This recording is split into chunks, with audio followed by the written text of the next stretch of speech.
Hello, this is a guy who likes fanfiction and is too lazy to read, so here is a twist in time in audio form. Check the description for the links to the author. Chapter 21, Unveiled. Sakura slept through her alarm the following morning. After a moment of staring at her ceiling in a daze, Sakura whipped her head up off the pillow because it struck her that she only had 10 minutes to be at the Hokage Tower. And from there, race back to the academy for the first exam. Damn it! Of all mornings to sleep in. In a frenzy, she pulled on her training gear, including her black-heeled boots, gloves, and waistband, gathered her things, wolfed down some fruit and toast, and booked it out of Sasuke's flat without a word to its owner, whose chakra signature she could detect somewhere within the depths of his bedroom. Sakura hadn't spoken to Sasuke about the pill incident yet. She honestly never had the chance. After Sakura read Ibuki's letter the previous night, in fact, she'd spent the evening packing her things, bidding her parents farewell, ensuring her bedroom's booby traps were in working order, and officially parting with the time travel scroll, which caused her a tinge of dread, as it always did before she departed for lengthy missions. By the time she stumbled into Sasuke's flat to sleep, it was late at night. Sasuke was nowhere in sight, and she was far too exhausted to wait up for him. And so she succumbed to the allure of his plush couch and fell into a deep sleep instantly. So deep that her cumbersome alarm clock didn't stand a chance. When Sakura stepped outside, fully clad in her training gear and filled with adrenaline after the sleeping through the alarm scare, she was greeted by a cool morning summer breeze and blinding sunbeams. She was feeling energized after the long and much-needed sleep, but with that energy came a whirlwind of nerves. Her previous worries resurfaced as she hurried down the winding village roads to the Hokage Tower. Was participating in the Chunin exams with the others really going to help her with the time travel mission? What if Sound was plotting to infiltrate the exams anyways and Sand turned on them again? And if any of that happens again, what can I do about it? What Sakura needed now more than ever was an influential reputation. And the only way she could think of gaining one was by becoming a Chunin and obtaining that hospital promotion the council members promised her. Then, and only then, did she have a chance of getting people to take her seriously when she started making radical claims about Orochimaru wanting to attack the village, the Akatsuki's whereabouts, and the danger Sasuke was in. Whatever problems waited on the horizon were too big for her to face alone. And if Sakura had learned anything from being on a team with Naruto Uzumaki and Kakashi Hatake for so many years, it was that the bond between comrades was one of the greatest strengths in the world. Sakura would never let herself be a lonely, cold-hearted avenger like Sasuke, who tried to shoulder all the pain himself and shut everyone out. In her old life, she'd watched him crumble beneath its weight and lose his way entirely. No, she could not afford for that to happen to her, not when she had the weight of the entire ninja world on her shoulders. If she tried to carry it all alone, it would destroy her. Sakura's strides grew bigger and more confident as she neared the tower. She was doing the right thing. It was a beautiful morning, she was about to show off her skills in the exams, and nothing could bring her down. Not even whatever the Hokage had to tell her in his office. "Good morning, Sakura," Sarutobi greeted from his desk when she stepped through the grand front doors. "I promise I won't keep you long. I understand that the first exam starts in an hour. But please, do have a seat." He beckoned towards the chair facing him. "Yes sir," Sakura answered with a polite bow and doing just as she was told. There were two Jonin attendants who Sakura didn't recognize standing on either side of the Hokage, and aside from that, the room looked the same as it always did, albeit significantly more tidy than when Tsunade held office here. The floors weren't littered with piles of paper and wine bottles. Instead, the walls were lined with neatly organized bookshelves and filing cabinets. The picture frames of the previous Hokage were as shiny as she'd ever seen them. It was weird. After instructing one of his attendees to shut the doors, Sarutobi rested his elbows on the desk and cleared his throat. "I called you here, Miss Harano, to extend my thanks for your brave allocations against the Sound Village last week. It triggered the launch of an investigation. As you may have guessed, the results shed light on a few misgivings that gave me cause to revoke the Sound Village's invitation to the Chunin selection exams." She bowed her head respectfully and waited for him to elaborate. But he simply stared at her over his clasped fingers, the smile lines etched deep in his aged face. Sakura started slowly and intertwining her own fingers on her lap. Is that all you wanted to tell me? She asked, raising her eyebrows. Much to her dismay, the Hokage nodded. Oh no, he doesn't. I spent the morning freaking out about missing my alarm for this. There was no way in hell. If you don't mind me asking, sir, what exactly were these misgivings you found? Why were they kicked out of the exams? And boy, did she ever want to know. Did they find one of Orochimaru's secret bases? Did they catch Orochimaru performing one of his twisted medical experiments? Or save any of his hostages? To her surprise, the Jonin on Sarutobi's left barked out a laugh that he proceeded to try masking as a cough. Everyone turned their attention towards him, and when he caught the Hokage's questioning stare, he abandoned his cover and faced Sakura. You're a kid, he snarled with a patronizing smirk. In what universe would you have the right to know the results of an A-ranked investigation? He laughed again, and the other Jonin's mouth twitched into a smile.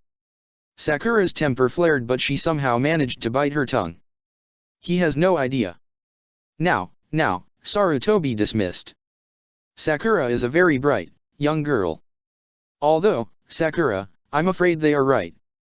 Given your age, status, I cannot disclose precisely what was discovered, but since you are so insistent, you deserve to know that it was a matter of trade relations. Sakura's eyebrows shot up. Trade relations? She repeated, her anger fading into shock. That's it. But before Sarutobi could answer her, and before Sakura realized that she probably should have kept her mouth shut, the office doors were slammed open. Hokage-sama, a deep, masculine voice rumbled through the room. A word.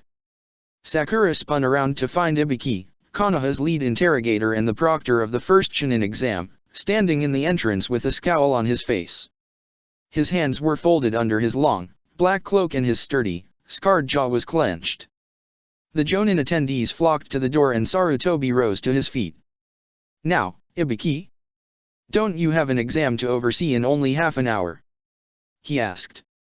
Ibiki narrowed his eyes. I realize that, he snapped, clearly in no mood to beat around the bush. Sarutobi and the Jonin exchanged looks before the Hokage turned his attention to a very confused Sakura.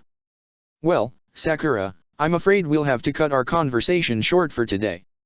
I believe we covered everything I wanted to, hold on a moment. He added as Ibiki turned away and stalked out of the office with both Jonin on his heels, leaving Sakura and the Hokage behind. Always so impatient, the old man sighed while gathering a small stack of papers from his desk and turning to the tall filing cabinet against the wall on his right. He unlocked the cabinet with a jutsu and shoved the papers inside. Now, Sakura, I gather that you know your way out from here? Or must I ask one of my assistants to lead the way? But Sakura's attention was locked on the filing cabinet, which was currently ajar with all of its contents in plain sight. It wasn't the cabinet itself, per se, that held her attention, but the rows of files inside. The files she immediately recognized as medical files. She could spot that pale green shade anywhere. But why on earth were there medical files in the Hokage's office? They were property of the hospital, unless they were being used for a dire criminal investigation. But that didn't explain why there were so many of them in there. There had to be hundreds. Sakura. She snapped her head up and caught the gentle gaze of the village hero. Oh. No escort. I'll be fine, thank you, she said hurriedly with a small bow. Good, Sarutobi said with a brisk nod before closing the cabinet door and performing a quick hand seal to secure it. He strode over to the office entrance. Good luck in the exams, Sakura, he added over his shoulder before rounding the corner and disappearing from sight. Now Sakura was left in a pickle. Did she do as she was told and race back to the academy for the start of the first exam? Or did she do some snooping in the Hokage's cabinets filled with suspicious medical files? You'd think that Sakura would have learned her lesson. For instance, she was recently nearly caught perusing Sasuke's secret medication drawer and breaking into the hospital. This was the Hokage's office of all places, and being caught snooping in here would surely have terrible consequences. But that wasn't stopping her. Sakura's raw curiosity held her in place. This was probably the only time she'd ever wind up alone in the Hokage's office without anyone watching over her shoulder, after all. Sakura needed to know why those files were here instead of in the hospital where they belonged.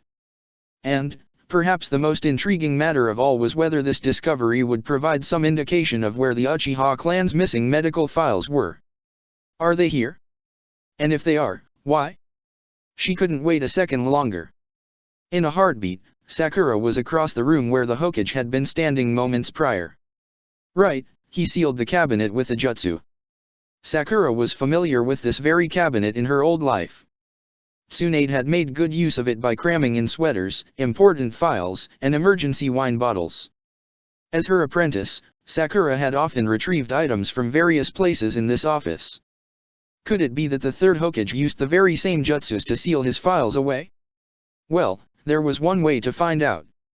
Sakura proceeded to work through her mental list of hand seal combinations until, on her fourth try, she heard a soft click behind the door. Her pulse rate skyrocketed. It worked. She wrenched the cabinet open, not without a fervent glance over her shoulder, and snatched a random medical file. She froze. Mikoto Uchiha, it read. So the Uchiha clan files were in here after all. In the top corner of the file in Sakura's hand, there was a tiny photo of a stunning woman with long black hair and familiar striking features. There was no doubt about it, this file belonged to Sasuke's mother. And if Sasuke's mother's file was in here, surely his file was too. Without further delay, Sakura grabbed a handful of files to leaf through. She suspected she didn't have much time until she would be caught in here, so she vowed to get the hell out as soon as she found Sasuke's file. But in the process of pulling out the files, a scroll tumbled off the shelf and rolled across the floor, unraveling in the process. Sakura cursed her misfortune and chased after the scroll, snatching at it with her free hand. She set the files down on the floor beside her and crouched down to roll up the scroll, but she was distracted by a familiar name that practically leapt out from the paper. Itachi Uchiha. Sasuke's brother. Curiosity piqued, Sakura continued scanning the scroll's inky text. It didn't take her long to discern that it was a formal letter. It was filled with political jargon, official stamps, and signatures. What the hell was this thing? She unrolled the scroll a little further so that the document title was in plain view. Operation, Elimination of the Uchiha Clan. Sakura's trek from the tower to the academy was a shell-shocked, emotionless trance. She didn't want to believe what she had just learned. But she'd read the letter through 7 times and there was no mistaking the cold, hard truth it revealed. The Uchiha clan massacre was planned. Planned by the Leaf Village. But, how? How could this have happened? How on earth did the village so convincingly manage to fool everyone into thinking that Sasuke's brother was solely responsible for the massacre? Was Itachi really the psychopath the village made him out to be? Did he even have a say in committing this crime? Why would the village elders want to eliminate its own citizens in the first place? And how was Sakura supposed to accept that her village, her people, her heart and soul, were responsible for the murder of so many innocent people? Did Sasuke ever find out about this? Could that be why he left the village in her previous life? Her heart was thumping painfully against her chest now. Or was she overreacting? What did it matter that Itachi killed them of his own accord or that he killed them on orders? But it did matter and Sakura knew it. And the weight of this knowledge was clouding her thoughts and tipping the world out of focus. Because one thing was for certain. My world took Sasuke's away. Without weighing the implications of her actions, Sakura slammed open the enormous double doors leading to the examination hall in the academy. It hadn't occurred to her that the loud entrance might make a scene, that she might be the last person to arrive, and that hundreds of anxious, high-strung genin would not be impressed by her disturbance. And that's exactly what happened. Harano, boomed Ibiki from the front of the room. He had apparently finished his chat with the Hokage. You are just in time. Take your seat in row 14 and we can all begin. Yes sir, she answered, noticing that her voice sounded much smaller than usual. And as she walked down the aisle between the desks, her heels clicking against the wood floorboards, she became acutely aware of how every shred of bloodlust in the room was now being directed at her. Great. I've just become the target of all my competitors, she thought with a silent groan while trying not to look like a nervous wreck. And as she usually did in times of stress, her eyes instinctively sought out Naruto through the throng. He wasn't hard to spot up near the front, his blonde head bobbing up and down and his arms stretched up in attempt to catch her attention. "Sakura-chan." His voice sounded across the room in a failed effort to whisper. A small smirk graced her lips. That guy always found a way to calm her down no matter how stressed she was. But then she passed Sasuke's desk and was hurled back to square one. She caught his eye for a fleeting moment, got a taste of his ice-cold "where the hell have you been" glare, and immediately averted her eyes to the empty desk 3 rows ahead, which she presumed was her destination. She had to tell him. It was her duty, as Sasuke's friend and comrade, to make sure he knew the truth about his family members' deaths. But how on earth was she going to bring it up? And when? As soon as Sakura took her seat, Ibiki made an introductory speech about the first exam while putting particular emphasis on the no-cheating policy. Sakura rolled her eyes at how painstakingly obvious it was that they were expected to cheat, and wondered how her former self hadn't caught on to that sooner, and pulled out her pencil. Within minutes, the written exams were distributed and Ibiki shouted, "Begin." The examination hall was immediately silenced, aside from the sounds of flipping papers and scratching pencils. Sakura knew she could pass this test without writing a single word down on the page. She distinctly recalled Ibiki's twisted 10th question that simply required that the 3-man squad decided to stay in the exam room, despite the threat of being banned from all future Chunin exams, and they would pass. But she wrote anyways because the questions were simple. And the test taking might distract her from the thoughts that were growing louder and louder with each pencil stroke. She had to tell Sasuke about the letter immediately after the first exam. It wasn't fair for her to keep this information bottled up, it would drive her insane. But how could she face him? A terrible thought crossed her mind then. If Sakura told Sasuke that the village was responsible for murdering his family, would he be driven out of the village sooner? She knew that Sasuke was normally reasonably level-headed, but also that he tended to act impulsively and sometimes irrationally in emotionally charged moments. Was it fair to drop this information on him immediately before he took the most important test of his life, so far? But who was she to decide what information he could or couldn't handle? This was about his family and he deserved to know the truth. It would be selfish of her to withhold it from him, really. Sakura would have to suck it up and be the bearer of bad news. The messenger. He could take it and act on it in whatever way he pleased. Why should that concern her anyways? Because you're in love with him, idiot. When the exam ended, Sakura made a beeline for the washroom. She needed to be alone for a minute and gather her thoughts. Now that her emotional state was upside down, she was starting to get bad feelings about everything. To her relief, the washroom was empty. All the stall doors were slightly ajar and no detectable chakra signatures were in range.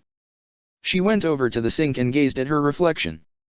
Somehow, she appeared calm and collected, her green eyes bright, her hair neatly cascading to just above her shoulders, and her jaw set.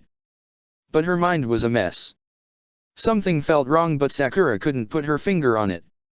Yes, she was terrified to face Sasuke about her discovery in the Hokage's office, but there was something else nagging at her subconscious. Would she get caught for rummaging through the Hokage's cabinets? Well, no, that was highly improbable. Sakura knew there weren't any security cameras in there, and her gloves prevented her from leaving fingerprints behind. Well, in the rush of it all, I forgot to find Sasuke's medical file. Is that why I'm panicking? But that couldn't be it. Maybe it had to do with the exams? Although she had been wrapped in her thoughts during the written test, she'd caught a whiff of some unpleasant and distinctly familiar chakra signatures while she was writing. Maybe, to be on the safe side, she ought to warn someone in an authoritative position of potential dangers that awaited the competitors in the second exam. Even if there were none, it couldn't hurt if someone kept a careful watch for suspicious activity. The bathroom door flung open and someone walked in. Sakura noticed blonde hair in the mirror's reflection before she spun around to find herself face to face with Ino. Her heart clenched at Ino's hard, emotionless glare. How she wished their friendship could go back to how it used to be, where they had each other's backs through thick and thin, especially at a time like this. You passed, Ino said flatly before turning away and strutting towards the stalls. It took Sakura a moment to process that Ino was talking about the exam. Yeah, she said, and before she could stop herself, added, good luck, pig. Ino paused and tilted her head to look at Sakura, who was trying to communicate her desperation with her eyes. I miss you. I need you, Ino. Let's forget our stupid differences and have each other's backs again. Please. Ino's expression remained emotionless. You too, Forrid, she murmured before turning away again.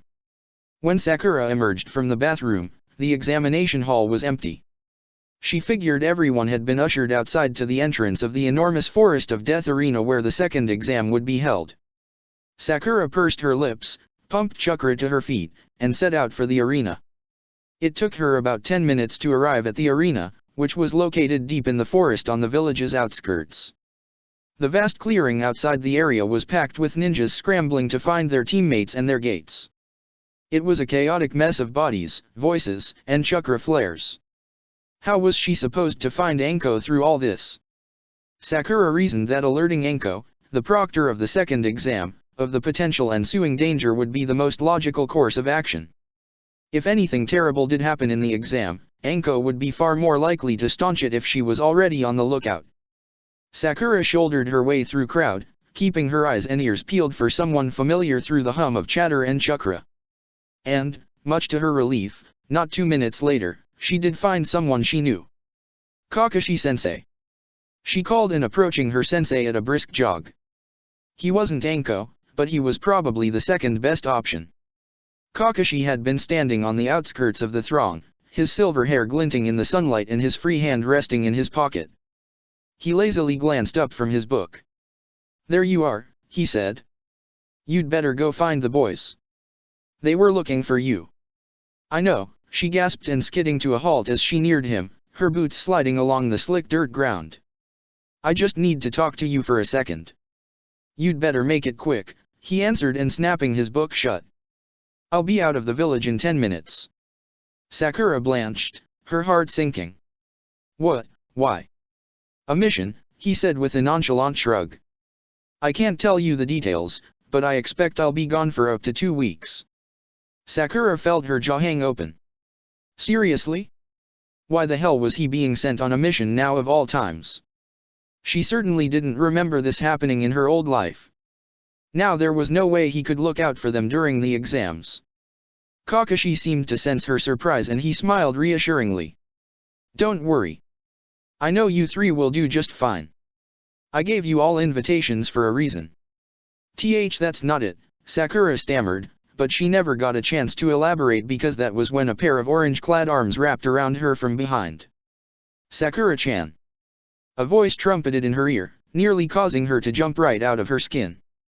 Sakura twisted herself loose of Naruto's grip and shoved him face first into the dirt. Don't do that! She shrieked, her fist raised threateningly as Naruto spat out a mouthful of dirt. That was when Sakura realized that Sasuke was standing there with his hands in his pockets, observing his teammates with his eyebrows raised. Sakura swallowed and turned back to her sensei, who was chuckling. Well, I'm glad you've all found each other, he said. Now get to your gate and do me proud, all right. Wait. Sakura cried through Naruto's excited whoops. She approached Kakashi and lowered her voice, though she knew the boys could hear her. Sensei, Can you please tell Anko to keep a close watch things? You know, in case something goes wrong. She stared up at him with what she hoped was a pleading look, and prayed he wouldn't ask for details. Kakashi met her gaze. Does he get how serious this is? I'm sure Anko will do a fine job keeping things under control, he said calmly. Now hurry up, kids. But Sakura started, only to be interrupted by Naruto grabbing her arm and tugging her through the crowd. Yeah, let's go. You don't want to be late 2 times in a row. Naruto cackled over his shoulder as he led the way. Sakura shot a nervous glance back at her sensei and caught his eye once more. Much to her relief, his expression had hardened and he gave a small, curt nod. He gets it. He will talk to Anko. Why were you late? Sasuke asked. Sakura jumped. She hadn't noticed him walking beside her. I was held up in a meeting, she lied while keeping her eyes trained on the ground. She was not prepared to provide a proper explanation and was thankful he didn't probe further. Well, it was pretty badass, Naruto said while spinning around to face his teammates. He placed his palms on the back of his head and continued to lead the way, walking backwards. You know, slamming those doors open and marching in like you owned the place. He grinned, blue eyes twinkling. Sakura shrugged. Yeah, well, I'm pretty sure everyone in that room hates me for it. Probably, Sasuke agreed in a rather flat tone. Sakura shot him a sideways glance to find Sasuke frowning into space. Was he upset with her? Being sarcastic? God, this guy is frustrating. He was impossible to read, made Sakura feel uncharacteristically self-conscious, and worst of all, I've got to tell him. That was when Naruto, who was still walking backwards, collided with someone. Oops. He said while spinning around, grinning sheepishly. Watch where you're, oh. Hinata-chan. Naruto stepped back to reveal a petrified-looking Hinata, who was standing there with her fur-lined jacket, black bob cut, hands clasped together, and an enormous blush on her cheeks. And Naruto-kun. She gasped. Sorry for getting in your way. She attempted to scurry along her path, but Naruto stretched an arm out around her shoulders and pulled her towards him. Sasuke. Sakura-chan. I want to formally introduce you to my new training partner, he announced, like he was showing off a shiny, new toy. Sasuke, who still had his hands in his pockets, appeared utterly disinterested, and Sakura, who was familiar with Hinata's dangerously low blood pressure, and her tendency to faint in Naruto's presence, kept a sharp watch on said girl, who was growing redder and looked about ready to collapse. Just wait until you see some of the moves she taught me. Hinata-chan showed me how to find all her chakra points and now I'm a pro at fisting gently. Naruto bellowed while giving Hinata's shoulder a firm pat. Hinata's hands flew up to her mouth and Sakura bit back a laugh. I don't think that's what it's called, Naruto, she chided while pumping medical chakra to her hands and approaching Hinata, whose eyes were rolling back into her head. Come on. Stay with me. Ah. Hinata-chan.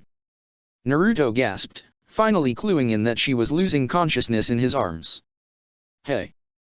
Dumbass. What are you doing to my teammate? Called a new voice. Kiba emerged from the crowd on all fours, and made to lunge at Naruto and reclaim his teammate, but an enormous swarm of black insects blocked his path. Arup. Shino, not now. Kiba wailed, and swatting at the buzzing cloud of bugs. I'm trying to save Hinata. Shino, clad in his gray coat and black shades, appeared beside Kiba. Now is not the time for fighting, he hummed monotonously. We need to go to our gate. Yeah, that's right. Naruto yelled, and rounding on Hinata's teammates. Why fight now when we can kick your asses in the exams? Sakura shrunk back once Hinata was conscious again, not wanting to take part in the fiasco. She caught eyes with Sasuke, who was standing to her right, and who appeared to share her sentiments. Idiots, he muttered and nodding towards their rowdy classmates. I'll say, Sakura said with a nervous laugh and folding her arms. But as much as the others were driving her nuts, they were a great distraction from a certain plaguing thought. Now is my chance to tell him. No one else was in earshot. It was now or never. Sasuke dash, she said, taking a big gulp of air, and preparing for the worst. I need to talk to you about something, he interrupted. Sakura froze, completely shocked as he stole the words out of her mouth. She willed herself to look at him, only to find that he was staring determinedly ahead with an unreadable expression. I do too, she breathed, feeling a confusing mixture of relief and anxiety. What's going on over here? Came a new voice from behind them. What now? Sakura frowned and glared over her shoulder. But she sprang into a defensive stance when she realized who it was. Niji Hyuga with Tenten at his side. Sasuke seemed to decide the newcomers were worth his attention, so he also turned around, hands still in his pockets. Niji was the mysterious, elite prodigy of the year ahead of them, and shared many characteristics with Sasuke. He too carried an infamous bloodline, came off as extremely intimidating, was one of Konoha's most formidable genin, and was quite popular with the ladies. Niji had sharp, handsome features, stood a couple of inches taller than Sasuke, and had long, sleek brown hair fastened with a tie between his shoulder blades. His most noticeable trait, however, were his gleaming silver eyes which marked his possession of the all-seeing Byakugan. "You're Sasuke Uchiha," Neji drawled, while crossing his arms and scanning Sasuke intensely. Sasuke smirked. "I am," he replied and lifting one of his dark eyebrows. "And you are?" "Neji Hyuga. I was hoping I'd run into you at some point, Uchiha," he said, also smirking. The air was thick with tension as the two famous rookies squared each other off. Sakura felt yet another mixture of feelings, this time relief and annoyance, because her opportunity to finally talk to Sasuke alone had been cast aside for this heated staring match. Tenten approached her then. "Boys, huh?"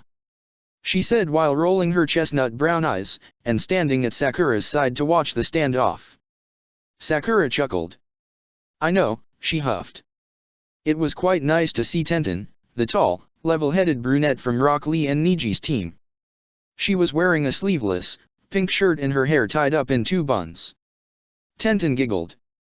"Besides all this, I must say, your teammate sure is easy on the eyes," she said, nodding approvingly. "I could say the same about yours," Sakura answered with a sly grin. She shot a glance at Tenten to find that her face was now flaming red. "Yeah, it's a goddamn nightmare," she groaned, but her smile never faltered. "I'm Tenten, by the way. It's great to meet you." She stuck out her hand and Sakura stared at it dumbly. Tenten didn't know who she was. Well, that was an unexpected surprise. Sakura felt like she knew this girl inside and out, after the years they'd spent fighting on missions, drunk in bars, and naked in bathhouses together. It was pretty unnerving that all of those memories were completely gone. "Sakura," she answered awkwardly and giving Tenten's hand a firm shake. "Neji." "Tenten." Yet another new voice cried out. "We must hurry to our gate." The group of rookies spun back around to find none other than Rock Lee sprinting over in his trademark, green jumpsuit. "Did you hear me?" Sakura-san." Lee skidded to a halt when he was immediately before Sakura with a wild grin plastered on his face, beady eyes glistening. "I didn't realize my beautiful cherry blossom was here." A stunned silence fell over the group. "You're what?" Sasuke asked, his eyebrows raised. Lee whirled around to face Sasuke. "Oh. My sincerest apologies. You must be Sakura-san's teammate." "My name is Rock Lee. I am Sakura-san's personal training partner and I promise to protect her with my life." Then he shot Sasuke what he probably presumed was a winning smile and a double thumbs up. Sasuke looked positively appalled, but before he could say anything, Naruto, Kiba, and the others joined in on the conversation. "Who's this punk with the bushy eyebrows?" Naruto growled and pushing his way into the middle of the crowd. Lee didn't seem to appreciate Naruto's remark. "I just happen to be an embodiment of youthful energy. None of you stand a chance against me." And, naturally, both Naruto and Kiba didn't respond well to that claim. An explosive exchange of insults ensued between the three, while Tenten, Shino, and Hinata made every attempt to break it up. Neji put his head in his hands and Sasuke approached Sakura. "Come on," he hissed when he was within earshot, leading her away from the group. Sakura obliged without hesitation. The clearing wasn't as crowded now that most exam participants had made it to their designated gates. But even when they were quite far from the throng, Sasuke didn't stop. It seemed he was leading them to the foresty patch on the opposite side of the clearing. Sakura's throat clenched. This was it. This was when she told Sasuke about his clan. And she had no idea how she was going to go about it. "It's no surprise you have stalkers," Sasuke commented as they neared the trees. "Huh?" Sakura glanced up at him only to receive a disbelieving glare. "Why are you training with a creep like that?" Sasuke questioned calmly, though there was underlying resentment in his tone.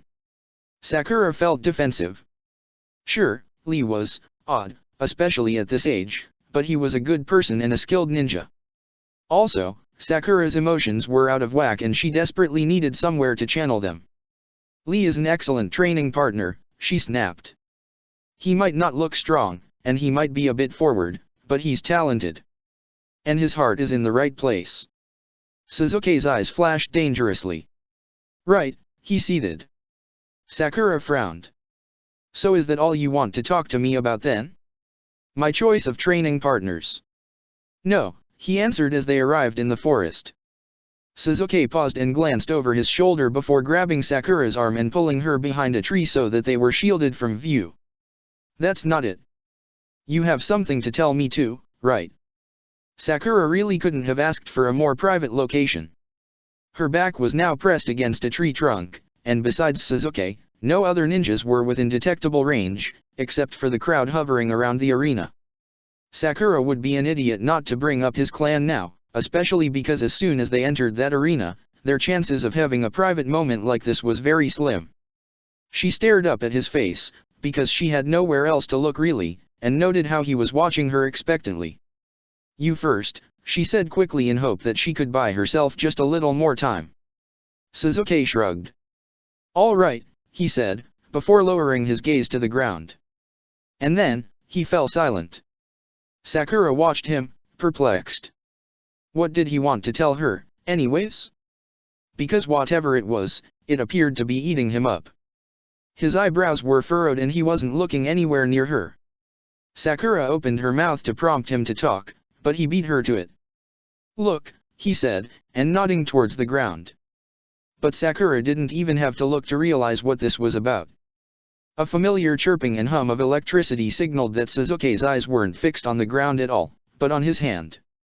Sakura followed his stare to his open palm, which was supporting a tiny, electric blue Chidori. Sakura's body seized instinctively. After all the times his future self had nearly murdered her with this very technique, seeing him wield it again was terribly unnerving. In spite of this, she was so impressed. Sasuke had only been training with Kakashi for about 2 weeks and he managed to draw out his affinity for lightning-type techniques. Wow, she breathed. Sasuke looked up at her, his face illuminated by the pale, blue light. It uses up a lot of chakra, so I'll save it for desperate circumstances. It's not complete either, but after the exams, Kakashi said he'd help me perfect it. The Chidori fizzled away and their surroundings darkened again. I've already showed Naruto. I thought you should both know about this attack in our team's arsenal. Sakura nodded, met his gaze and found that his dark eyes were shimmering with pride. It might have been a trick of the shadows, but his lips were quirked into a small, reserved smile. He's so happy. So what did you want to tell me? He asked seriously. Shit. She couldn't do it. Not now. Sakura intertwined her fingers and felt her lips tremble. She started, and averting her stare. I missed you yesterday, she lied in the direction of her feet. Sasuke didn't say anything for a moment. And Sakura prayed that he would interpret her behavior as shyness and not deception. But then he said did you, in the flattest, most disbelieving tone she'd ever heard. Sakura opened her mouth to argue, but then Sasuke placed his hand on her chin and tilted it up so that she was forced to look directly at his face. Bullshit, he growled, his dark eyes narrowing. Sakura's mouth grew very dry as he scanned her face and the depths of her soul. What is this really about? She was cornered. There was no way out. But she wasn't ready. He didn't realize what he was asking of her. This information could not only ruin his day, but ruin his performance in the exams. He might even quit the exams, depending on how he took the news. And Sakura couldn't afford to have her entire team thrown out now, not when her promotion was on the line, when the fate of the ninja world was on the line. Guys. A familiar voice sounded through forest and seconds later, Naruto's head popped around the tree trunk. Where have you? What are you doing? He yelled with disgust, probably when he took notice of their proximity against the tree. Sakura released a breath she hadn't realized she'd been holding. She was saved. For now. Sasuke pulled his hand away from Sakura's face and immediately shoved it in his pocket. I showed it to her, he said, and shooting a glare at his blonde teammate. But he would soon regret saying anything at all, because then Naruto's eyes nearly bulged out of their sockets and he burst out laughing. You showed what to her? You showed it to her. Naruto choked out while trying and failing to stifle his laughing with his hands. Sakura had to use every ounce of her willpower to stop herself from laughing too. She was feeling rather euphoric about Naruto's timely interruption. And now that Naruto was here, Telling Sasuke about the letter was totally out of the question. She would have to save it for a better time, perhaps once the second exam was over. Sasuke didn't seem terribly amused by Naruto's comment. "Idiot," he groaned, enrolling his eyes. "Let's go to our gate." "Hey.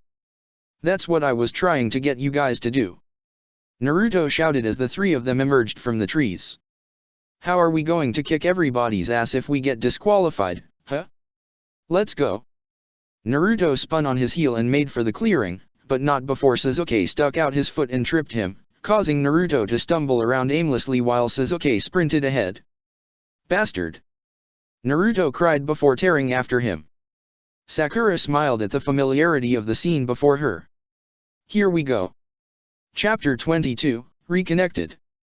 Konoha's 44th training ground, more commonly referred to as the Forest of Death, was an enormous arena filled with looming forests, streams, and mossy terrain, and was contained by a tall chain-link fence.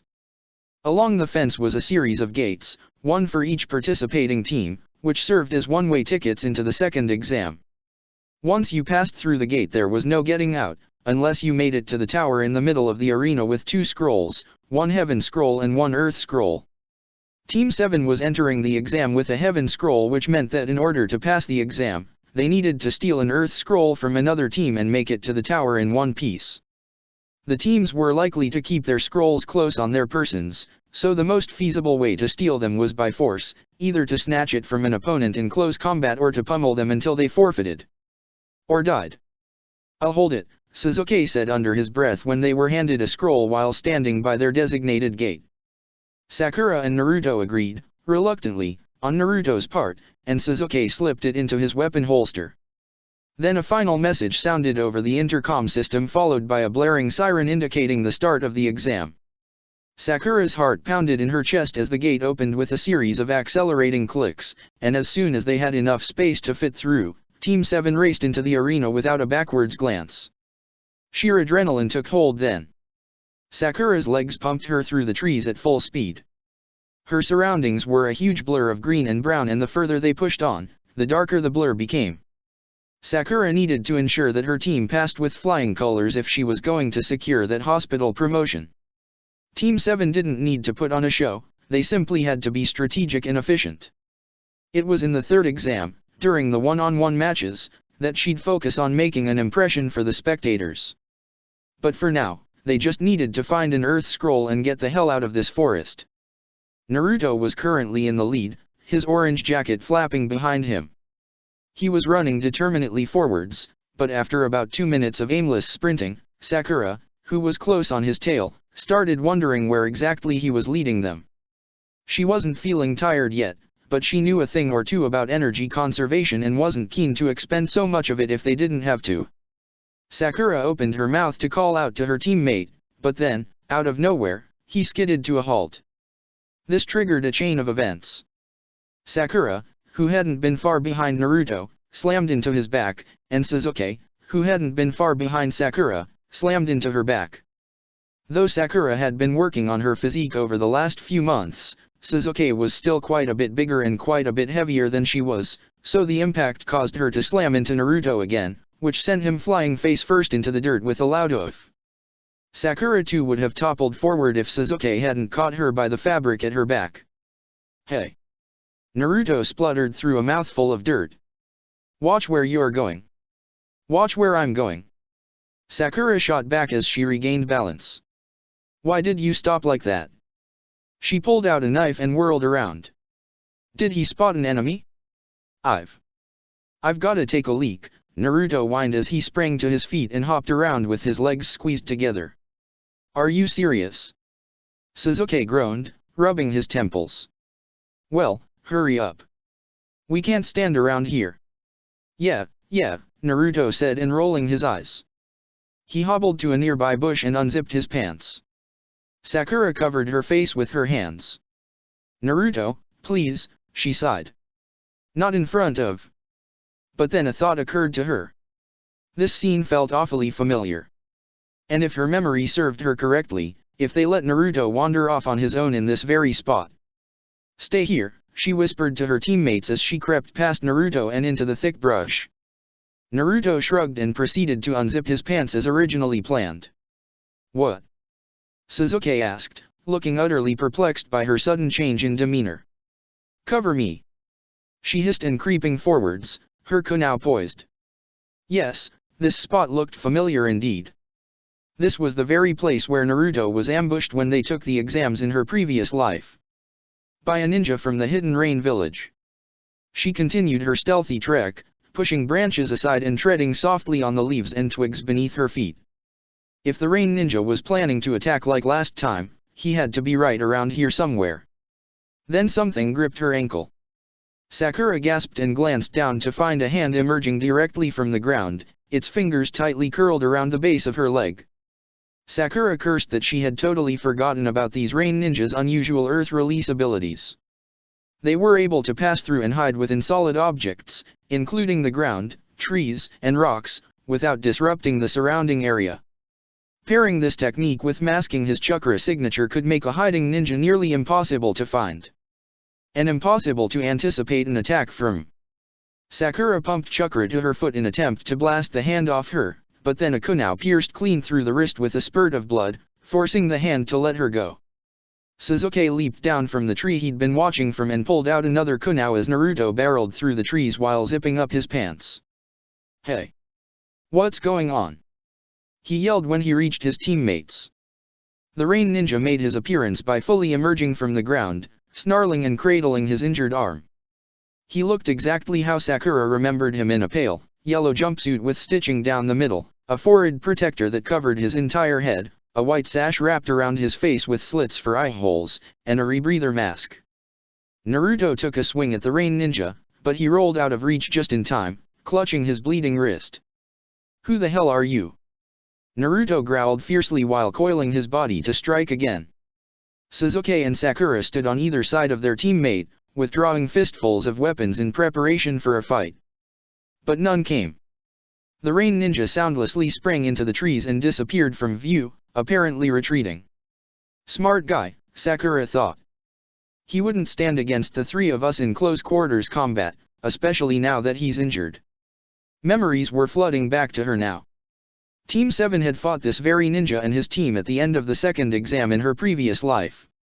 These opponents were notorious for using clones and long-range genjutsu to wear their enemies down before moving in to pick them off. It was a rather smart strategy to use, particularly because their hand-to-hand combat skills frankly sucked. The trick to defeating ninjas like this was to lure them out into the open and attack before they had time to summon clones or cast a genjutsu in the first place. Get back here! Naruto yelled and moving to follow the Rain Ninja, but Sasuke stuck out an arm to stop Naruto from advancing. He's alone, Sasuke said, using his Sharingan to scan the parameters. There's no point following. He's probably just scouting out the area without a scroll on him. Naruto shoved Sasuke's arm aside. Who cares? He fumed. That just means one of his teammates has it, and if we follow him, we can fight them for it now. Sakura sighed and ran a hand through her short, pink hair. She wasn't so sure engaging in battle at the very start of the exam was a smart idea. Let's not pick a fight with every ninja we encounter, Naruto. We need to come up with a plan. She paused. I say we get as far from the gate as possible, find the tower, and pick off teams with both scrolls before they make it inside. The tower. Sasuke repeated and shooting Sakura a disbelieving glare. The exam just started. There's no point going there until we have the scrolls. Sakura gritted her teeth. Well, what do you suggest? We find sources of food and water, Sasuke shot back, as if she was a lunatic for thinking otherwise. He had a point, but this wasn't Sakura's first time in the arena. She knew what strategies worked. It would be more valuable to secure a spot near the tower, she protested. Before other teams set up traps to ambush us, let's set up our own. Sasuke frowned. We'll tire out before we get there. That's what I packed soldier pills for. Sakura glared at her stubborn teammate. If they could trap a team with an earth scroll near the exit, they could finish this exam before the day was over. She knew Team 7 was strong enough to finish the exam early, if only they maximized every second in this arena. Hurry up. Let's get him while he's injured. Sasuke and Sakura exchanged a wide-eyed look. Looks like Naruto made up his mind while we were arguing. Sakura glanced up just in time to glimpse her blonde teammate disappearing through the high branches in pursuit of the retreating rain ninja. Well, I guess we're fighting now, Sasuke seethed before propelling himself up into the trees. You've gotta be kidding me, Sakura groaned before following suit. Well, it seemed Sakura's strategy of planning an ambush near the tower would have to wait. Thankfully, when she and Sasuke caught up to Naruto, he was concealing himself high in the trees above the rain ninja rendezvous point. She perched herself onto the branch next to Naruto and gazed down at their soon-to-be opponents, who seemed oblivious to their presences so far. Good. Though she would have preferred heading towards the tower and avoiding combat just yet, Team 7 had a distinct advantage from their stealthy position high up in the trees. The rain ninjas' real bodies were in plain sight below them, so as long as they struck the ninjas before they had time to hide among clones, Team 7 had this in the bag. Sakura had no doubt that her team had the physical strength to win if they timed their attack just right. After all, this time around, Team 7 was a force to be reckoned with. Sasuke, given his infamous bloodline and abilities in both lightning and fire release techniques, was a powerhouse in his own right. And Naruto, although a little clumsy and impulsive at times, had the most stamina and brute strength of the trio. And both boys presumably had much better chakra control now that they had been training with Sakura and Hinata respectively. Sakura knew that she too was a worthy opponent despite her young body's shortcomings. Not only was she proficient in medical ninjutsu, but she was smarter, stronger, and more resourceful with her chakra than she was before. Hey, maybe Naruto's plan wasn't quite so bad after all. Considering how last time they were in the Forest of Death Team 7 had spent most of the exam running from enemies, it felt pretty good to be on the offensive. Sakura cast a meaningful look at her teammates. They exchanged a nod. And then they sprang off the branch, descending towards their unsuspecting opponents below. Excellent, Sakura thought as she hurled through the air, gripping the handles of two kunai between her fingers. The three rain ninjas looked identical from this angle, with their matching yellow jumpsuits, masks, and headgear. Naruto, who never made much of a fuss over using stealth, descended the fastest. Only when he was about 10 feet above the rain ninjas did they seem to clue in that they were being ambushed. Kagari! Mibi! One of the ninjas shouted to alert his teammates before they all started melting into the ground below them.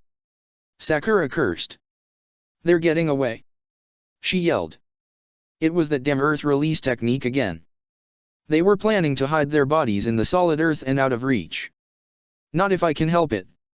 Naruto growled and taking hold of one of the rain ninja's legs just before it vanished and yanking him out of the ground. Ah! The ninja cried, as Naruto swung him through the air and into a nearby tree with a crash. The truck snapped clean in two and the ninja disappeared into the rubble, with Naruto close on his tail. The other two rain ninjas would be much harder to catch. They were nearly entirely submerged into the ground by the time Sasuke and Sakura landed. The ground, Sakura! Sasuke called, but Sakura was already charging up her hands with chakra. She slammed her gloved fists into the ground, creating a miniature earthquake and uprooting chunks of earth in the process. The disturbance created enough of a distraction for Sasuke to lodge several shuriken in their exposed body parts. One of the ninjas managed to get away, albeit injured, but the other, who had several weapons embedded in his back, wasn't so lucky.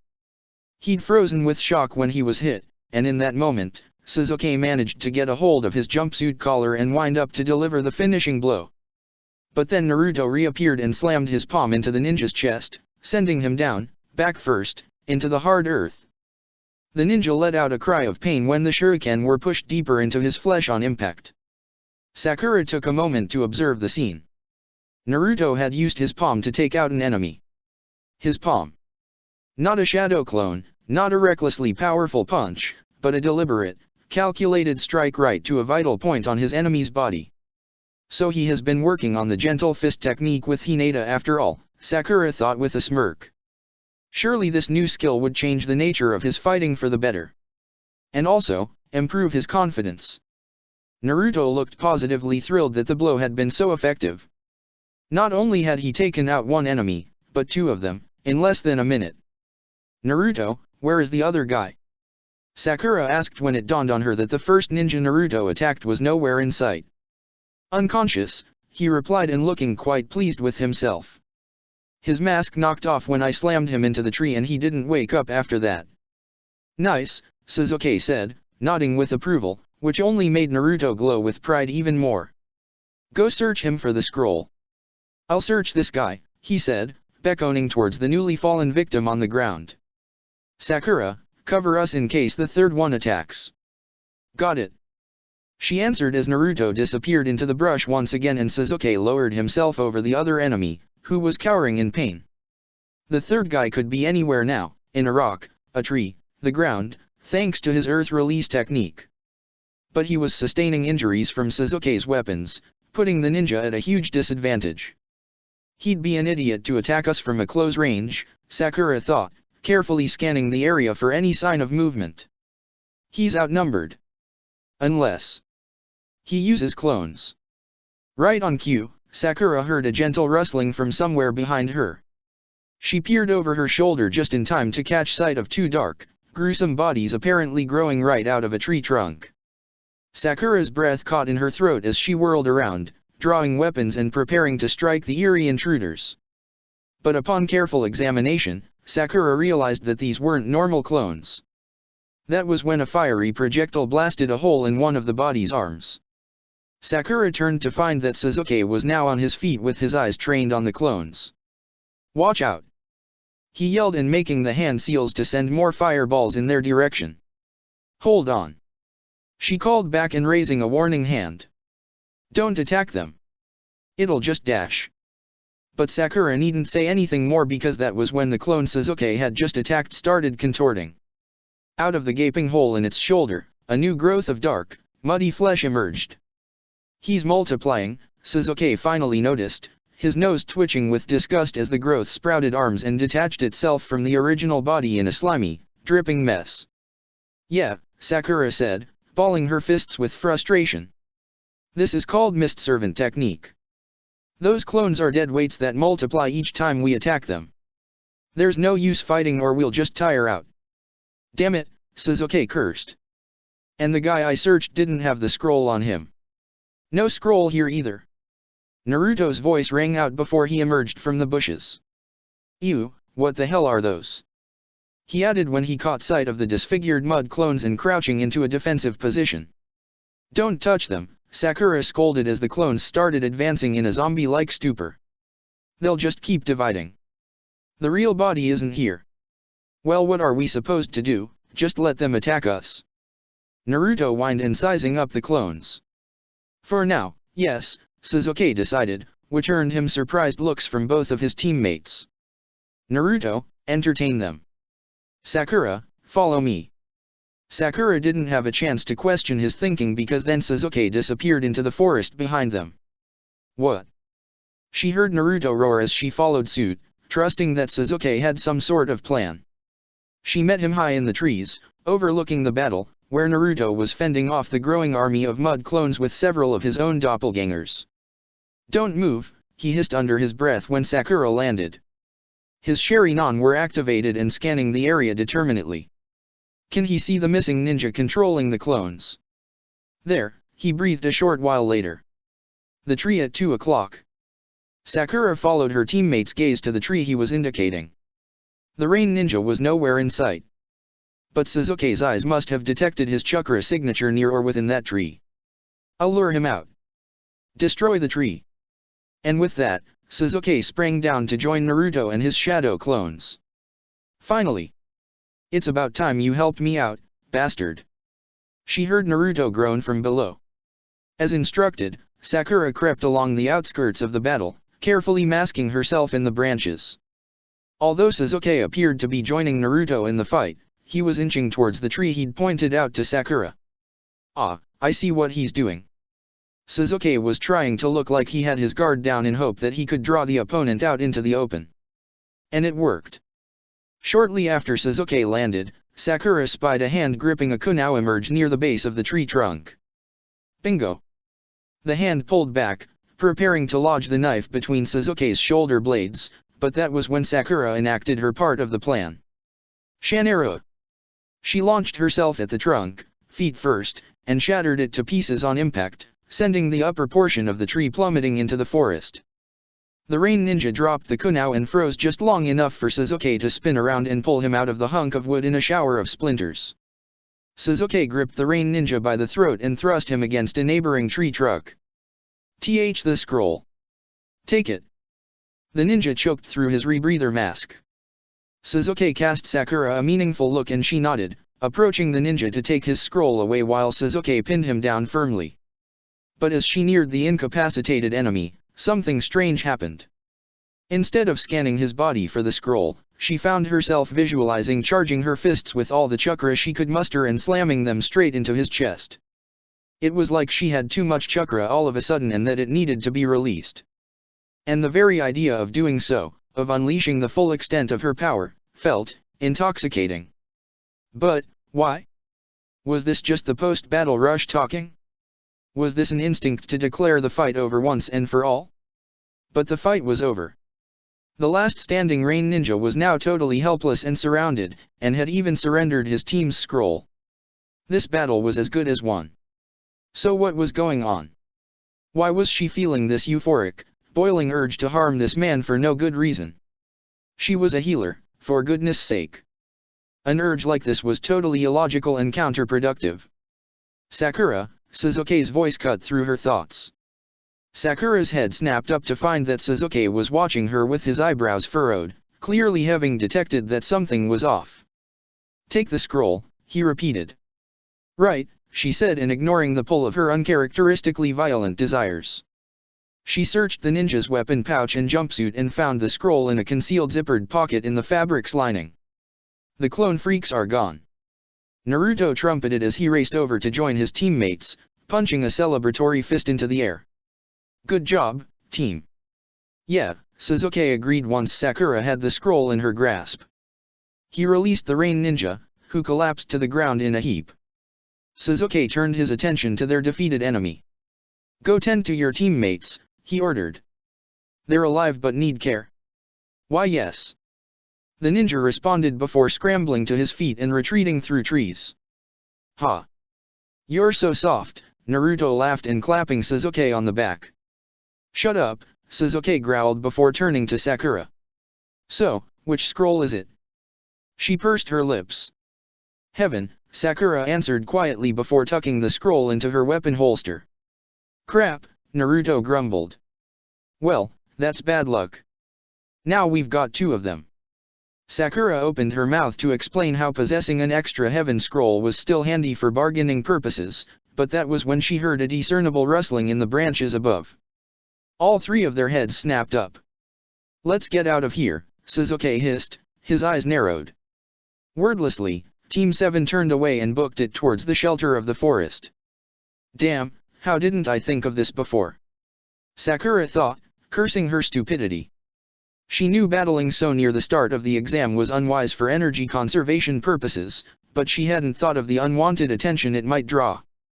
God knows how many spectators had been watching their fight from the shadows.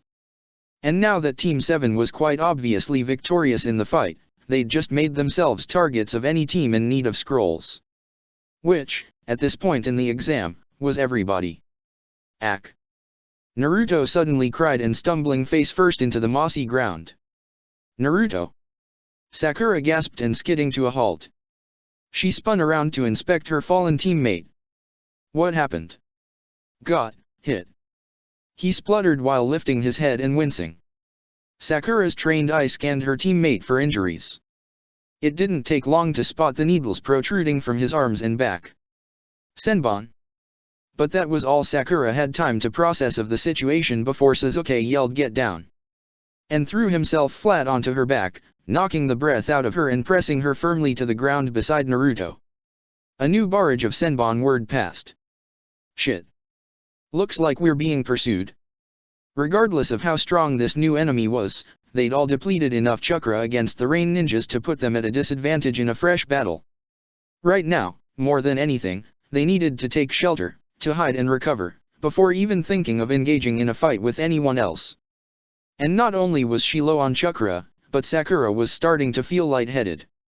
Which was terribly inconvenient, given her position sandwiched to the ground in the middle of an ambush that they desperately needed to get away from, somehow. Suzuki's body clenched against hers at several points during the barrage. "You hit." Sakura choked out. She twisted her face to the side to spit out a mouthful of dirt, her cheek scraping against the ground. It was almost impossible to move with all of Suzuki's weight on her back. "Ugh," he groaned, his breath shaky, which she took as an affirmative answer. But then he stirred, peering over his shoulder for any sign of another immediate attack. He seemed to determine the coast was clear, because then he sprang onto all fours, grabbed Naruto's arm and Sakura's waist, and dragged them behind the tree to their left. "Okay, Naruto?" Suzuki asked as they all clambered to their feet, while pulling a needle out of his arm with a dribble of blood. "Yeah," Naruto grumbled, rubbing the back of his neck and glancing to the spot they'd just been laying. "Now what?" "I'll create a diversion," Suzuki said hurriedly, his eyes darting back and forth between his teammates. "You guys start running." Naruto opened his mouth to protest, but another shower of needles rushed past them, striking the earth and nearby trees. "Go!" Suzuki hissed, crouching low against the tree and nodding towards the forest ahead of them. "Oh, okay," Naruto answered, and taking hold of Sakura's hand. "Let's go, Sakura-chan," he cried and pulling her forward. But Sakura stumbled and collapsed to her knees. Because that was when she felt a pulse rocketing up her spine and imploding in her skull. She let out a breathless scream and grabbed her head as the world started spinning in and out of focus. "Sakura-chan." Another pulse and everything went black. A dim light appeared in the periphery when Sakura opened her eyes. Everything was so frustratingly fuzzy and dark that she couldn't discern any of the shapes in her surroundings. "Sakura, are you with me?" Her chest tightened. That voice. "Or are you there?" Sakura blinked rapidly when she realized that she was being cradled in someone's arms. There was a face hovering directly over her and a hand pressed to her neck, searching for a pulse. "Sakura, can you answer me?" "Tsunade-sama?" "Sakura-chan." Sakura's eyes snapped open to a world that was so blindingly bright that she quickly squeezed them shut again. The sound of rushing water and chirping crickets became audible as a cool waterside breeze tickled her skin. "Sakura-chan, are you awake?" She braved to open her eyes once more, and this time, the light wasn't quite as harsh. She appeared to be at a campsite with her back propped up against a tree trunk, facing a blaring orange sunset in a small stream encased by trees. She met the bright blue eyes of her dearest friend, who had an expression so expectant that it rivaled that of a begging dog. "Naruto," she croaked as she started to regain her bearings. Right, this was the forest of death. She placed a shaky hand on her neck where she'd apparently dreamed someone was checking her pulse. Someone whose voice sounded an awful lot like Tsunade's. "Weird. You are awake." Naruto beamed and squeezing her arm affectionately. "Geez, when you smashed your head on that rock, you went out cold. I carried you all the way over here and couldn't get you to wake up at all." "Ah, that's right. They were being pursued." Sakura's mind was flooded with questions. What happened to the enemies? What rock? Where's Suzuki? She asked as her heart started hammering in her chest. That was when something soft and wet hit her in the face with a firm splat. Ugh. What? Sakura gasped and scrambling to pry the object off, only to find it was a soaked cloth. "Nice catch," said a familiar voice. Sakura sighed with relief as her other teammate came into view, gripping 3 dead rabbits by the bases of their ears. "What happened? Where are we?" "Put that on your head," Suzuki said sharply and ignoring her questions. "Unless you're well enough to heal yourself." "Oh. Right," she answered unsurely and placing the wet cloth to her head where, now that she focused on it, it was actually throbbing like hell. "You fell down and slammed your head on a rock while we were escaping," Naruto explained and easing onto the ground in front of her. "So I carried you away as fast as I could and found shelter. Then Suzuki caught up with us." "How did you dash?" Sakura started, turning to Suzuki, but he interrupted. "I scattered corrosive exploding tags," he said while arranging logs and stones into a fire pit. "Then I set the place on fire and left. They stopped following after that, so I think I got them." Sakura nodded, relieved by his quick thinking. Then we found this place, Naruto continued. And we've already set up traps and stuff, so we'll probably stay the night. Wow, how long was I out for? Sakura asked, raising her eyebrows. It all felt like a 3-second blur. Few hours, Naruto answered with a shrug, and Sakura gaped at him. You didn't miss much once we got away. See, my wounds are already healed, he added while rolling up the sleeves of his jacket to expose his entirely scar-free arms. My back's better too. Sakura smiled. That's great. Under normal circumstances, she would ask to inspect his back, but she knew the nine-tailed fox's chakra could patch up moderate injuries like senbon punctures in no time at all. And you, Sasuke? She asked in the direction of her other teammate, who had just stood up with empty water canteens in hand. I'm fine, he deadpanned in turning towards the stream. Show me then, Sakura called back. Though Sasuke had quite an advanced skill set, there was nothing particularly special about his body to speed up its healing processes. He suffered from physical wounds as badly as any other human being did, but he was determinedly stubborn to hide this fact. Naruto laughed and rose to his feet. Just let her heal you. I'll get the water. And then he snatched the canteens out of Sasuke's hands and proceeded towards the stream. You'll be a burden to our team if you're injured, he added over his shoulder in a mocking tone, and Sakura had to suppress a chuckle at hearing one of Sasuke's signature lines coming from the goofy blonde. Sasuke didn't move from his spot by the fire pit for a moment. Then he caught Sakura's victorious smirk and he narrowed his eyes. Fine, he snapped. But only if you fix your head first. Sakura obliged and proceeded to pump soothing medical chakra in through her temples until the throbbing and bruises had faded, while Sasuke continued preparing the logs for a fire. He explained that they shouldn't cook the rabbits until the morning when they were ready to move, lest they draw in enemies by the fire's light and scent while they slept. So what happened back there? Sasuke asked shortly after as he settled himself down next to Sakura and pulled off his shirt, all while staring determinedly ahead. I don't know, Sakura answered honestly while surveying his bare skin for injuries, and trying, as hard as she possibly could, to focus on her medical duty and not on how unfairly attractive her teammate looked right now. The sun had set a little further in a blend of oranges and pinks, casting long shadows on their campsite, and highlighting the definition in Sasuke's well-conditioned arms and torso. It's hard to explain. Just try, he prompted. Sakura sighed as she removed her black gloves, shoved them in her medical pouch, and placed her hands on his arm, which bore 3 senbon puncture wounds. She absent-mindedly wondered, as she often did, how someone who breathed fire could feel so cold. Something's happening to me, but I don't know what, she explained quietly and glancing around to find that Naruto was still nowhere in sight.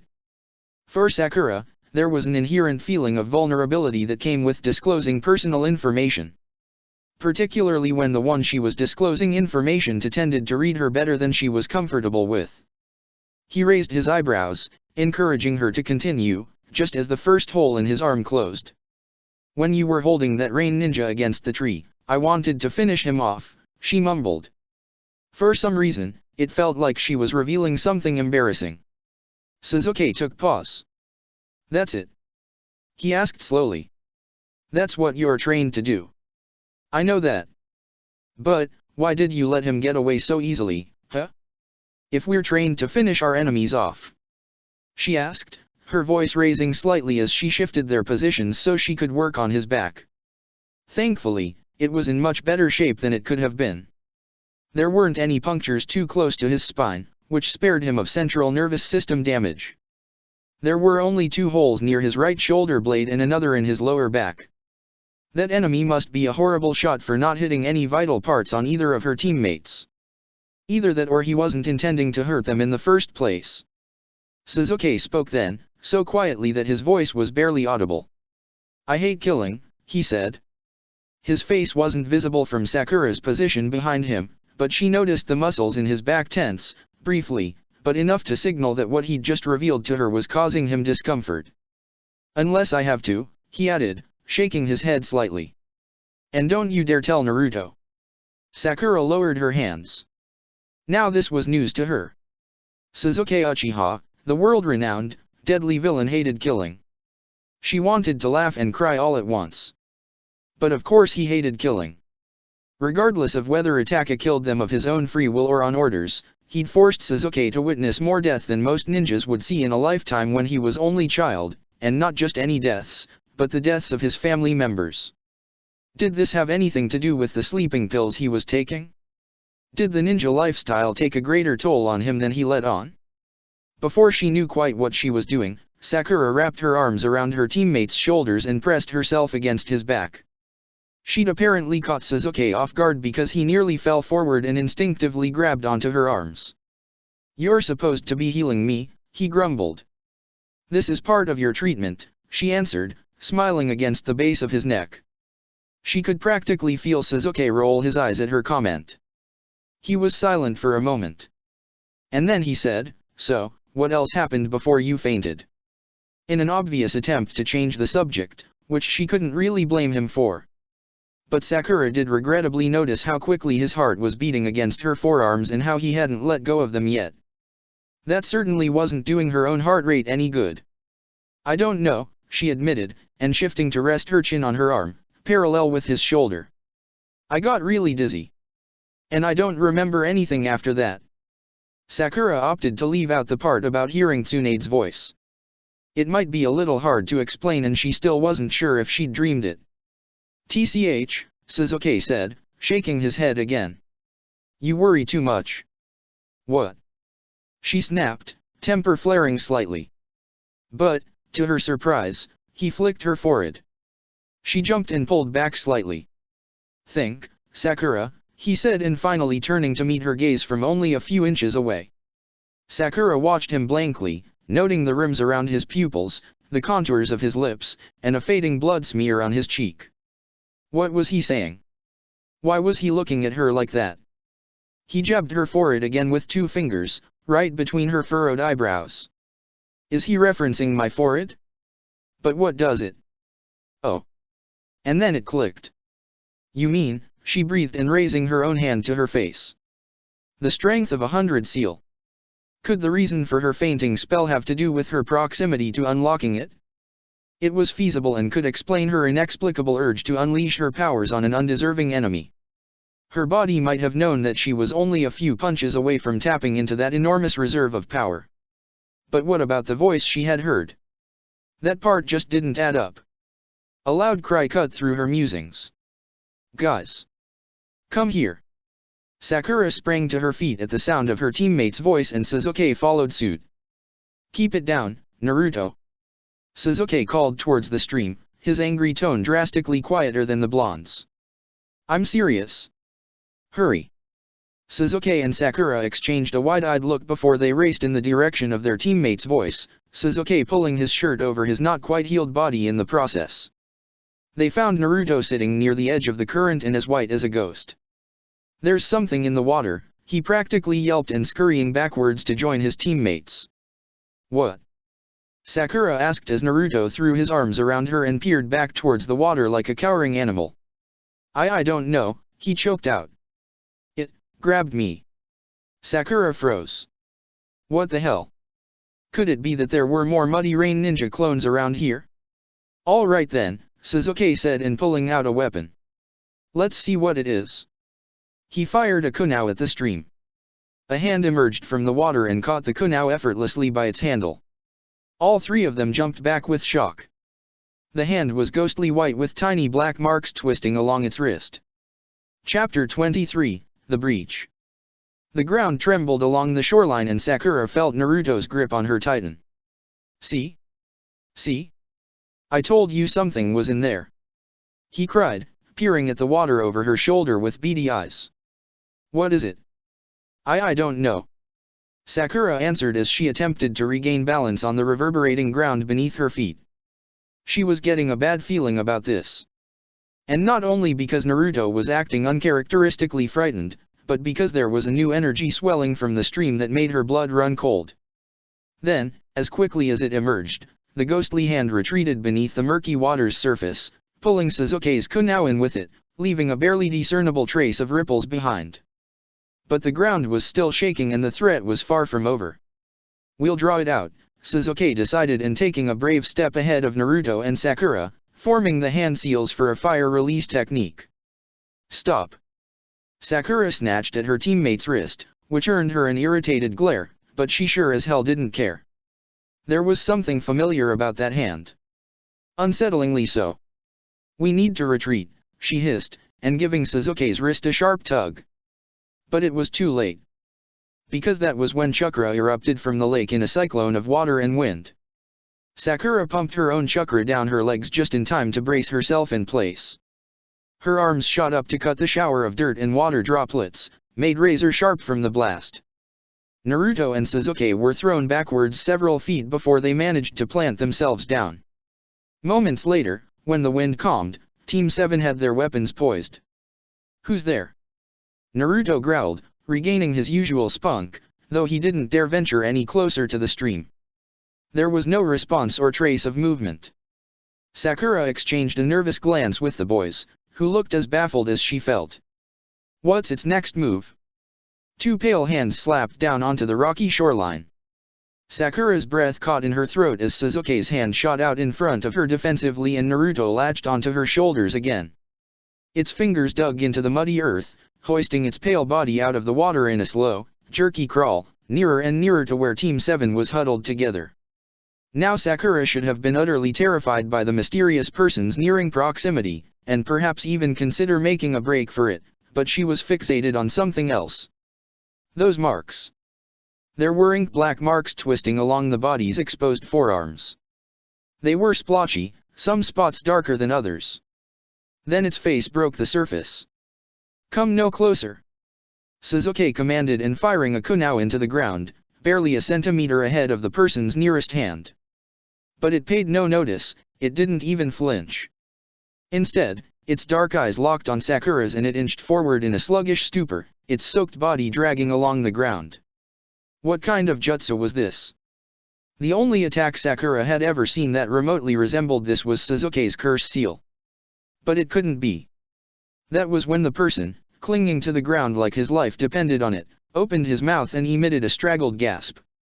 Sakura half expected to see something inhuman protruding from its parted lips, like fangs, or a snake-like tongue, but instead, she only noticed the blisters near the corners of his mouth. His breaths were growing louder, sharper, and between them he wheezed a hardly audible help. Sakura froze. This isn't the curse mark. There was no way. Not only had she spent years studying Orochimaru's devastating curse, but she'd witnessed Sasuke lose himself to it on several occasions. And there was no damn way someone with the mark activated could look so helpless, so lifeless, so defeated. Of what Sasuke had described all those years ago, the seal made him feel energized and indestructible. Immortal even. So if it wasn't a curse, what was wrong with this person? Upon closer inspection, Sakura realized that the person, who looked to be a few years older than them, was a leaf shinobi who she didn't recognize. He had dirty blonde hair, currently soaked and sticking to his neck and face over his forehead protector. His skin was sunken, bluish, and shining with perspiration, the veins on his forehead were bulging and his hands trembling. Although his stare was heavy, his dark eyes were swimming with tears and shifting in and out of focus. This was no curse. Curiosity piqued, Sakura took a shaky step forward while keeping her kunai raised, just in case. "Sakura! What the hell are you doing?" Sasuke shouted, raising his arm again to block her while Naruto tightened his hold. "He'll attack you," Naruto added and pulling her against him protectively. "No he won't," Sakura answered, her voice steadier than she anticipated. Her eyes were locked on the boy now, who was shaking uncontrollably. "This isn't an enemy. This is a sickness." Without giving her teammates a chance to protest, she shoved their arms away and approached the boy, whose mass of disturbing chakra was slipping away at a rapid pace and who was gazing up at her desperately. "You are sick, aren't you?" she asked quietly. He closed his eyes and nodded while letting out a muffled sob. Sakura's heart clenched. Through her medically trained eye, was plain to see that the boy was dying. "All right," Sakura answered while pulling on her tight black gloves with a snap. "I'm going to examine you." "Are you crazy?" Naruto gasped and racing over to her side.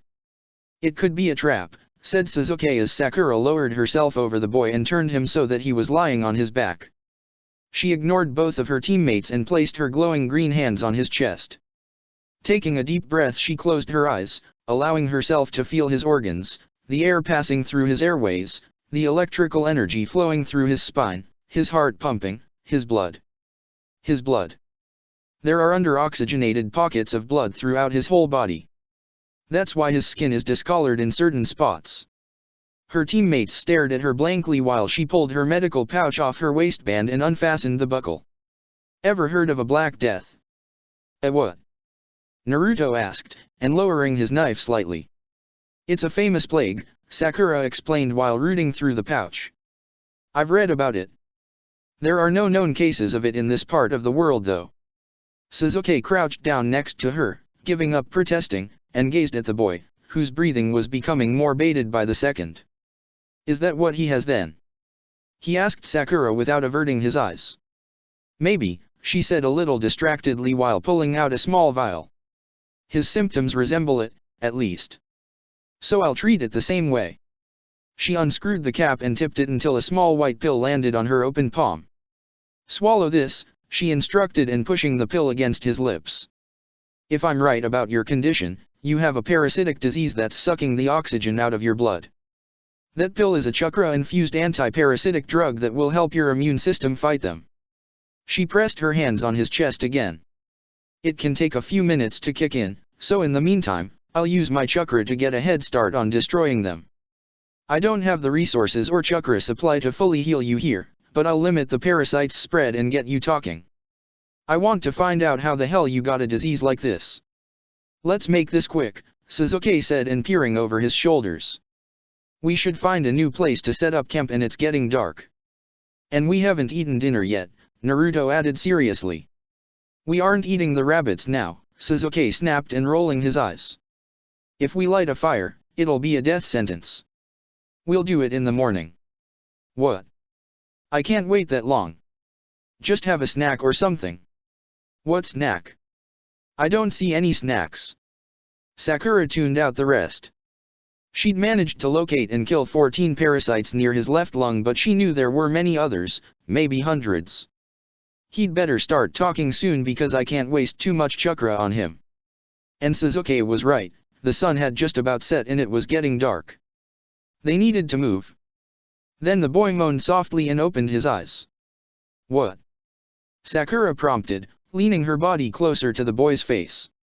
He made another noise, but Sakura couldn't hear it at all. Shut up, both of you. She hissed, rounding on Sasuke and Naruto. He's talking. They silenced immediately and moved in closer. The boy started before taking a loud, harsh gulp. It appeared painful for him to speak. The lymph nodes near his neck were extremely inflamed. He finished and letting out a long trail of air. He did it. Sakura echoed and moving her hands to the sides of his neck, sending a soothing pump of medical chakra through the area to calm the swelling. Who did what? Asked Naruto, and getting right up in the boy's face with an expectant stare. The boy licked his dry lips through trembling gasps.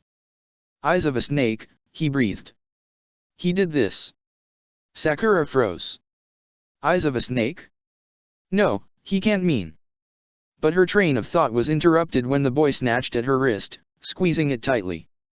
Her stomach flipped as Sasuke pressed his kunai to the boy's throat, and Naruto took hold of the boy's wrist and motioned to yank him off. He told me, the boy choked out, staring directly into Sakura's eyes as tears spilled over his lower eyelids and streamed down his pale face. To find you. Her blood ran cold. Orochimaru. Sakura barely whispered, her throat constricting. The boy nodded in a single jerky motion. Release her, Sasuke snapped, and pressing the kunai down harder, drawing droplets of blood. The boy obliged, and Sakura pulled her hand back against her chest and rose to her feet, breathing hard, her knees wobbling. It was like her heart stopped. Like the world stopped. Orochimaru was here, in the exams. And he was after her. How could she have been so naive to think that having the Sound Village kicked out of the exams would keep Orochimaru at bay? He was a mastermind, a legend. Hell, now that she thought about it, hadn't Orochimaru entered the exam as a grass ninja in her previous life? Hadn't he disguised himself as the Sand Village's Kazekage during the third exam? She was a goddamn idiot. And now she just might wind up dead for it. But if she died, the time travel mission would be ruined. This new world she'd created would die along with her. Sakura clenched the front of her shirt absent-mindedly, her arms trembling, feeling unbearably lightheaded. What was Orochimaru playing at with this disease? Wasn't he after new hosts for his body? The infected ninja appeared relatively insignificant, but if Orochimaru was behind this encounter, surely it served a purpose. And why did he send this diseased man to her in the first place? Wasn't it Sasuke his eyes were on? And if Orochimaru really wanted to kill her, it didn't make sense for him to send a dying man. So perhaps he didn't want her dead, perhaps he wanted to test her somehow. Naturally, the fact that Orochimaru was targeting her for anything at all was unsettling in and of itself. Had he heard of her medical skills? Did he know about the time travel mission? She was honestly afraid to find out. But for now, there was no point speculating about it. They needed to get the hell out of this exam and as far away from Orochimaru as possible. Sakura reached down for her medical pack and made for their campsite. "Sakura-chan, where are you going?" Naruto called after her, also rising to his feet. "Are we just gonna leave this guy here?" "We're going to the tower," she deadpanned without turning back and while increasing her stride. It didn't matter if they packed their things up. Passing the exam was meaningless now. Setting up camp and fighting were futile. They needed to run. But before Sakura was halfway back to their campsite, Sasuke flash-stepped and blocked her path. He shoved her shoulder with an open palm, forcing her to step back and face him. "We don't have both scrolls. We don't have energy," he said and scanning her face through narrowed eyes. "What just got into you?" Naruto raced after them. "We need sleep, Sakura-chan. And food," he pleaded. "We'll go to the tower tomorrow when we have the scrolls." White-hot rage coursed through her and she smacked Sasuke's warning hand away. They didn't understand. This wasn't about them anymore. This wasn't about the exams. They had to get out. But God, was she ever dizzy. "I'm going to the tower," she heard herself shout. "And if both of you want to live, I suggest you follow me." She shoved past her teammates in a daze and channeled chakra to her legs. Sakura's teammates probably thought she was insane. But she didn't care. Before she could catch either of their reactions, she launched herself into the air and through the branches of a nearby tree. And then she was flying from branch to branch, while leaves and twigs smacked her face and scraped her bare arms and legs. She was so tired and weak and sluggish. But she had to keep going, even though her surroundings were getting blurry, unsteady. Shortly after, she sensed Sasuke and Naruto on her tail, drawing closer and closer, picking up speed. Or was she slowing down? Without any forewarning, the second pulse struck then. And it was like her skull was caving in under a sharp and all-consuming pain, completely disorientating her. Her knees buckled and the sole of her boot missed the next branch. She slipped out of the tree, free-falling through the air. And landed on a cold, concrete surface. The first thing she noticed was that the air was musty and heavy, unlike the crisp forest air she'd just been leaping through. She opened her eyes but everything was pitch black. Sakura detected a presence with a familiar chakra signature hovering over her and she blinked rapidly, trying to regain control over her dominant sense. And, gradually, light started pooling in through the corners of her vision, illuminating her soundings. "Sakura," said a firm, familiar voice. "Tsunade-sama." Sakura choked and twisting her head around. Her sight was becoming clearer. She could see a pair of stern amber eyes and a deep purple diamond framed by strands of blonde hair. There was no doubt about it, Tsunade was above her, gripping Sakura's arms. And then, to her surprise, Tsunade stood, releasing Sakura, and cursed loudly. "It's damaged." She roared and pounding her fist against the concrete wall beside her with a loud crack. Sakura sat up and felt blood rush to her head. And dread pool in her stomach. Bookshelves and cabinets lined the dark walls. An empty syringe was splayed on the floor. Her body was larger, heavier, her breasts straining against the fabric of her tight, green combat vest, her hands bigger, her chakra more abundant. She knew exactly where she was. She was in a room in the basement of the Hokage Tower. The last room she saw before embarking on the time travel mission. She was in the future. Then Sakura processed Tsunade's words and glanced down at her hands to find that she was clutching a scroll. A scroll that, upon closer inspection, had a small rip along its edge. "How long were you there?" Tsunade asked, her tone dripping with frustration as she turned back to face her apprentice. "Several months," Sakura stammered, her voice breaking. "I'm taking the Chunin exams." "Do you know how it was torn?" Tsunade beckoned towards the time travel scroll Sakura was clutching. She stared down at it, baffled. I don't know. I left it at home, as I usually do." Tears prickled in the corners of her eyes.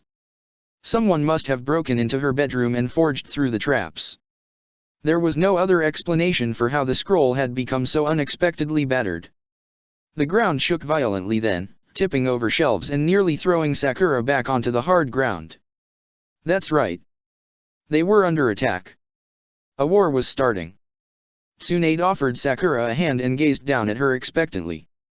"We have no choice but to fight Orochimaru. Come."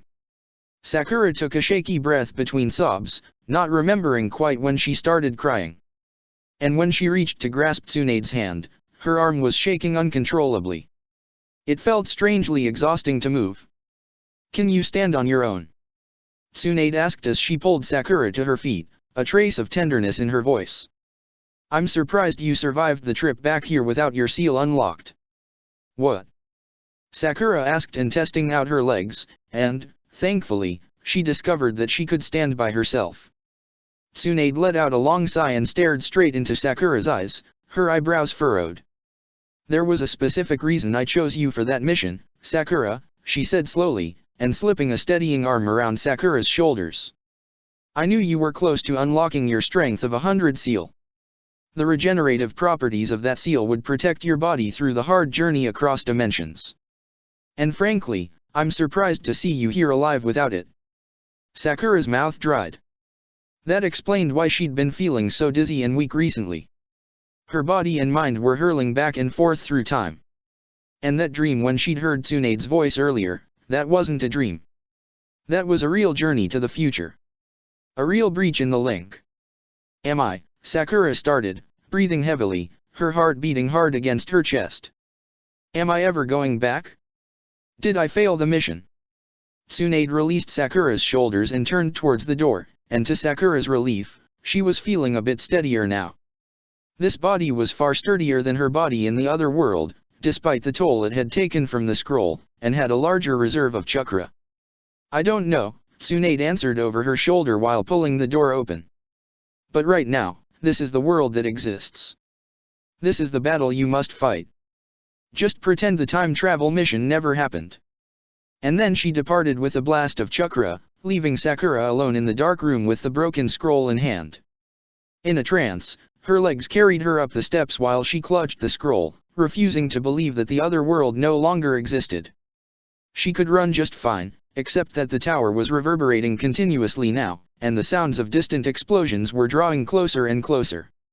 She used the narrow walls lining the staircase to support her as she ventured up to the ground level. She arrived at the grand front doors and threw them open to find her home in turmoil. There was fire and rubble and smoke and a giant snake crashing through Konoha's protective stone walls. This can't be happening. This must be a nightmare. Tsunade had apparently called for Konoha's troops to assemble, but without the time to prepare a proper formation, a series of uncoordinated small-scale matches between Leaf and Sound ninjas were taking place throughout the village, on rooftops, in the streets, in parks, in buildings. Most ninjas were forming protective circles around the defenseless crowds of civilians. "That's all because of me," Sakura thought, and staring out at the upheaval. "Tsunade thought I would succeed. She thought I'd keep the scroll safe for a few years and stop this war." She wanted to vomit. But an even more powerful sensation entered her consciousness then. The very bone-chilling, skin-crawling tremor that had haunted her thoughts for years. She raced towards the source of the terrible energy just as Tsunade leapt down from a higher floor of the tower, landing with such immense force that the ground cracked beneath her feet.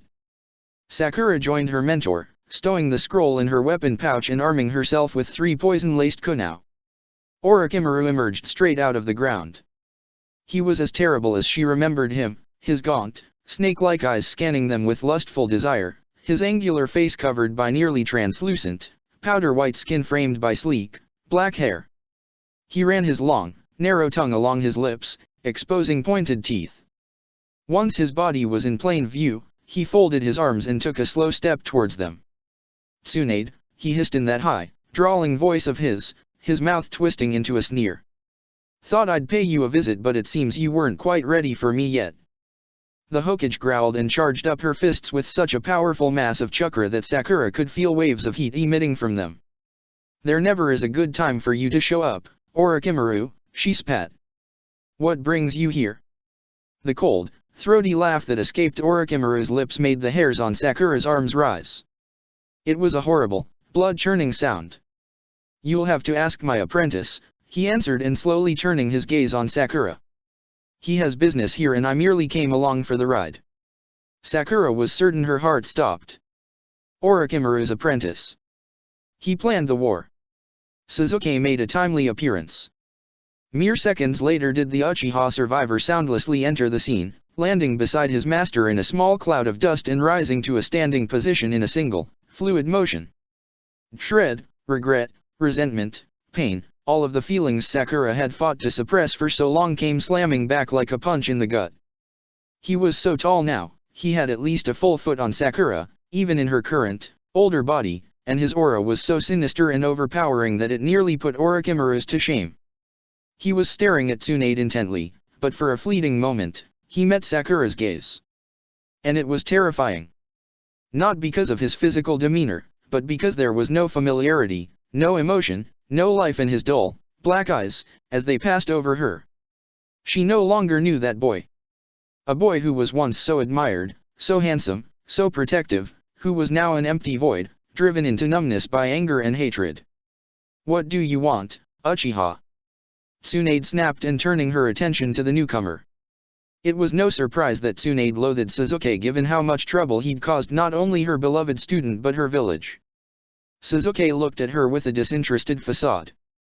"Hokage," he said flatly, his voice a little deeper than Sakura was used to. "I would like a word with you." "About?" Tsunade growled, and crouching into a defensive stance as Sasuke approached her. He ignored her question. "I suggest you come quietly if you don't want your villagers slaughtered to death," he continued, taking another step towards the village leader. One step too far. Before she could think twice about it, Sakura fired her 3 poisonous kunai at Sasuke's throat. There was no way in hell she would let him lay a hand on her mentor. But, as she anticipated, Sasuke's sword was up in a flash, and with the soft clangs of metal on metal, he deflected all 3 weapons. He froze for a moment but didn't spare Sakura a glance. "And anyone who gets in my way," he drawled, and lowering his sword, "is expendable." Sakura was falling. Her eyes snapped open with shock, her stomach turning from the unexpected sensation. It took a moment for her to gain her bearings and realize she was falling through a forest of trees, snapping twigs, and scraping against branches throughout the descent. Shit. The ground was too close for her to break the fall neatly, so when she did finally strike the ground, she rolled herself against the earth, crunching dried leaves beneath her, to minimize the impact of a straight-on landing. But it still hurt like a bitch. Sakura lay there, half paralyzed, and staring up at the darkening sky above her. The last traces of a sunset were slowly fading away to black. She knew what was going on now. That wasn't like the nightmare she had about the jail cell and the snakes. That wasn't a nightmare at all, that was real. Her soul was being wrenched between 2 time dimensions. And with that in mind, the only coherent thought she could muster was, "I think I'm dying." "Sakura-chan." A hazy, distant voice called from somewhere above. Her surroundings were growing sharper and clearer with each passing second, her senses more alert. But she still didn't have the strength to move. Naruto and Sasuke came into view moments later and landed beside her, both looking shocked and completely out of breath. Sasuke spoke first as he lowered to a crouch. "What is the meaning of this?" He growled as his eyes scanned her face intently. But Sakura refused to meet his gaze. The image of his future self was too freshly imprinted in her mind. "You were yelling about getting to the tower," Naruto cried. He seemed pretty jittery as he clutched Sakura's arm. And then you just fell right out of a tree." Sakura emitted a breathless laugh that could probably pass as a sob. "Yeah," she said softly and looking over at Naruto. "That was weird, huh? Well, let's find shelter for now," Sasuke said dismissively and reaching for Sakura's hand to pull her to her feet. But as soon as the skin of his fingertips brushed against hers, Sakura made an instinctive sound, a guttural whimper, and flinched so profoundly that Sasuke retreated his hand, nearly losing his balance with surprise. "Careful, asshole!" Naruto snapped. "You've gotta be gentle with her. She's injured." He proceeded to scoop Sakura up and help her balance while Sasuke stared on blankly. Sakura wasn't exactly injured in the way Naruto thought she was. The fall had been pretty rough, but she probably just strained a couple of muscles at worst. There weren't any breaks or tears that could seriously handicap her. But she was feeling low on chakra. Dangerously so, her vital signs were dwindling and her head was spinning. Time travel sure did take an enormous toll on her body. Sakura knew, with complete certainty, that she would not survive a trip like that again, not in her body's current state. And now that the scroll was torn, it was probably only a matter of time before she was hurled to the future again. Naruto released her once she was steady on her feet. She still didn't dare catch Sasuke's gaze, which she felt burning on the back of her head. "All right," she dismissed. "Let's rest tonight." Sakura knew she couldn't make it all the way to the tower, which was still several kilometers away, in a condition like this. Orochimaru was here somewhere, and seemed to be after her, but right now, this life felt a whole lot safer than her other one did, where Orochimaru and Sasuke were immediately before her, winding up for the kill. Not to mention, she couldn't help feeling an overpowering sense of relief that this world wasn't gone forever, her mission still stood a chance. And maybe, just maybe, somehow the time travel scroll could be repaired and this life could be salvaged. Team 7 found a secluded clearing sheltered by pine trees that they deemed worthy of camping out in. No detectable chakra signatures were in range, and the tangles of thick branches provided them with shelter and many opportunities to set up traps for any enemies who attempted to ambush them overnight. The moon and stars were visible now and extremely bright, much to Team 7's fortune. They didn't even have to pull out their pocket flashlights while laying traps around the area. Sasuke, who had an exceptional skill with wires, and setting up traps in general, as Sakura could strongly attest to, did most of the work. Sakura had recovered a notable amount of strength during their trek to the hideout, but she was still suffering from the lingering, disorienting effects of chakra depletion. Otherwise, she was feeling alert and anxious again. She'd had a pretty horrible day, to put it lightly, and she had no idea what to do with herself. And to make matters worse, Sasuke seemed quite determined to get her attention, now that she was so obviously avoiding him. "Sakura, bring me 4 senbon," he instructed while securing a trap halfway up a tree, although Naruto was standing far closer to its base than Sakura was. She reluctantly brought him the supplies he needed, without a word, and scurried away as soon as her job was done. And she knew this wasn't fair, that her avoiding behavior was irrational and pointless. But who could blame her for fearing her greatest threat, her worst nightmare, regardless of which universe she was in? Once the traps were set, the moon was bright and looming high overhead. "I'll take first watch," Sakura declared immediately. "I won't be able to sleep anyways, so I might as well be productive."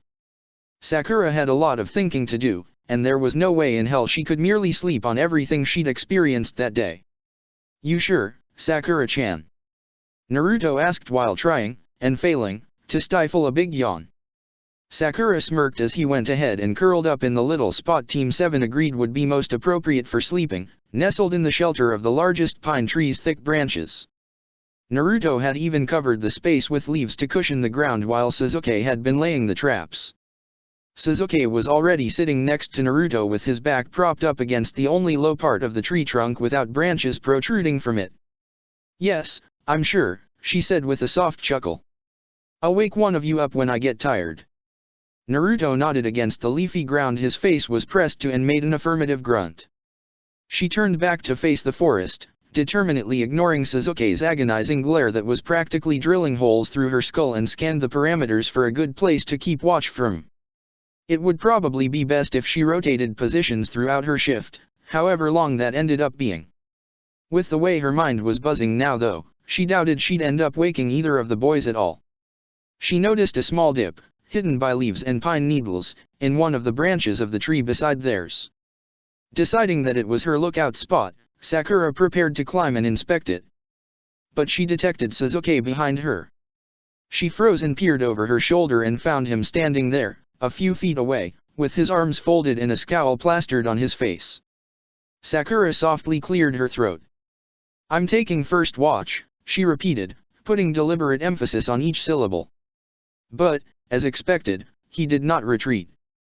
Instead, he shoved his hands in his pockets and approached until he was standing directly to her left, keeping his eyes trained on her the entire time.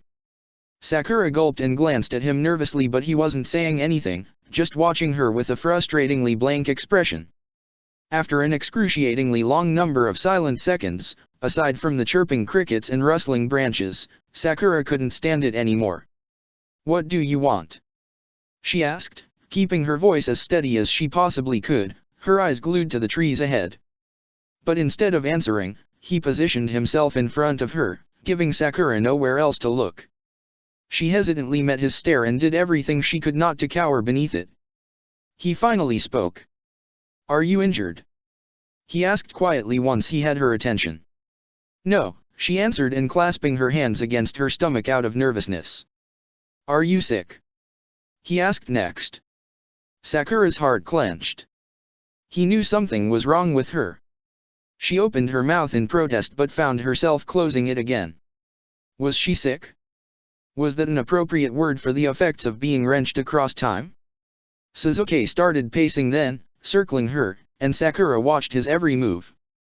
She didn't feel comfortable with him standing closely behind her and out of her line of sight. "You aren't holding yourself right," he said in a tone that was far too calm for her liking. "You're a mess." She tore her eyes away and pulled her arms more tightly against herself, defensively. Was he trying to accuse her of something? Was this a threat? Sakura kept her eyes on the ground, even when he was in front of her again. "You won't look at me unless I force you to," he continued, and at his comment, she glared up at him, defiantly. "Oh yeah? Who's not looking at you now?"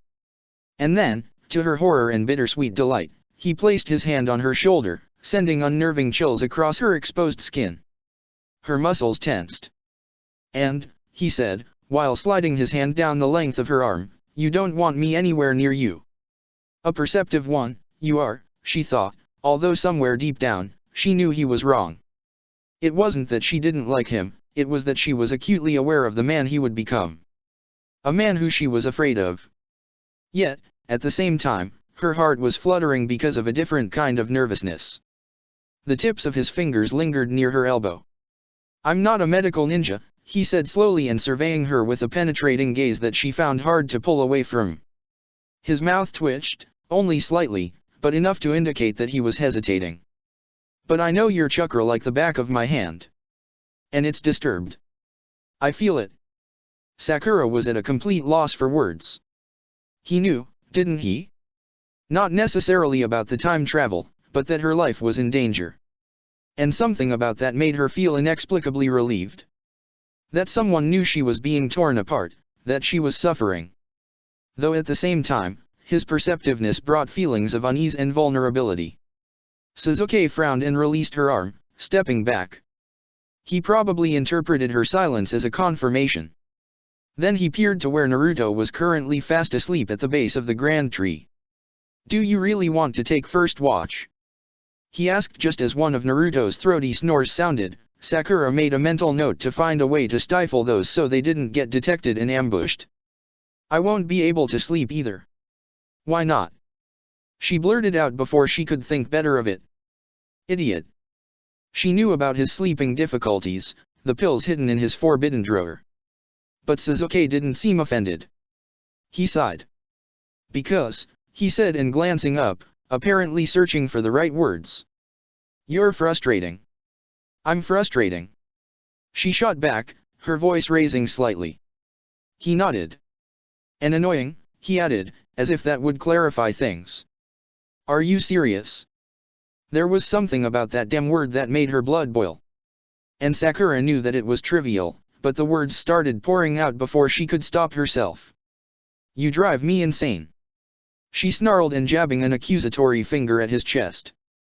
"You snapped at me in your kitchen the other night and wouldn't talk to me for days. You're forcing me to sleep on your couch and I honestly don't even know why anymore. And I've been making you meals that just keep disappearing, but you haven't said anything about Dash." He cut her off then. Not with his words but with his arm, which he slipped around her shoulders and used to pull her right against him. Of all the situations Sakura had dreamed Sasuke would hug her in either of her lives, this was certainly not one of them. But it worked. It shut her up.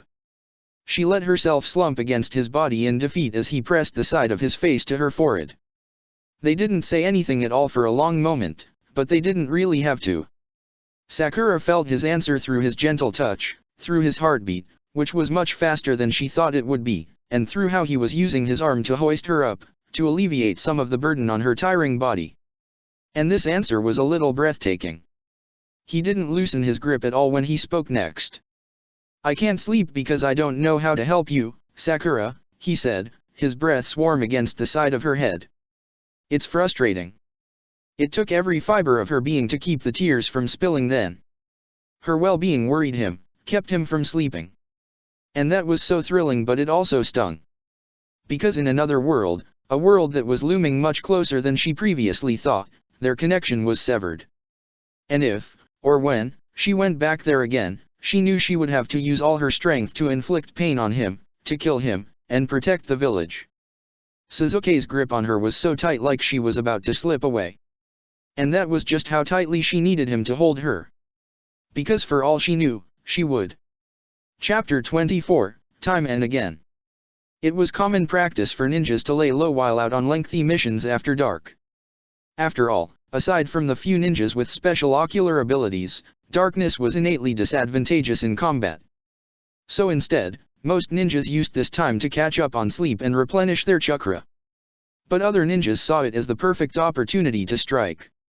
If you really wanted to, locating resting teams wasn't a particular challenge, even in the dark. Any cave or thick cluster of trees was a prime spot for taking shelter.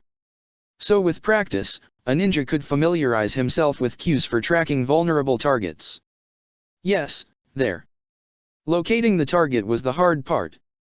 The remaining steps were rather simple: take out their night watch quickly and silently. Then the rest of the sleeping team was at your mercy. "I've found her, Orochimaru-sama." It was a real pity Sasuke and Naruto forgot to grab those 3 dead rabbits before leaving their last campsite and chasing after Sakura. Only 30 minutes into her watch duty, Sakura's stomach tinged with hunger. Although she had soldier pills and was certain Naruto smuggled a couple of rice patties into the arena, she wanted to save those for an emergency situation. Sure, she was being wrenched across time dimensions, which was probably slowly killing her, and was being pursued by one of the most powerful villains in the ninja world. But thanks to a combination of stubbornness and anxiety, Sakura knew that no matter how bad things seemed, they could always get worse. This was not an emergency situation. The rice patties could wait. Sakura was perched on a branch halfway up a pine tree near where the boys were sleeping. The surrounding branches and pine needles obscured her from view and blocked the breeze, but the chilly night air still raised goosebumps across her exposed skin. She rubbed her arms and huddled closer to the trunk while peering through the tangle of branches at her teammates. Naruto was spread-eagled at the base of the tree. Thankfully his snoring had tapered off. The poor guy was exhausted after an outrageously fast-paced first day in the Forest of Death. He had worked his ass off in their match against the Rain Ninjas and their clones, and mere minutes after had been wounded by a barrage of Senbon before tending to an unconscious Sakura for several hours, then half-carrying her to their new hideout. What a trooper, Sakura thought with a fond smile. Her eyes followed the length of his leg, which was currently stretched on top of her other teammate's stomach. Her gaze lingered there and the smile slowly faltered. She never properly healed Sasuke's puncture wounds and his chakra levels were dwindling. After that hug a few hours earlier, he had asked once again if she was certain she wanted to take first watch. "What, you don't think I can handle it?" she had shot back with a sneer. "Whatever," was the last thing she heard him mumble before he joined Naruto at the base of the tree. Despite his apparent concerns, he must have trusted that she wasn't about to drop dead because he fell asleep almost instantly. "He really does care about me, huh?" Sakura pursed her lips, her gaze lingering on her sleeping training partner. There was no way Sasuke saw her as just an annoyance, a burden, or even as just a teammate. He never did, and Sakura knew it. Even in her past life, Sasuke had always cared deeply for Team 7, which really had become something of a messed up little family. As a person who eventually threw everyone's feelings away for a deluded quest for power, it was remarkable how many times Sasuke had put his life directly on the line to protect his teammates. As selfish as he had become, there had always been something real there, something that words couldn't quite describe, that kept them together. And perhaps now, in this new life, there was something even more powerful connecting the two of them. A special kind of respect and mutual understanding. It sucked. Because Sakura's conflicting feelings of fear and love were starting to blur together, especially after the sharp reminder of what Sasuke's future self had become. There, he was a ruthless killer waging war on Konoha. And here, a genuinely good guy who wanted nothing more than her safety. Nothing makes sense. This is torture. Before she drove herself mad, Sakura averted her gaze and cast all thoughts of her teammate aside. She was on watch duty and needed to be alert and focused. She scanned the parameters carefully, but it was quite dark now, aside from the soft glow of the moon and stars, rendering her visual scanning nearly pointless. She would have to rely on her ability to detect chakra signatures if she was going to protect her team from prowling enemies. Although she was feeling considerably better than when she fell out of the tree, Sakura got the sense that her trip to the future had taken a serious and possibly permanent toll on her body. A dull ache was coursing through each of her limbs and her vital organs were at half capacity, at best. And, as Sasuke had pointed out, there was something wrong with her chakra circulation. Even now it was fluctuating in ways that she couldn't get a handle on. Sakura knew there was no amount of medical ninjutsu that could restore it. Unless she unlocked her seal. She was certain of it now, her charging power was on the verge of being unleashed.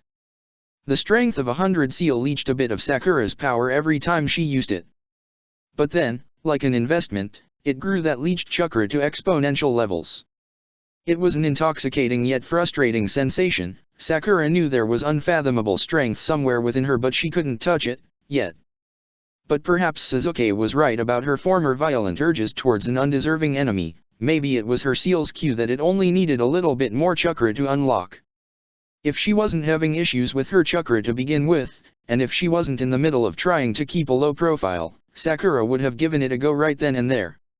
Unfortunately, given her predicament, she was better off biding her time, abstaining from her temptation to. Her head snapped up. She detected a presence. And not just any presence. It was the one she'd encountered in the alley in Konoha. And in the Land of Waves. And now here, somewhere in the forest. Somewhere close by.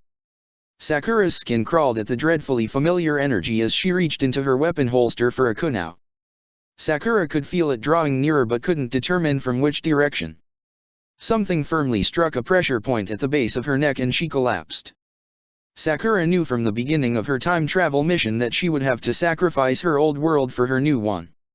And, earlier that day, when the powers of the scroll unraveled and sent her reeling to the future, Sakura got the sense that her new world wasn't as safe as she had once believed. Not only was the village at risk, but also her life. And maybe Sakura was bound for the same fate as countless ninjas before her who were killed in the line of duty for the greater good. But if she was going to be killed in action, Sakura sure didn't want it to be here, tied to a tree in the middle of the forest of death in the dead of night. When Sakura roused, two thoughts occurred to her, that she was being taken hostage and that she probably should have grabbed that rice paddy after all.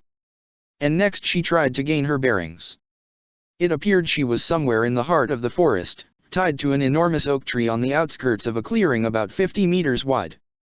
The moon was right overhead, which provided a relatively clear view of her surroundings, including her three captors who were huddled a short distance away, all wearing black cloaks and matching black masks. The presence she detected earlier was nowhere in the vicinity. This is so inconvenient. Sakura had no idea how far she was from her teammates. Although her mysterious captors weren't making any move to hurt her, for now, nor did they feel particularly powerful, the ropes binding her arms and legs were too damn tight for her to free herself. She also didn't want to spike her chakra and give the impression she wanted a fight. Regardless of who these ninjas were, she was outnumbered 3-1. While keeping her breathing and heart rate steady, she watched them intently to gauge their strengths and weaknesses in case a battle did ensue. But all she could really gather was their hunched, unthreatening positions and that their chakra levels were either being masked or incredibly low. Then, out of the blue, one of the cloaked figures dropped to the ground. Sakura barely managed to stifle her gasp. The energy emitting from the fallen figure fizzled out instantly, and even without medical expertise, Sakura would have known he was dead. And then the others, one by one with their cloaks billowing behind them, fell to the ground and died. In the middle of the clearing, under the moonlight, right before Sakura's eyes. She stared in total bewilderment at the lifeless heap of bodies, concealed by layers of black fabric. Using every skill at her trained eye's disposal, Sakura scanned them carefully, attempting to discern the cause of her captors' deaths through the darkness. Was there a silent killer nearby? Was she next? A beam of moonlight peeked out through the hazy clouds above, shining down into the clearing and illuminating the bodies. There was no blood, no weapons. So they didn't appear to have suffered an ambush. But she caught sight of something far more terrible in the light of the moonbeam. One of the captor's arms was protruding from beneath the tangles of dark fabric. And along it ran a pattern of familiar black markings. Her breath caught in her throat. It was the disease. Overwhelmed by sheer panic, Sakura pressed her head back against the tree as droplets of perspiration lined her brow. It was him, Orochimaru. Sending more diseased ninjas after her. And not to kill her, but for some other unknown purpose. She needed to get away. Now that her captors were dead, she foresaw no consequence to spiking her chakra. So without further ado, she pumped chakra down her arms, turning them into razor-sharp scalpels to split the ropes. Leaving so soon. She halted in her tracks. Someone was directly to her right. Sakura slowly shifted her gaze in the direction of the voice until her eyes locked on the imposter. Her body seized. A woman was standing there in the shadows, leaning against a nearby tree, and staring directly at her with a beady, bloodthirsty stare. The woman was wearing a grass village head protector and a beige tunic. Her hair was long and sleek, her face angular, her lips curled into a wicked smile. And Sakura knew exactly who this woman was. Or who this woman now was. All thoughts of escape faded away. "You like what I've brewed up?" the woman asked slowly while unfolding her arms and approaching her prey. Sakura's body was frozen, her mouth far too dry to choke out an answer.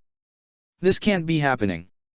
In response to her silence, the woman chuckled darkly and slunk into the clearing, placing a finger over her mouth pensively. They didn't last long, she observed while gazing at the fallen cloaked ninjas. Pity. I hoped you would become acquainted. She turned back to Sakura, her deranged eyes gleaming. This is for you, you know. This illness. Sakura finally found her voice. Why? She breathed. The woman sneered and drew closer, the moonlight casting shadows along her pale, sunken face. I want to find out who exactly you are. This pink medic I've heard so many things about, she drawled. It's over. This is where it ends, Sakura thought as her body went completely numb. This was how she died.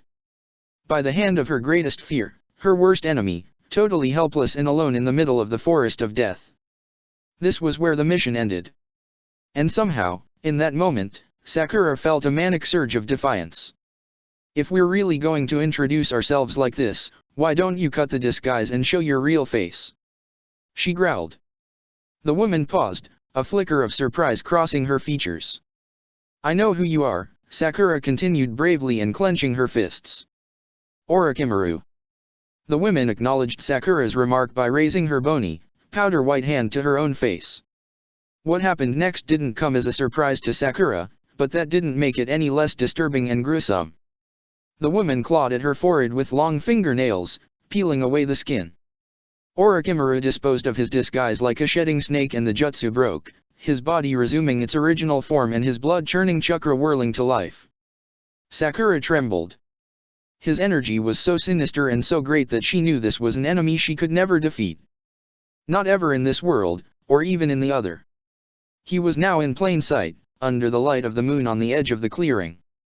The face of the woman was splayed on the ground in shreds and his snake-like yellow eyes bore into Sakura's. He wasn't smiling. "Who are you?"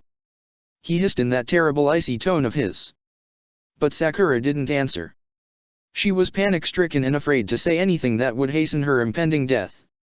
He drew nearer still, until he was towering right over her, his body mere inches away. "My subordinate has been tailing you for some time now. Coupled with my own research, we have a theory of what you are and where you've come from. But I am implored to pry a little myself." He stroked her face with one of his cold, skeletal fingers and Sakura shuddered while pulling her eyes away from him. The gods only knew what would happen now if he caught her in a genjutsu. "Don't look into his eyes, don't look into his eyes. I also can't help but notice that you reek of someone I know quite well. And that intrigues me." And then, to her horror, she felt a cold, wet pressure glide across her chin and along her jawline. His tongue. It was far smoother and longer than that of a human tongue and the sensation was haunting. And it clicked then, maybe he wanted her. Wanted her for a host. The very thought chilled Sakura to the marrow of her bones. It seemed he detected that she was close to unlocking Tsunade's seal. And maybe that was enough for him to change his mind about targeting the Uchiha heir. Maybe she should have been looking out for herself rather than spending her time worrying over Sasuke. Because if he cursed her, it was game over. Sakura knew that, once sealed, succumbing to the allure of Orochimaru's curse mark was a matter of willpower in the end. But that wasn't the problem, she only had a 10% chance of surviving the bite upon its infliction and in her body's current state, she knew she wouldn't. In the rare chance she did survive, however, it would seriously complicate things. If she lived through the pain of it all, she would have to seal it herself. She had a sealing scroll tucked away in her medical pouch somewhere.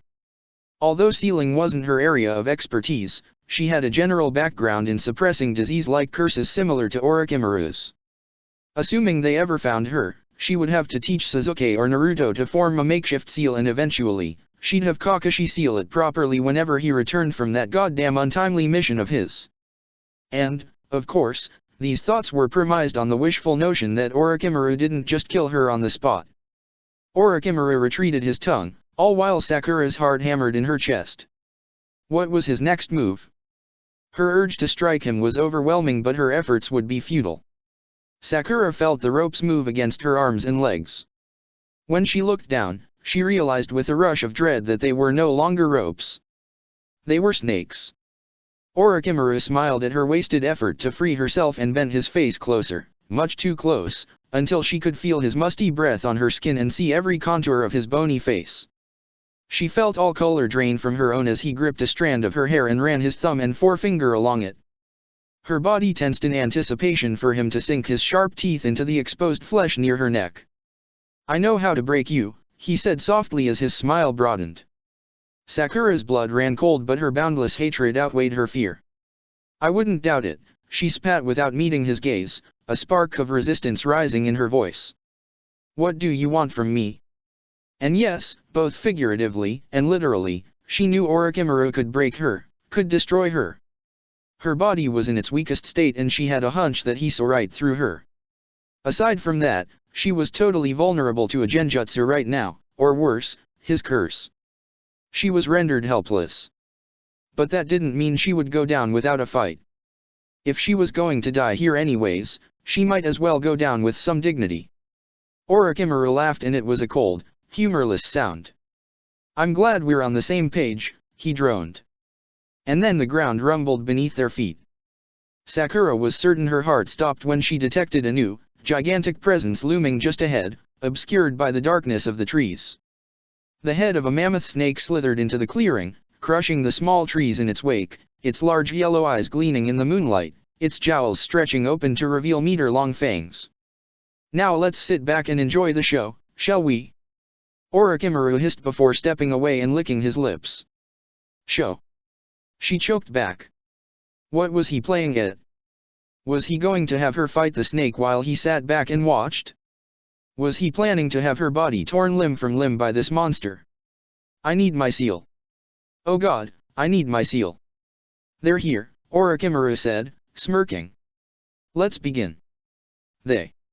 She repeated, perplexed, but the word barely escaped her when she realized just what the wicked snake meant by breaking her. He wasn't going to inflict physical pain. He wasn't even going to drive her mad with illusions. No, what he had in mind was far worse. Sakura-chan.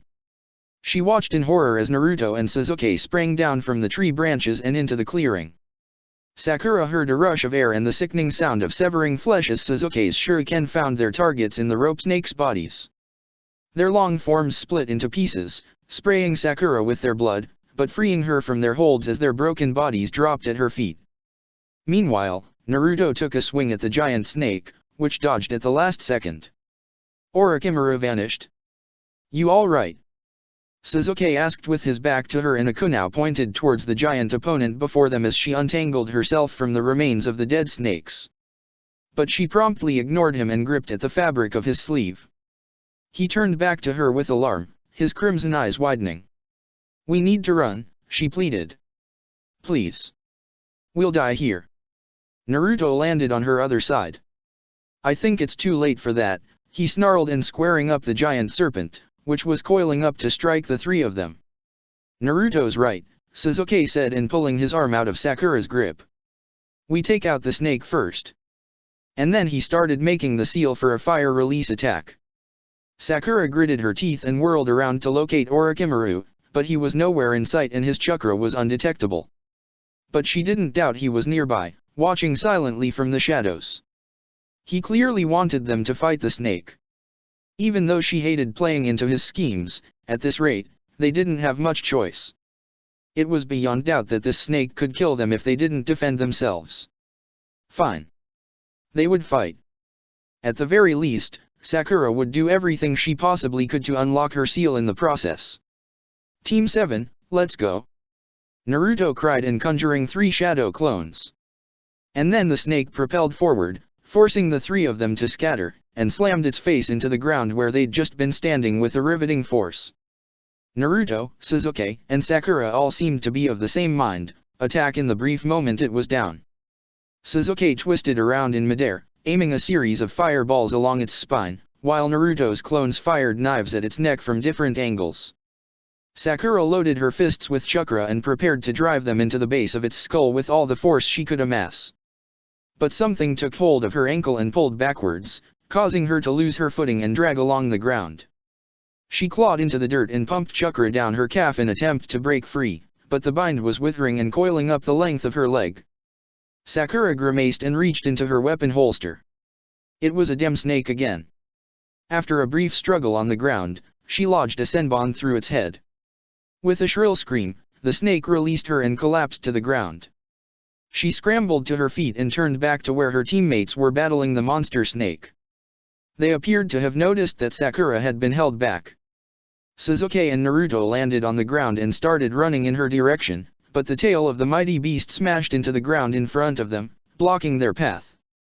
He doesn't want me fighting with them, Sakura thought, realization crossing her features as she felt more tiny snakes squirm up her legs.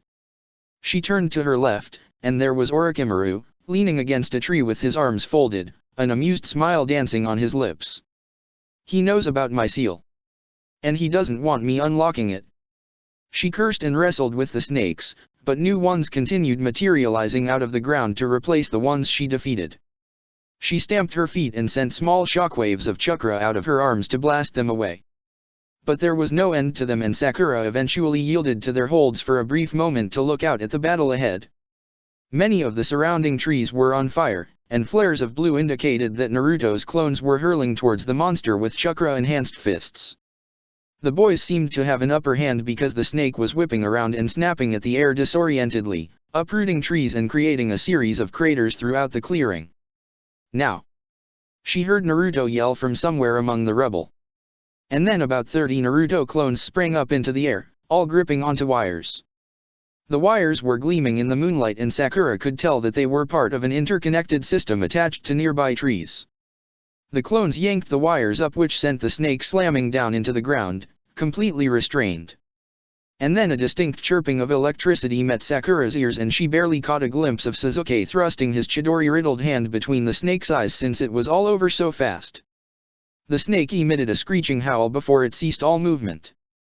Sakura felt a brief surge of pride at how brilliantly executed her teammate's plan was, but then she was, rather violently, pulled back to her own struggle when one of the small snakes wrapped itself around her neck. She cried out with shock and channeled chakra to her hands while gripping onto the snake's body, blasting it to bits with spurts of blood, which regrettably got all over her face and hair. Naruto was at her side in a flash, using a kunai to slash at the snakes confining her, sending more snake blood gushing all over the place. By the time Sasuke joined them, his Sharingan glowing through the darkness and covered in quite a lot of blood himself, Sakura was free. Thanks. She gasped and wiping her gloved hands across her chin and down her arms. You guys were great. But we've got to dash. How did you get yourself into this mess? Sasuke interrupted through heavy breaths. It appeared using the Chidori had paid a price, especially since he had so recently learned the technique. Seriously? Naruto chimed in, nodding at his side. What's with all of these snakes? How did they abduct you like that? It's not the snakes. It's Dash, she started, but she stopped dead and she felt the boys seize up as well. Orochimaru's bone-chilling energy was suddenly everywhere, bombarding them from all directions.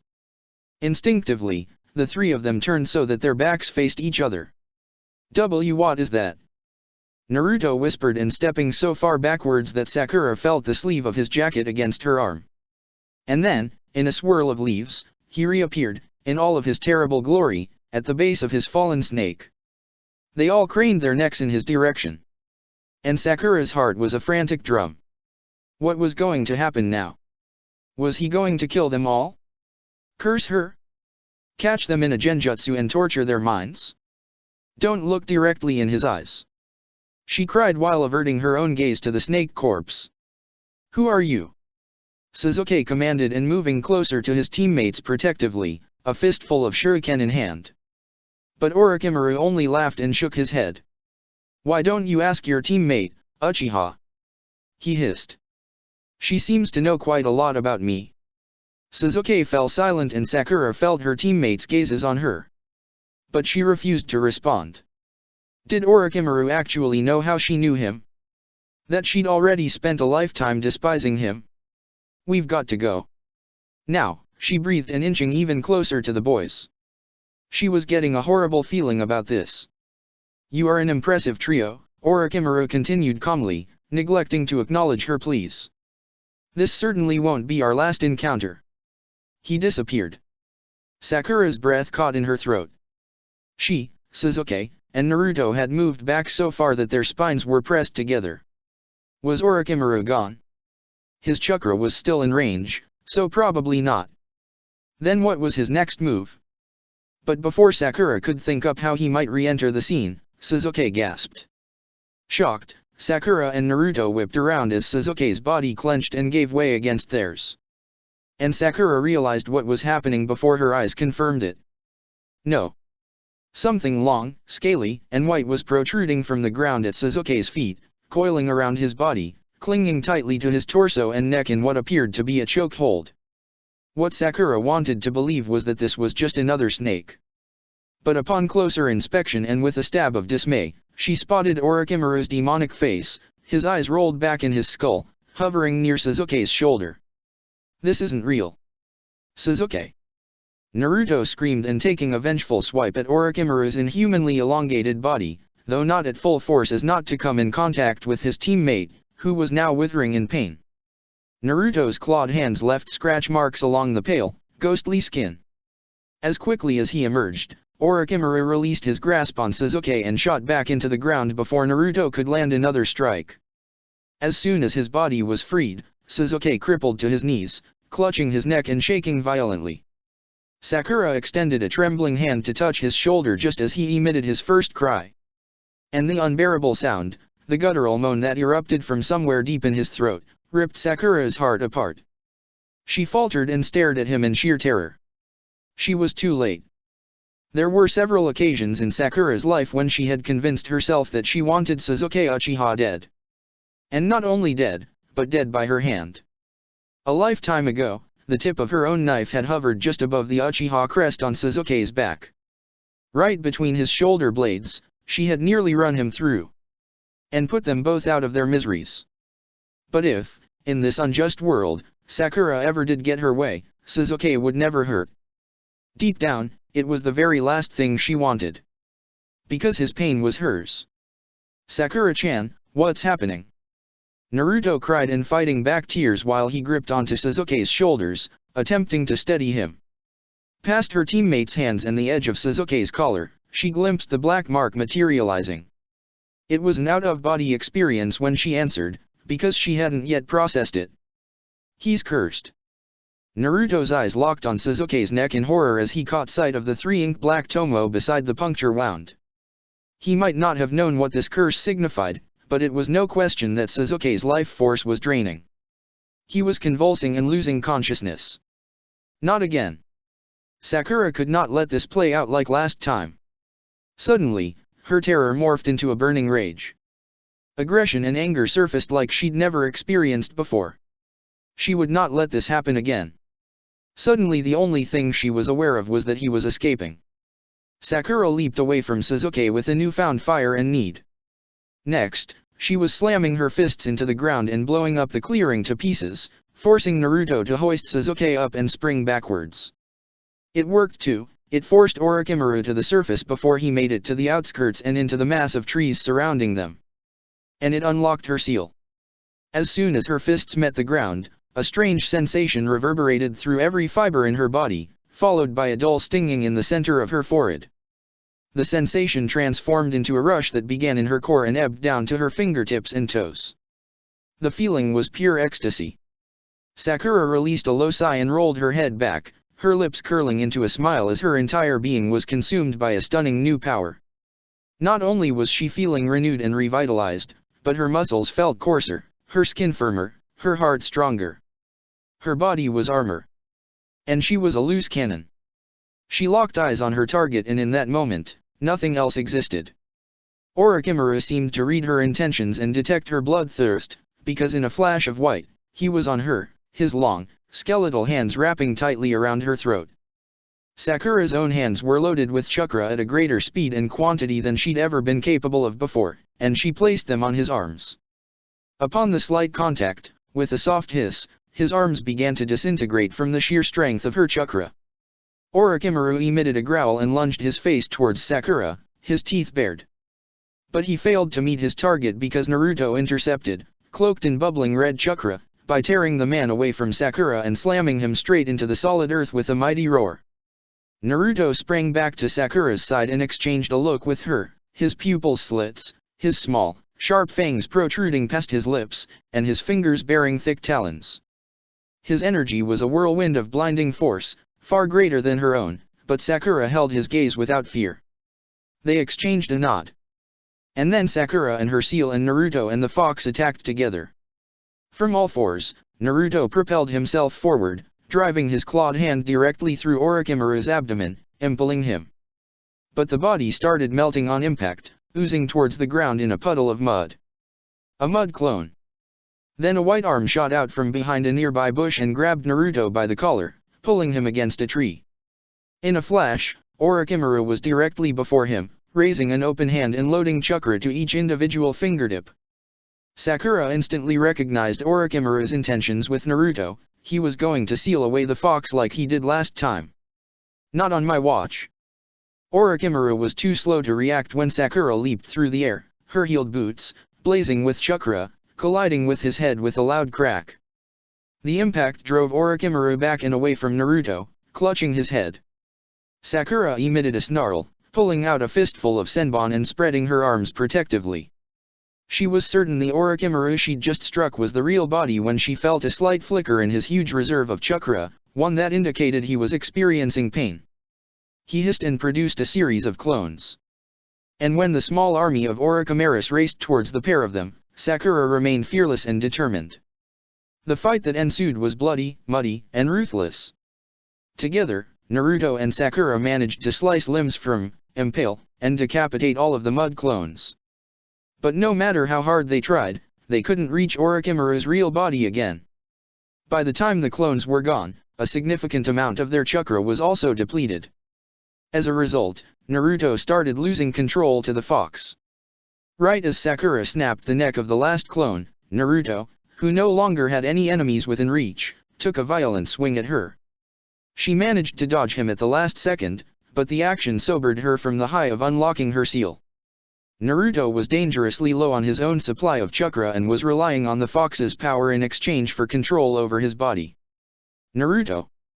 she cried, and roughly taking hold of his shoulder. "Snap out of it!" But he swiped at her again, forcing her to grab his wrists with all the strength she could. "Focus, Naruto. Sasuke's dying and we need to focus." Her eyes darted across the clearing to where Sasuke was laying and her heart lurched. Her healer instincts activated. "What am I doing?" Then her eyes shifted to where Orochimaru was perched, atop the corpse of his giant snake, arms folded and smirking amusedly. "What are we doing?" She gritted her teeth. Was this part of his plan? To drive her and Naruto to the edge? To leave Sasuke to die? Was this what he meant by show? Her stomach turned. "I think my work here is finished," Orochimaru drawled, as if reading her mind, and forming a hand seal. "Until next time." And then he vanished, for good, Sakura detected, because all of his chakra and terrible energy disappeared along with him. She cast a nervous glance towards Naruto, whose arms were still in her grasp. His fox-like features had slipped away, his eyes wide and brimming with tears. He seemed to understand that they'd been manipulated somehow. They raced to their friend as fast as their exhausted bodies would allow. Sakura pulled off her blood and mud-soaked gloves and lowered herself over Sasuke, turning him so that he was flat on his back. He was barely conscious. Naruto crawled over to join them and placed a hand on Sasuke's arm. "What just happened to us?" he choked, and gazing up at Sakura through bleary eyes, which lingered on her forehead where her diamond seal was now in plain sight. Sakura pursed her lips while pulling off Sasuke's head protector and placing her hands on either side of his head, sending a pulse of medical chakra directly to his brain in attempt to rouse him. Sasuke simply couldn't lose consciousness again. Because in her old life, when he woke after being inflicted, the curse had taken over him. Perhaps he wouldn't lose himself this time if he stayed awake. "We lost control of ourselves, I guess," Sakura said quietly, her voice raspy with exhaustion. Although she and Naruto had both lost control in very different ways, their trigger was the same. Sakura felt her new power stirring within her. But it was drained after the battle. The rush was over. This strength was something she'd learned to cultivate and control with time. But in that moment of emotionally charged madness, her anger for Orochimaru had been so all-consuming that she'd forgotten a part of herself, the part that drove her to heal. She gazed down at Sasuke's lifeless face and felt an unbearable wave of remorse. He was cursed again. She had failed to protect him. The skin near the black mark at the base of his neck was red and irritated. His body was fighting it, fighting the odds, the 90% chance of immediate death upon the curse's infliction. "Is he going to die?" Naruto asked, his voice as devoid of strength as she felt. "No," she responded immediately, trying to reassure her friend, while a sob welled up in her throat and a hot tear trickled down her dirt-covered face. Naruto seemed to detect that her words and feelings betrayed each other. He placed a hand on her trembling shoulder. "He did it once. He has to do it again. Stay with me," Sakura pleaded, and sliding her hands down, sending another pulse through Sasuke's temples, pushing him closer to consciousness. His handsome face was so pale, lifeless, and cold in her hands. She could not live this life a second time, a life spent watching this boy lose himself and slip away through her fingertips. She could not handle losing him twice. "Stay with me," she repeated over and over, even long after Sasuke's eyes fluttered open. Chapter 25, Hit List. Sakura and Naruto unanimously agreed to leave the war-torn clearing immediately. Although Orochimaru was certainly gone, perhaps even out of the forest of death altogether, there were remnants of his corrupted energy wafting through the frigid night air and crawling over the fresh craters in the open terrain. On top of that, the three cloaked, diseased corpses were still splayed out amidst the rubble and quite literally smelled like death. They radiated a sickly aura that made even Sakura's, a high-standing medic's, stomach turn. That wasn't just any illness. That was an illness Orochimaru specifically designed for her. Why? She had no idea. But if he was hoping to unsettle her by it, it was doing a damn fine job. Frankly, at this point, Sakura just wanted to get the hell away from any reminders of the recent battle and perhaps even indulge in a fleeting, ignorant fantasy that the entire day never happened at all. It was probably the worst day in either of her lives, so far, which really did say something. After all, medical ninjas tended to encounter some particularly disturbing shit. But of course, she didn't have time for such naive, delusional thinking. Her work for the night wasn't finished yet. As soon as Sasuke opened his eyes, which wasn't long after Sakura's chakra coaxed him out of his slumber, and she confirmed that his vital signs were in working order, they departed. Naruto led the way through the night carrying Sasuke on his back, pushing through the looming trees in an uncharacteristically stoic silence. About 10 minutes later, he and Sakura slowed their paces down to a walk, partly because they were exhausted and injured, and partly because it was dark and there was no way they'd find an optimal hideout until the sun was up again anyways. They spotted a small bed of bushes smack dab in the middle of the woods. They caught eyes and exchanged a nod. It was no safe haven, but would have to do. Naruto eased Sasuke down onto the rough ground while Sakura tried to smooth out a clear patch of earth among the matted tangle of twigs and dried leaves. Their teammate was still conscious but rapidly slipping in and out of sleep, running a terribly high fever, and probably numb from the sheer pain of the fresh curse mark. While Naruto quickly scouted out the area for enemies, Sakura pulled off her medical pouch and rooted through it for some quick remedies to calm his aching body. She found the anti-inflammatories first and wasted no time propping Sasuke's head up onto her lap, ignoring the twigs painfully cutting into her exposed knees, and slipping 2 pills into his mouth. His body was treating the curse like a foreign virus, which explained his fever, his body's desperate, final line of natural defenses. And it was all in vain. "Swallow it," she commanded, and through his heavy-lidded daze, he managed a shaky half-nod and did as instructed. It was a miracle he survived at all, but it was no time to celebrate just yet. Sakura didn't want to risk him passing out while the curse was still unsealed. When that happened the last time around, the curse had taken advantage of his vulnerable state and controlled his mind and body when he woke. She hastily reached for her strongest painkillers without sedative properties. She couldn't afford for him to get any groggier, and shoved one of those in his mouth as well before digging out a small water canteen and holding it against his lips. Sasuke managed a few weak gulps, several droplets dribbling down his chin, while Sakura pushed his matted hair away from his face. His forehead protector was tucked away in Naruto's weapon pouch to give his burning head access to the crisp air, which she hoped might calm his fever a little faster. Naruto returned soon after and offered a weak smile and thumbs up. "Coast is clear," he said before crawling over to join his teammates in the shelter of the bushes. "Now what, Sakura-chan?"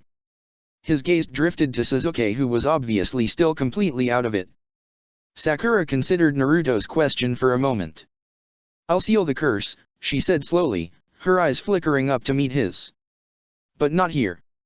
We'll need a better hideout with more space and protection, probably some traps, because the procedure is long and intricate. And I suck at sealing, so I might need to give it a few tries." Sakura knew she wouldn't manage a flawless Fujiwara seal like Kakashi did in her old life, but she needed to try, even if it was just something temporary to get through the rest of the exam. Naruto nodded, looking at her expectantly. "Should we find somewhere for that now?" he asked, hints of desperation in his voice. Sakura shook her head. "Not only will it definitely leave Sasuke unconscious, but it'll drain a huge portion of my chakra, even with my new seal," she explained, and sensing Naruto's eyes drift to her forehead at her comment. "It might knock me out too. And I'm not sure you're up to babysitting both of us at the moment." Her voice trailed off and she gave her friend a meaningful look. Naruto met her gaze and nodded. If they got ambushed, they'd be screwed if Naruto was stuck protecting 2 useless teammates. He was low on chakra, mildly traumatized, and it was pitch black outside. We should lay low and get some rest until the sun rises then, he proposed in a tone reminiscent of his older, more mature self. And we keep him conscious, Sakura added, beckoning towards Sasuke with a tilt of her head. I'll also patch up some of your injuries. Naruto shifted backwards, raising his hands in protest. Don't heal me. I'm fine. I heal pretty fast on my own, anyways. You've gotta save up your chakra if you're gonna seal the bastard's curse thingy. Sakura fought the temptation to grin as some of Naruto's typical spunk entered his voice. Tell you what, she said. I mend your injuries then you take first watch. That way I can sleep and replenish some chakra before my shift. Naruto shot her a stubborn, scrutinizing stare, his arms folded across his chest. Okay, fine, he huffed. But how are we going to keep him conscious, anyways? She cast a nervous glance down at Sasuke and placed her hand on his forehead. His skin was just as hot as it was before. Those anti-inflammatories weren't helping yet, and until they did or he regained enough of his own chakra to keep the foreign curse under control, his body was at risk of shutting down entirely. Sakura gritted her teeth and rubbed her temples, racking her brain for a solution. All right, she said after a pause. I know what we'll do. And with that she carefully lifted Sasuke's head off her lap, hooked her other arm below his shoulders, and pushed him up into a sitting position. Naruto caught on and grasped Sasuke's upper arms to steady him. Sasuke, who was extremely delirious, groaned and put his face in his hands. Don't you dare puke on me! Naruto snapped with his usual flair, but his face fell slightly when Sasuke didn't respond. So, what's next? He asked, anxiously shifting his focus back to Sakura. She raised her hand, palm up, and closed her eyes in concentration. Although this was a trick she'd done countless times in her other life, it required immaculate chakra control and every ounce of her focus. Plus, aside from the trickle of moonlight from above, it was still pretty dark. I'm going to manually increase his chakra supply, she answered simply as she squared her shoulders to Sasuke's back and the blue glow of pulsating chakra enveloped her hand, illuminating the surrounding branches.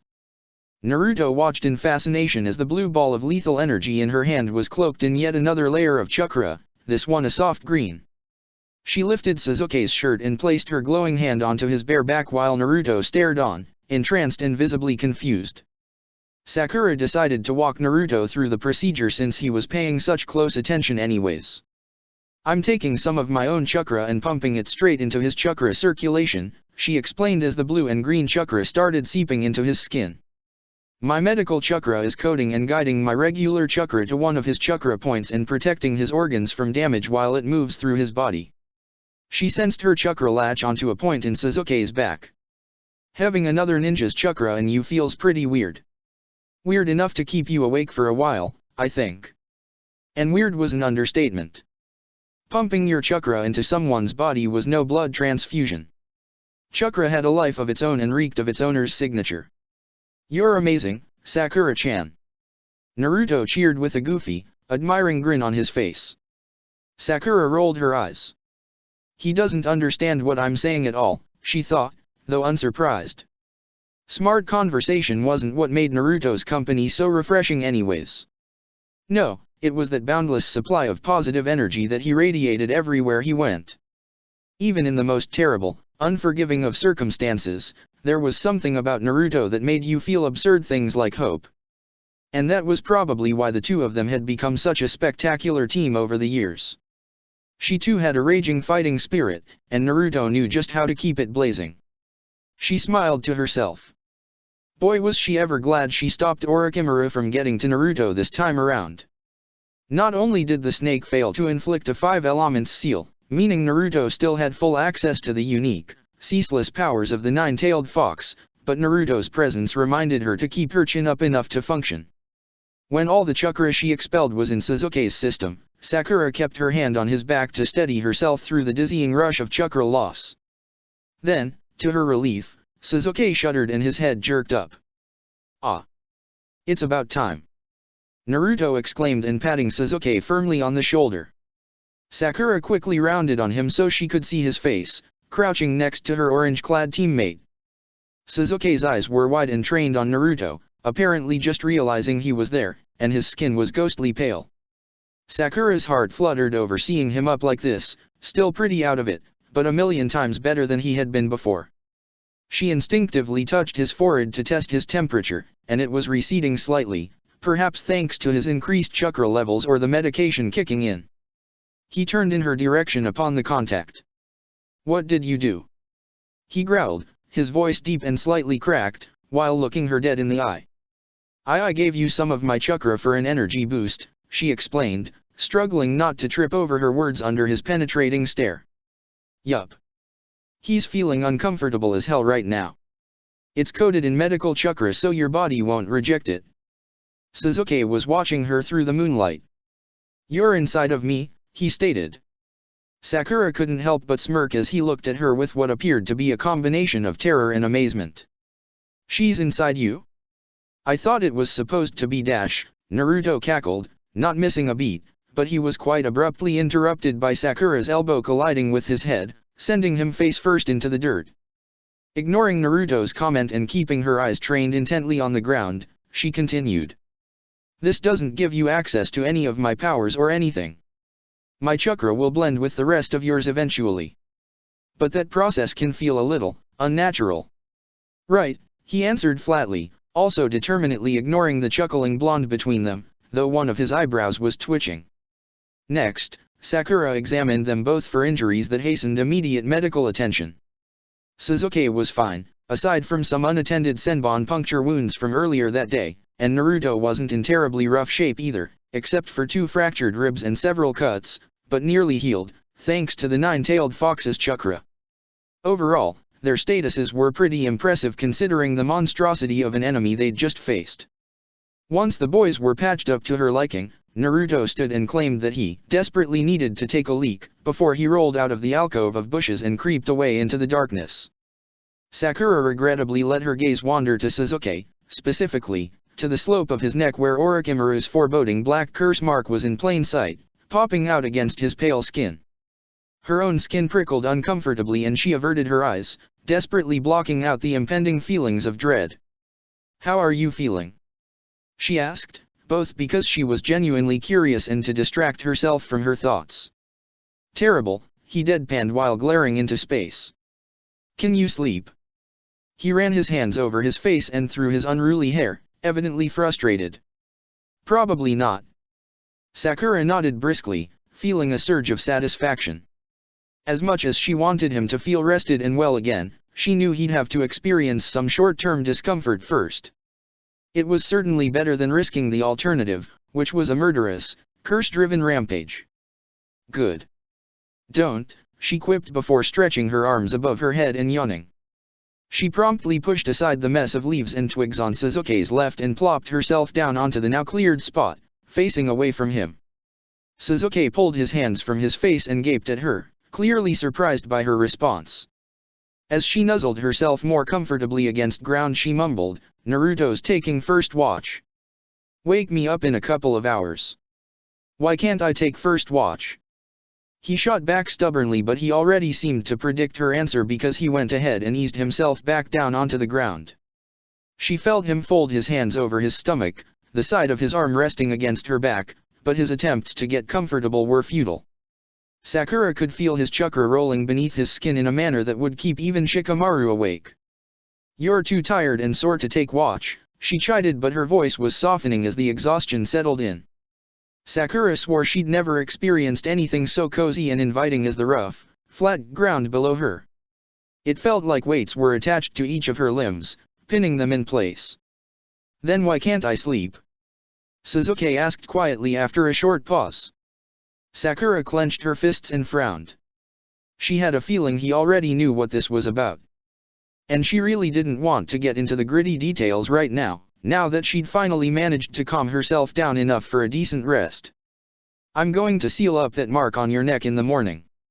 You can't sleep until I'm finished with it," she said, opting for a blunt, sparse answer and silently praying he wouldn't probe any farther. She needed to cut this short before she was reminded that the boy behind her, with his arm leisurely pressed against the curve of her spine, was on his way to becoming the monster of her nightmares. "I'll explain more tomorrow.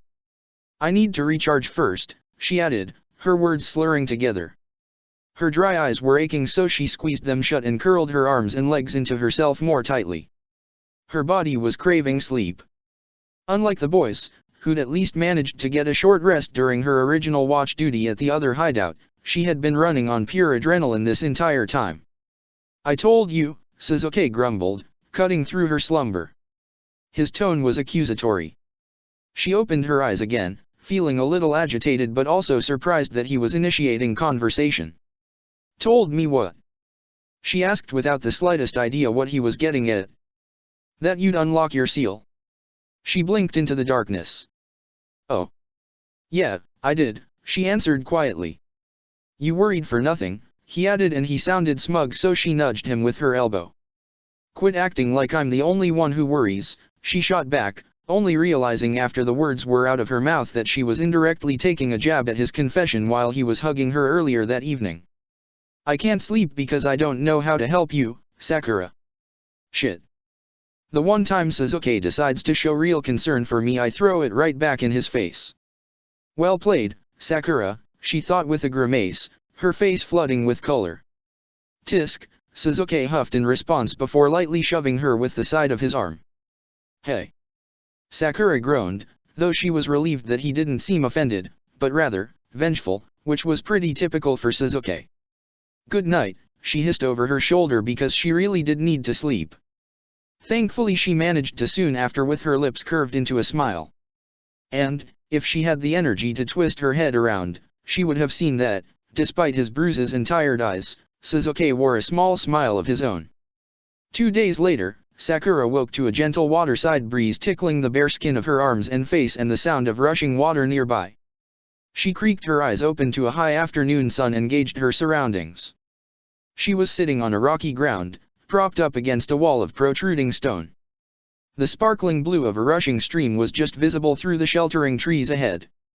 Detecting a presence directly on her left, Sakura tilted her head to the side and found Sasuke sitting there, leaning against the same rock, eyes closed and breathing deeply. Sakura frowned and inched closer to her resting teammate. The last time she'd seen him awake, before she began a periodic cycle of resting and taking watch with Naruto, Sasuke had been withering in pain in the aftermath of the sealing procedure. Fujiwara was famously known for the pain it inflicted on the receiver. Even though Sakura had been aware that she needed to hurt Sasuke to protect him from the curse, it didn't stop her from feeling guilty. The entire sealing had lasted about 3 hours, including the 2 times Team 7 was forced to relocate. They had detected nearby enemies, and the time Sakura screwed up writing some of the characters and had to start the whole thing over. The bulk of the procedure was preparing the ritualistic circles of Kunao around Sasuke's body and writing out all of those damn characters, like hundreds of them, along the ground and up Sasuke's body. Not to mention, they needed to be written in Sakura's own blood. All in all, though her arms ached from the repeated cuts and her brain felt ready to explode, Sakura was reasonably confident that she got it right in the end. At least, she hoped. She shifted her weight, peering at the other side of her teammate's neck where the 3 tomo of Orochimaru's curse mark were encased by the Fujiwara circle. Good. It at least looked like her seal was holding up. "Sakura-chan," came a bubbly voice from ahead. Sakura spun around to find Naruto's blonde head poke out from behind a nearby tree. She raised a finger to her lips and beckoned to their sleeping teammate. "Shh. He's not up yet," she hissed. "Bah, we won't wake him up, trust me," Naruto said with a chuckle and drawing nearer with a filled water canteen in one hand and a dead fish in the other.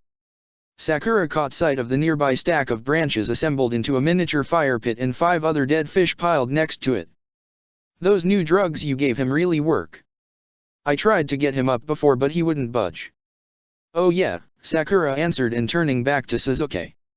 He really did look dead to the world, with the potent painkillers keeping him in a pain-free but unconscious state. "How many more pills did he take while I was resting?" she asked and quickly examining Sasuke's vitals. Naruto dropped the newly killed fish in the pile and scrunched up his face in concentration. 2. "One last night and one this morning," he said, and Sakura nodded with approval. She stood and stretched out her arms and back. Despite the stiffness, she was feeling almost entirely re-energized and it was a truly thrilling sensation, this was the first time she'd experienced a fully loaded strength of 100 seal outside of the heat of battle. She had so much power that she almost didn't know what to do with herself.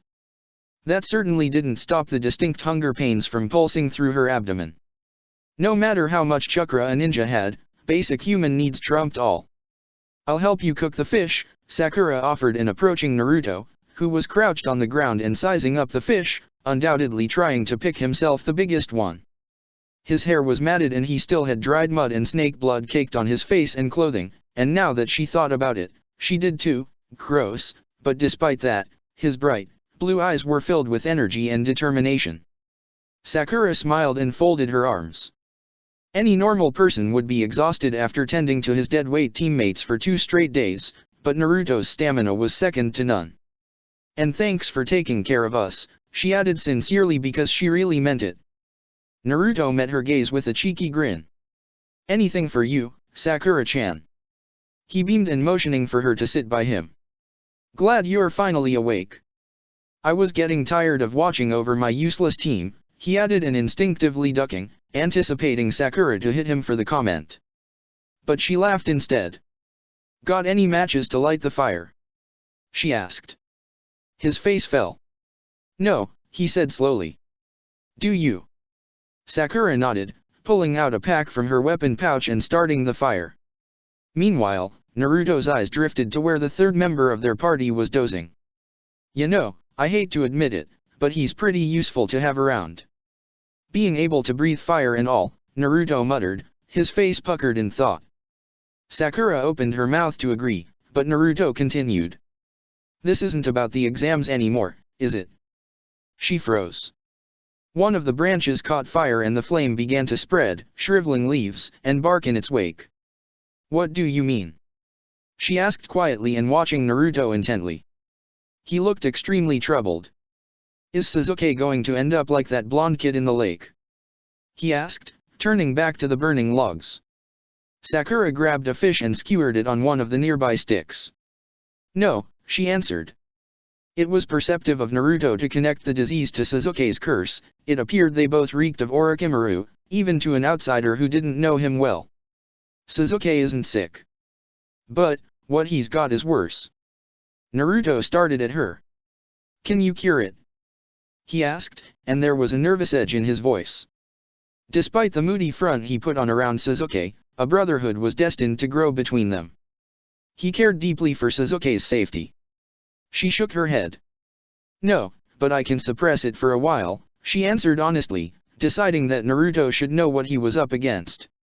Orochimaru's curse will offer Sasuke power. A lot of it.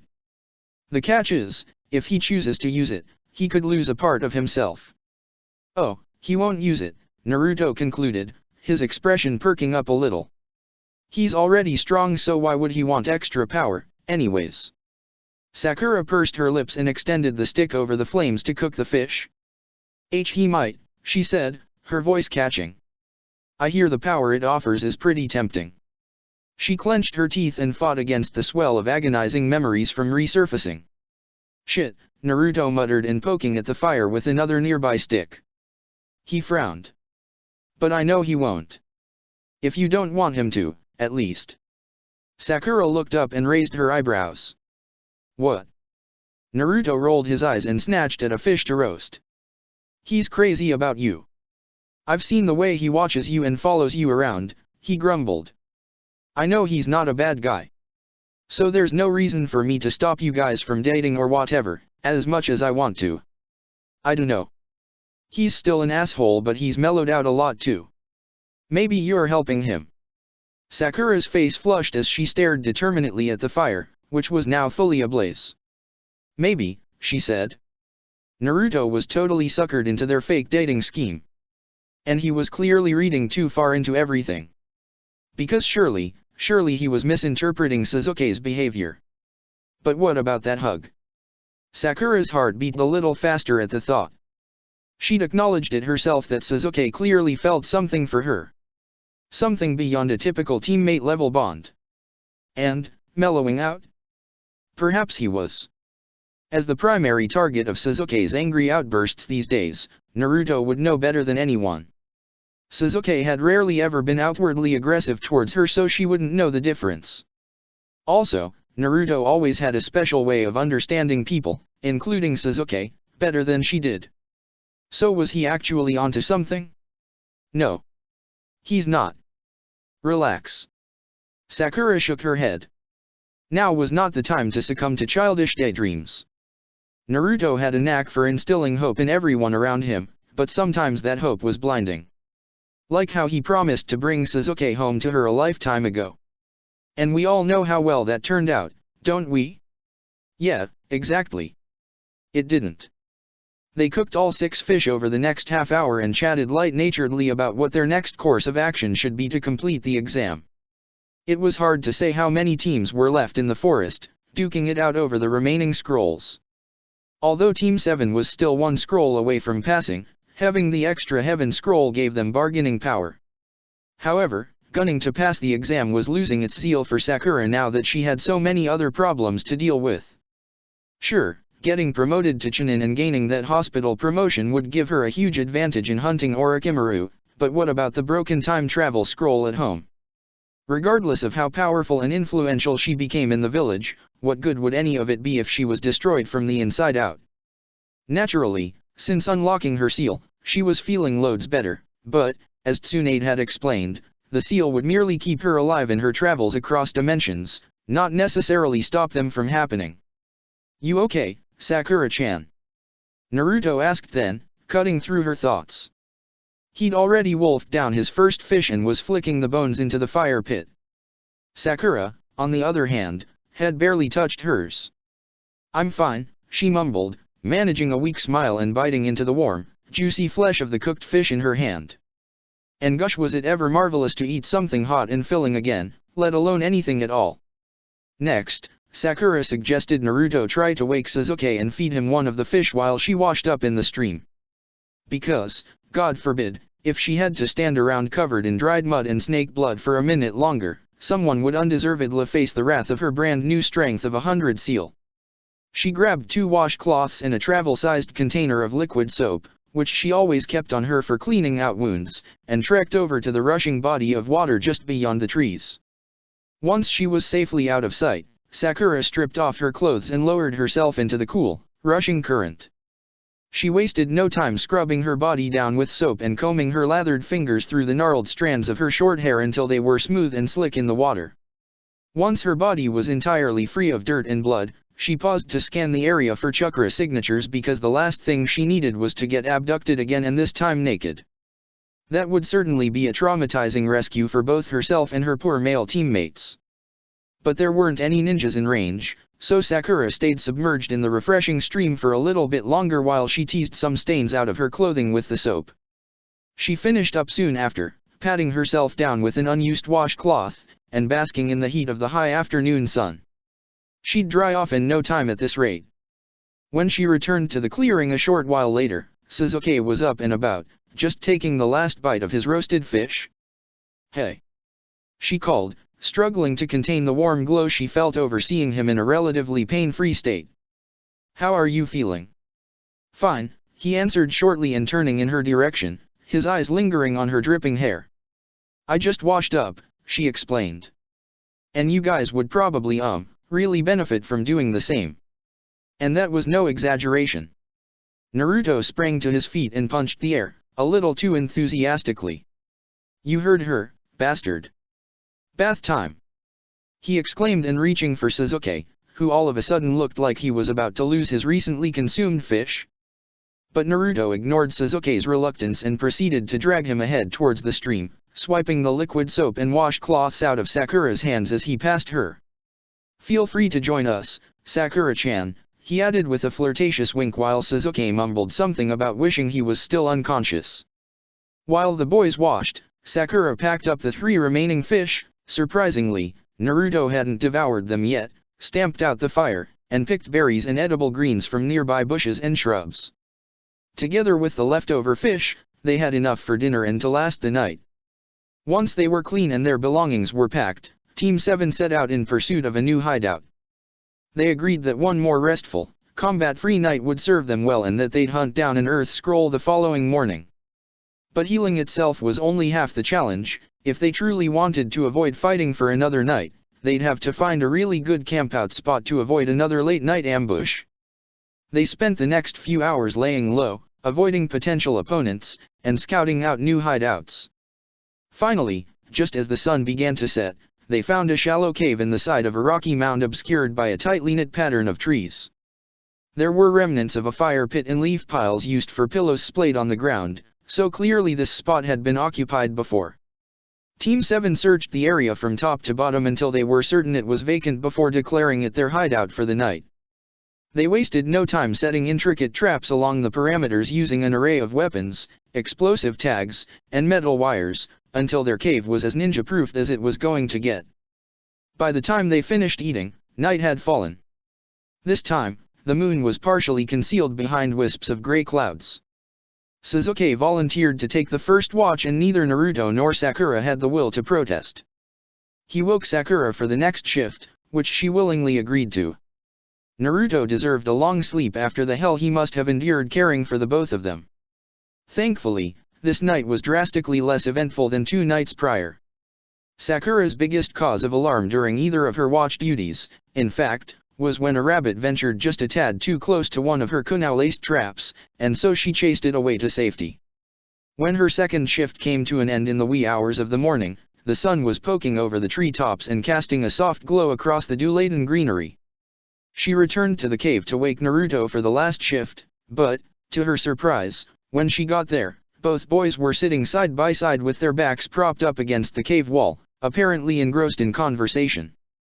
They silenced when she reached the mouth of the cave and turned to face her. "Were you even sleeping?" Sakura asked in placing a patronizing hand on her hip. She hoped they weren't ready to leave the hideout just yet because she'd been looking forward to her last couple hours of shut-eye. "Don't worry, I just woke up," Naruto said, grinning far more widely than most newly awoken human beings were capable of. "Get some rest, Sakura-chan. I'll take the last watch," he added before rising to his feet, stretching his legs, and bounding into the dark trees above and out of sight. Sakura sighed, relieved, and slumped down in the very spot Naruto had been seated. She glanced tiredly at Sasuke, who had his forehead protector back on and was staring determinedly at the opposite wall of the stony cave. "Have you slept?" she asked, raising her eyebrows. There was absolutely no reason for him to be awake at this hour. He released a breath through his nose and shook his head. "Not really," he answered quietly and frowning into space. Sakura stirred with concern. "Well, you should try to. You aren't fully healed," she ordered gently, her eyes instinctively flickering to the black mark at the pit of his neck. Her breathing hitched slightly. Even though the curse was sealed away, this was the first time she'd interacted with Sasuke directly since the curse had been inflicted. Though she knew he was still in control of his thoughts, as far as Sakura knew, he was a ticking time bomb. "Is my seal holding up?" she asked tentatively and squeezing her fingers into fists. He seemed loads better now that he was awake and rested, but there was no telling what it felt like to have Orochimaru's energy coursing through his veins, regardless of her seal's existence. He was silent for a long moment, and when he finally spoke, he didn't answer her but instead asked, "How do you know that man?" Sakura's face drained of color. "Orochimaru, you mean?" she asked, pulling her eyes away. She felt Sasuke watching her in affirmative silence. "We've got some dark history," she added honestly and racking her brain for a way to safely confide in him without giving too much away. "What history?" Sasuke prompted, his eyes narrowing. It dawned on her that if she danced around the subject too vaguely, Sasuke could get even more suspicious of her mysterious backstory. God, and if he somehow got the impression that Orochimaru was her psychopathic ex-boyfriend or something, that would rouse a slew of unneeded drama. So maybe she'd better cut to the chase. "Long story short, that serpent is the reason my mission exists in the first place. And You need to kill him," Sasuke cut in, his words flat yet sincere. "I need to kill him," she confirmed and nodding gravely. A silence followed, and Sakura bit her lip as the words sunk in. Yes, she really did need to kill him now. Now that Sasuke's life was on the line. Again. "And once you do, will your mission be over?" Sasuke asked with mild interest while leaning more comfortably against the wall of the cave, like this was a conversation they might as well be having over dinner. Sakura shook her head slowly. Not exactly. I've sort of got a hit list of sorts, she admitted and chuckling darkly to herself. Who's on it? Sasuke asked and leaning in closer, lowering his voice to a whisper. Sakura shot him a sideways glance and very nearly laughed at how eagerly he was staring. There was nothing like talking about revenge to rile Sasuke up. Ha! Dinner conversation indeed. This is hardly a talk to have at bedtime, she groaned, but he just shook his head. Try me, he shot back, smirking. Sakura got the sneaking suspicion she was being tricked somehow.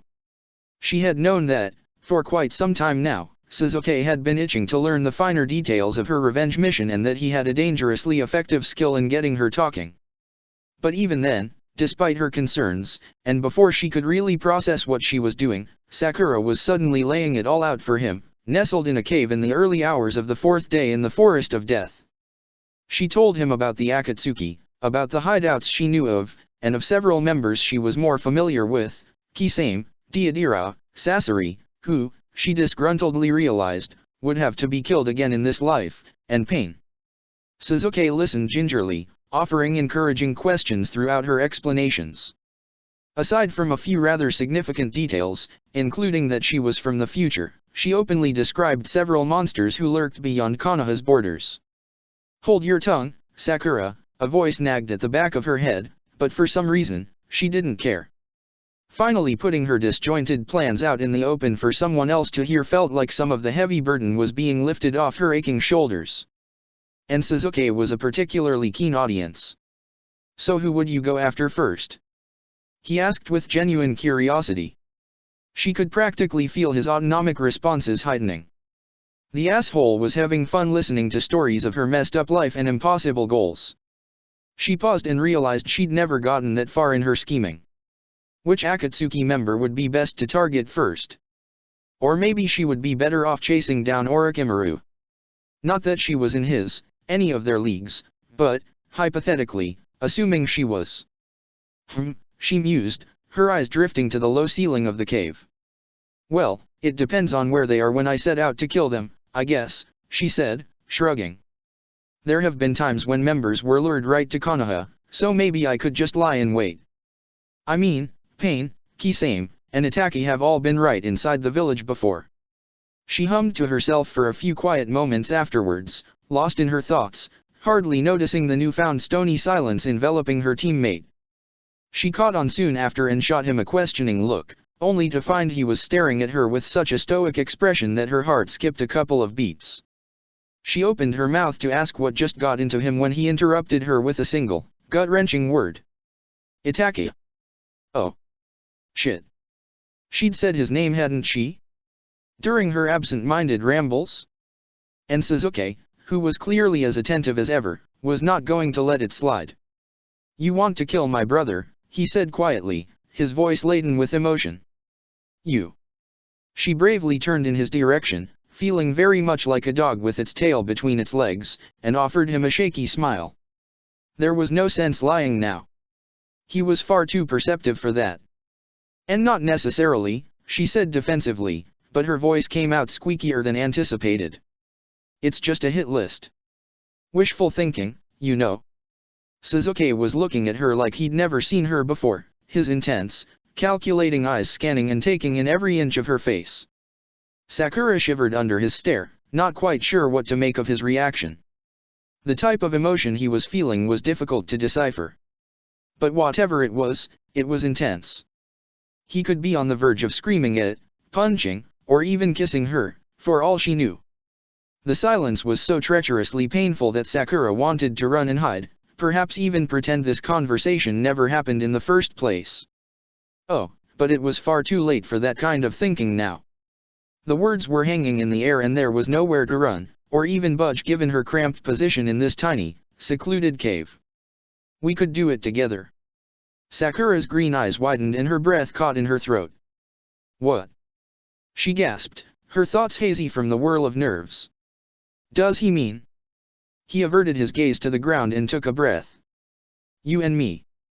Both of us, he said quietly, like he was struggling to find the right words. His eyes flickered back to hers.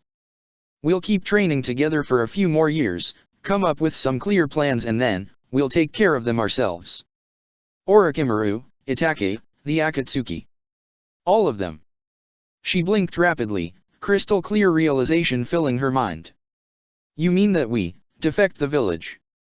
Leave Konoha together? Yeah. I guess, he answered, his voice a little strained, seemingly marveling at the immensity of his own proposition. Sakura's heart was drumming in her chest because despite her logic screaming for her to end the direction of this conversation now, another stronger part of her was floored by how provoking this proposal was. We won't be strong enough to kill them for a long time, you know, she offered pointedly, partly trying to steer her own hopes away from his preposterous offer. He nodded and answered automatically, like he'd planned it all out.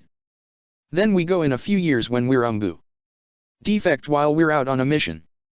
No one has to know. He seemed shocked even as the words poured out of his mouth, but at the same time he was looking at her expectantly, trying to gauge her response. And oh yes, she liked the idea. Sure, they would technically be doing just what Sasuke did in her old life, abandoning the village in pursuit of revenge. But this would be different, wouldn't it? They wouldn't be betraying the village by any means, but rather, protecting it from the outside. They'd eliminate enemies the village didn't even know it had if they could set out on this adventure soon enough. Besides, it wasn't like she would be going against orders. Tsunade assigned her a mission to save Konoha and this just might be her best shot at doing that. Also, the prospect of traveling around the world with Sasuke was rather appetizing in itself. An image flashed across her mind's eye of an older version of the two of them, adorned in sleeveless Black Ops uniforms with matching tattoos on their upper arms. Her mind began to wander. They'd certainly make a great pair of assassins after all the years they'd spent training together. Not to mention, surely they'd be famous, given their high-standing reputations and eventual title of Akatsuki hunters. Sakura felt a spark of genuine excitement as her fantasies ran wild. Sasuke's mask would probably be something cunning, a cat or a wolf maybe. And her own? She'd choose something a little fiercer. Perhaps a tiger? Maybe a bear? And maybe they'd be lovers too, Sakura's fantasy-shrouded mind ventured to wonder. Maybe, just maybe, he'd catch feelings and stay by her side, instead of embarking on a lonely, hateful path. Speaking of feelings, Sakura only then noticed the warm tears on her face when they dripped onto the bare skin of her knees. She jerked her head up. Sasuke was looking at her with confusion written across his face. He brushed a few stray tears from her cheek with the back of his index finger. Sakura, he prompted and raising his eyebrows. She realized that he was waiting for a response from her, because aside from the odd question she asked about his scheme, she'd provided no affirmation that she'd actually be willing to take part in it. She opened her mouth to answer, but that was when she was struck by yet another realization. She remembered the letter she'd discovered in the Hokage's office before the exams. The letter that quite plainly suggested that Sasuke's revenge was misguided, that Itachi might not belong on her hit list. So far she hadn't found the guts or the opportune moment to admit her discovery to Sasuke. She was withholding information that would change his life plans, change his future. A heavy guilt settled in her core. Sasuke detected her hesitation but clearly got the wrong idea about it. Your ex-boyfriend might not like it if we leave though, he said, frowning and folding his arms. But if he's as messed up as you say he is, we might as well add him to that hit list of yours, he added darkly and turning away. Sakura stared in disbelief, her guilt temporarily dissipating. He was still going on about that so-called ex-boyfriend, who just so happened to be his future self. He is not in the picture, Sasuke, she said, shaking her head and suppressing an untimely laugh, an effort that pushed more water out of her tear ducts. Sasuke raised a cynical eyebrow. Stop crying, he commanded and moving in to wipe off her tears again, but his hand never made it to her face because Sakura lost patience and wrapped her arms over his shoulders, pulling him against her in a forceful hug. I'm happy, okay? She hissed against his neck and squeezing tighter, hoping her actions spoke loudly enough to convey how she felt. Her stupid tears were falling again, wetting the collar of his shirt. I'm happy, she repeated quietly. And Sasuke didn't respond, but instead pulled her closer by the waist, until their bodies were flush and his hair was all over her face and their hearts were thudding against each other. They eventually fell asleep like this, with Sakura feeling safe and content. Just enough to push her guilty thoughts aside. She would tell him about the massacre when they were out of this forest.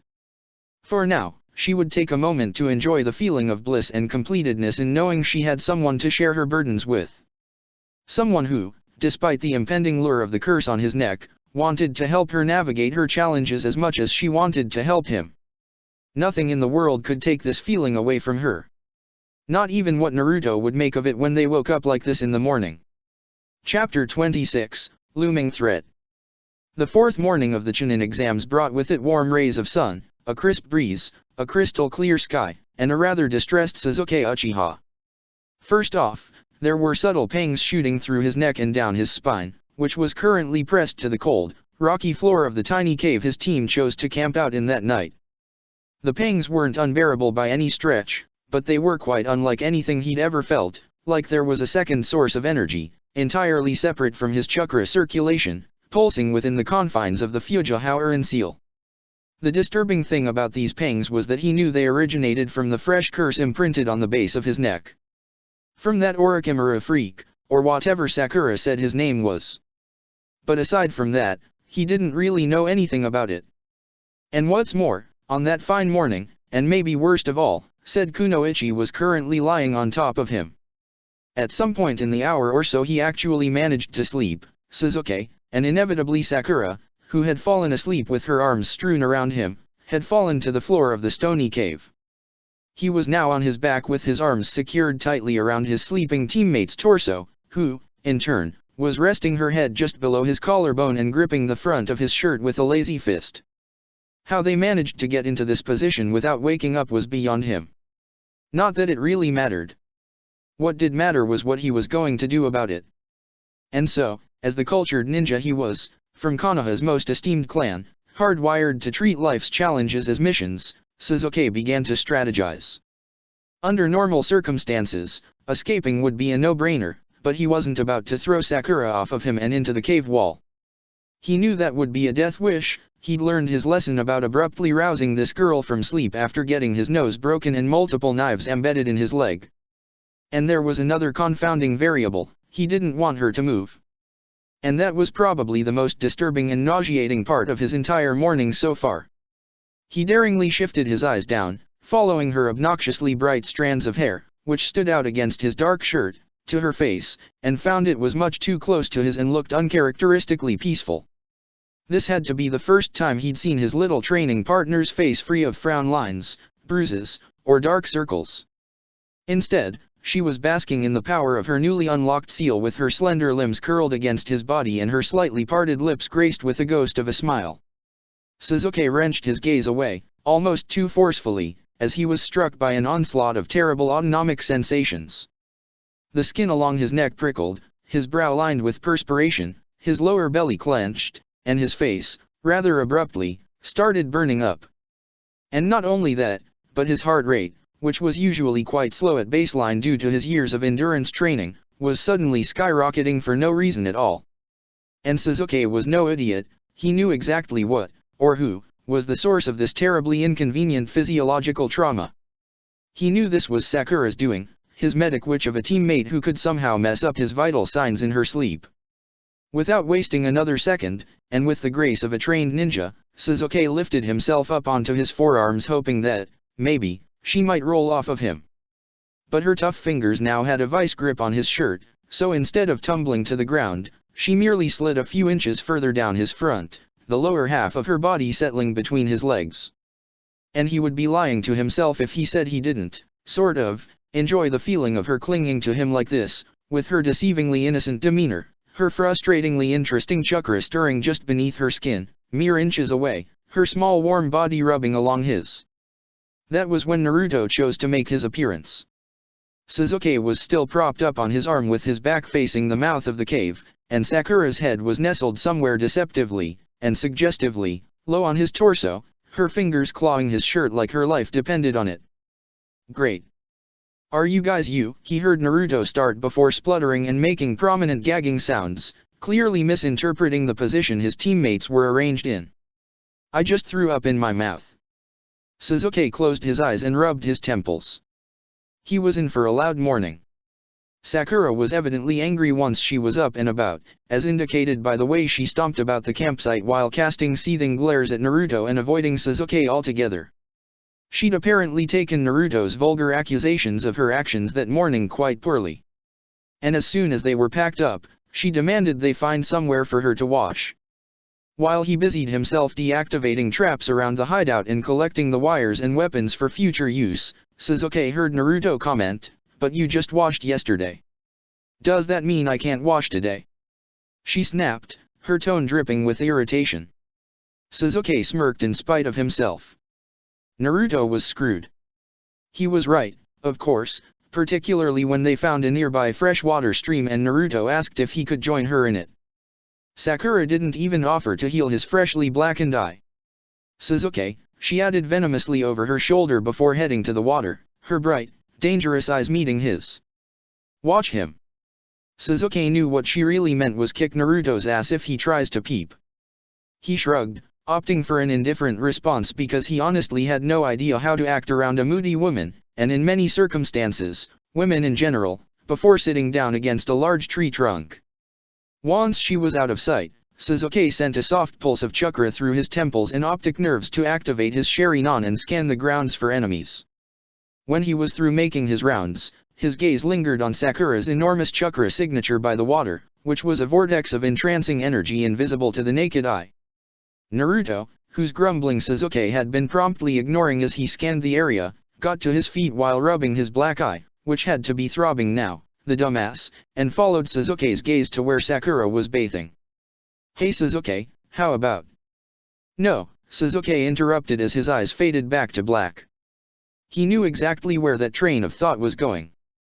Naruto huffed and glowered at his teammate. "I don't get you sometimes, you know," he said while folding his arms and narrowing his blue eyes in agitation. "You're all over her this morning but you don't even want to take one tiny look." Sasuke took a slow, deliberate breath through his nose. There was no sense arguing with Naruto since he was about as dense and unswayable as a brick wall. Sakura had better hurry her ass up before Naruto suffered more injuries, by his hand this time. But, unfortunately, Sasuke's silence seemed to trigger something far worse in the mind of his mischievous, blonde teammate. "Oh, I know," Naruto said slowly while unfolding his arms and holding them out at his sides. Sasuke wondered if his teammate was stupid enough to pick a fight with him right now. But then he added, "Maybe she's not your type." As quick as a flash, Naruto pulled his hands together to form the signs for a jutsu that Sasuke didn't quite catch because a cloud of steam engulfed them both. Next thing he knew, a tall, slender, naked woman with blonde hair tied up in pigtails and large, blue eyes was before him, batting her long lashes through the mist. Not this game again. Sasuke thought with a sigh. This certainly wasn't the first time Naruto had tried using his sexy jutsu on him, hoping to get some kind of reaction out of the poor Uchiha heir.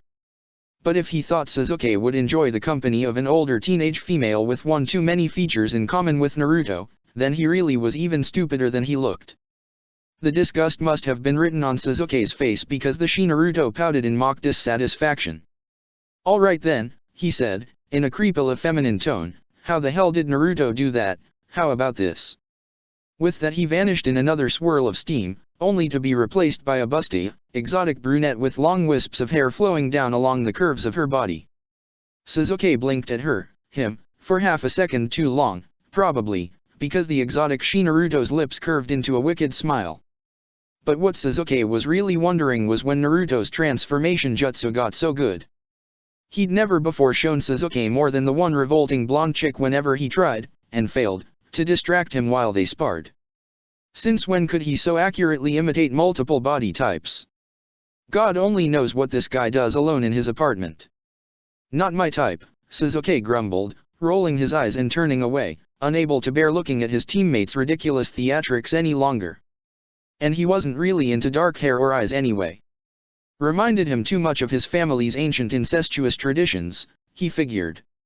As much as he placed his family on a pedestal and would have willingly extended the Uchiha lineage one day if his clan was still alive, Some practices were still a little too weird to shake. That was when a gentle, familiar laugh met his ears and Sasuke's stomach practically flipped. "I'm only kidding, Sasuke-kun," came Sakura's voice, a little more seductive and musical than it normally was. "Of course I'm your type." He didn't actually. Against his better judgment, Sasuke whirled his head back around and found, to his horror, that Naruto did actually do it. He was Sakura, whose head of pink hair was unmistakable through the steamy haze and whose hands were clutching a towel to her petite form to cover herself in embarrassment. Sasuke was on his feet with his fists clenched in an instant, but after a moment of gaping at the source of his fury, he realized he didn't know what to do with himself. This was so wrong on so many levels. "Stop," he growled determinedly at the ground near the Sakura imitation's feet. He couldn't bring himself to look up again and his mind was buzzing with angry thoughts. Get a grip, idiot. All right, he needed to get a hold of himself. Was he really going to let Naruto's stupid little trick shake him up this much? Hell no. And so, without further delay, he glared directly into Sakura's, Naruto's, wide green eyes, without letting them venture any lower, pulled out a kunai and sent it whizzing straight at his teammate's head, for Sakura's honor. Naruto managed to dodge it, and, much to Sasuke's relief, broke the jutsu in the process. But once he was back to his original form, Naruto was howling. You should have seen your face." He choked out, clutching his stomach and doubling over in a fit of laughter. Sasuke sent another knife at the blonde's head without second thought. This time, for his own honor. "Whoa!" Naruto cried, his smile faltering, the blade grazing his cheek during his nearly unsuccessful attempt to dodge.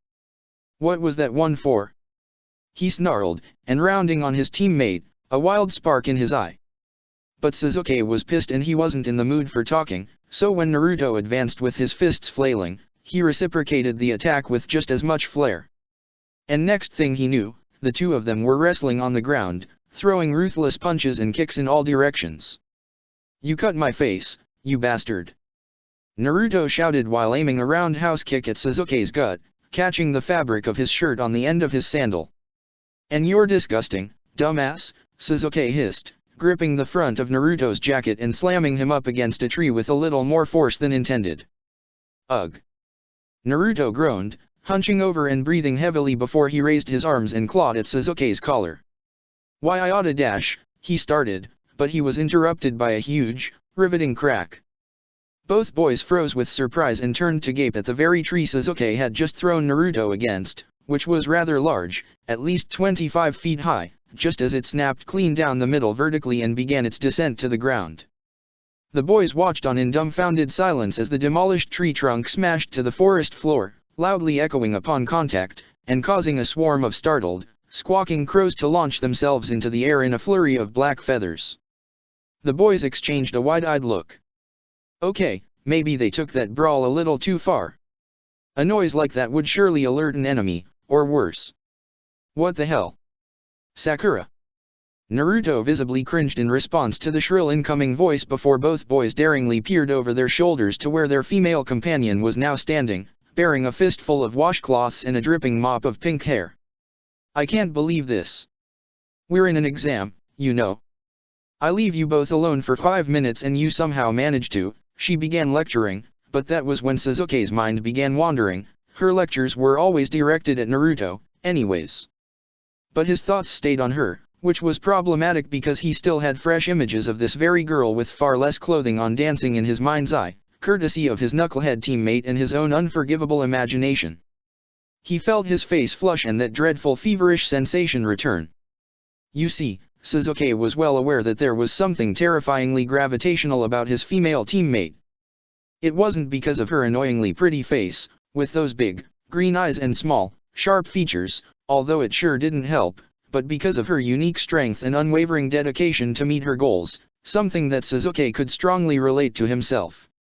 He also noticed that he basically lost his mind whenever she was in danger, and, as he was regrettably coming to realize, he felt unprecedented rushes of warmth whenever she touched him.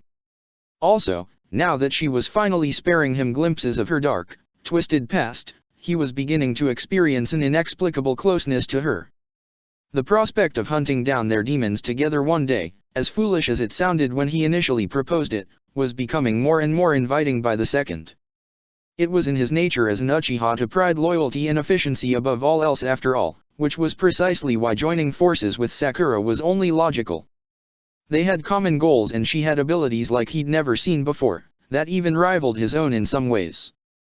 Despite all this, however, the more noble and civilized part of him couldn't help feeling a little ashamed of how close he was becoming to a girl who had her eyes set on someone else, fake relationship thing or not. But the way she complained about that ex-boyfriend of hers sometimes made him wonder if she even loved the asshole at all. He'd just about given up understanding her thoughts on that matter anyways because she was notorious for mood swings and mixed messages. He knew she got nervous around him sometimes, but she also always stubbornly held his gaze, even when he tried putting on an intimidating front. Sometimes he wondered if he even had any effect on her at all. Whatever. It wasn't like any of it really mattered. He sure as hell didn't want to date her because he knew that would entail buying flowers and shit, as his brother had explained once, and there was no way he'd ever be caught dead in Ino's shop. And maybe it was a good thing she had her eyes on someone else because her taste in men sounded repulsive. Sasuke. Oh. Maybe some of that lecture was directed at him after all. Sasuke wrenched himself away from his thoughts and returned Sakura's glare. He certainly wouldn't admit he wasn't paying attention, so he settled on doing what he did best instead, frowning and saying nothing. She let out an exasperated sigh and folded her arms. Well, I don't care who did it, as long as I know it won't happen again, she huffed. I already told you. Naruto cried in fisting locks of his blonde hair in agony. Sasuke snapped out of nowhere and that was when Sasuke's ninja instincts redirected his attention to the trees behind them. He had a sudden, bad gut feeling and his gut feelings were rarely wrong. And if his ears served him well, some branches were rustling just a tad too irregularly for it to be the result of a breeze. Shut up, he growled while jabbing Naruto below the ribs and activating his Sharingan, his temples straining as he projected chakra through his optic nerve, magnifying the grounds. And the three chakra signatures perched together in the nearby trees. Bingo! On instinct, Sasuke grabbed a fistful of shuriken and fired them up at the intruders. They all managed to dodge, but Sasuke's preemptive strike seemed to disorient them well enough, because when Sakura slammed her fist into the ground at the base of the trunk, they abandoned their hiding spot and dropped down into the clearing. Sakura flash-stepped back to Sasuke's side and Naruto lowered himself into a battle stance on the other, as the three ninjas straightened up in plain view. They were from the grass village, wearing various shades of beiges and browns, baggy sleeves, and matching gray gloves. Sasuke didn't recognize them, but they didn't have any particularly noteworthy features anyways. There was one female, a tall, slender male, and another who was a little stockier and slightly hunched over. You looking for a scroll? Naruto growled and taking a brave step forwards. Sasuke rolled his neck and cracked his knuckles. These guys didn't seem like anything special and defeating them might be their ticket out of the exams. But the enemies flat out ignored Naruto's taunt and merely exchanged looks with each other. Sasuke did the same with Sakura and Naruto, who both seemed perplexed by the grass ninja's uncomfortable silence, before shifting back to anticipate their next move. Were they here for a fight? They made their intentions quite obvious when the large, burly grass ninja propelled himself at Sakura at a stunning speed, his fist raised. Sasuke's eyes read the ninja's movements with flawless precision. He intercepted seamlessly, catching the raised fist and bringing his opponent to a standstill. He shot the boy what he hoped was an intimidating glare and spiked his chakra briefly, just a fleeting, whip-like snap of his lightning release to assert his dominance on the battlefield. If these guys had half a mind, they'd either run or give up now. It turned out they didn't because a fight ensued. Sakura and Naruto, with a small army of 4 of his clones, rushed forwards to meet their charging opponents with weapons bared. They collided in the middle of the small clearing with sharp clangs of metal on metal. Sasuke took advantage of the large ninja's momentum, allowing him to follow through with his punch, while Sasuke neatly sidestepped out of the line of fire, sprang up into the air, and prepared a counter-attack. A familiar heat welled up in the back of his throat as he pumped fire-release chakra to the area and blew out a fireball at the enemy's leg, which exploded and crippled him on impact. Well, that was easy, Sasuke thought as he watched the ninja roll around in distress, trying to staunch the flames crawling up his thigh. Sasuke turned to his teammates' battles to find they were faring just as well as he was. Naruto and Sakura were working together to take out the other two opponents, Naruto's clones swarming them and sending swift, open-palmed strikes at what appeared to be pressure points on their bodies, while Sakura exercised her phenomenal taijutsu skills by delivering rather acrobatic sweeping kicks and chakra-laden punches like she was performing a choreographed dance routine. Sasuke could tell she wasn't fighting at full force. Hell, this was probably barely a tenth of what she was capable of with that new seal. But she was entertaining to watch nonetheless. You could just feel how accustomed she was to the heat of combat by the way she held herself and calculated her every move. But Sasuke wasn't the watching type, so he leaped over to join his teammates in the middle of it all. "Where's the other guy?" Naruto asked quickly, while dodging a swipe from the female ninja's knife. "On fire," Sasuke answered casually, sending a senbon at the kunoichi's foot while Naruto and his clones distracted her. It met its target with a spurt of blood, impaling her through the top of her foot, severing tendons, and lodging into the ground. She screamed in frustration, casting Sasuke a murderous glare, which he pointedly ignored. "That'll leave a mark," he thought, and cringing slightly. Oh well. It could have been worse. He could have incinerated her. Sasuke and Naruto turned their attentions to the third enemy, who seemed to be getting the shit kicked out of him by Sakura and two of Naruto's clones. She was like a wildcat, springing at the grass ninja with ruthless assaults, while the clones swarmed the enemy, preventing him from escaping. The fight appeared to end when Sakura, from a handstand, drove the heel of her boot into his jaw and sent him skidding face first into the grass below. Sasuke examined the battlefield and nodded approvingly. Team 7 sure kicked ass. Now they just had to find out what scroll this team had. Or whether they had any scrolls at all. But that was when something strange happened. "Zaku! Stop!" The larger man was yelling from his position on the ground, clutching his leg covered in second-degree burns, at the taller ninja Sakura defeated, who was pulling off his thick, gray gloves. That was the last Sasuke was able to process of the situation, because next thing he knew, a forceful blast of wind sent him hurling backwards, stinging his skin and searing the hems of his clothing. It was like, out of absolutely nowhere, he was trapped in a raging storm. What the hell is going on? He thought in astonishment, while squinting and desperately trying to free himself from the painful explosion of air. Sasuke eventually managed to escape the attack by flash-stepping to the left and out of the storm. Breathing heavily, he ogled at the tall, ungloved enemy, who he now realized was shooting a controlled cyclone of wind out of tiny holes in his exposed palms. Next, he turned his attention to his teammates, who both appeared battered and offset by the unanticipated barrage of wind, but, thankfully, managed to escape it too. The burst of air fizzled out and the attacking ninja doubled over, catching his breath. It appeared those wind beams drained a lot of his energy. "You!" Sakura gasped furiously and balling her hands into fists. "Serves you right, you bitch." The man jeered back, running one of his hands along his swollen jawline.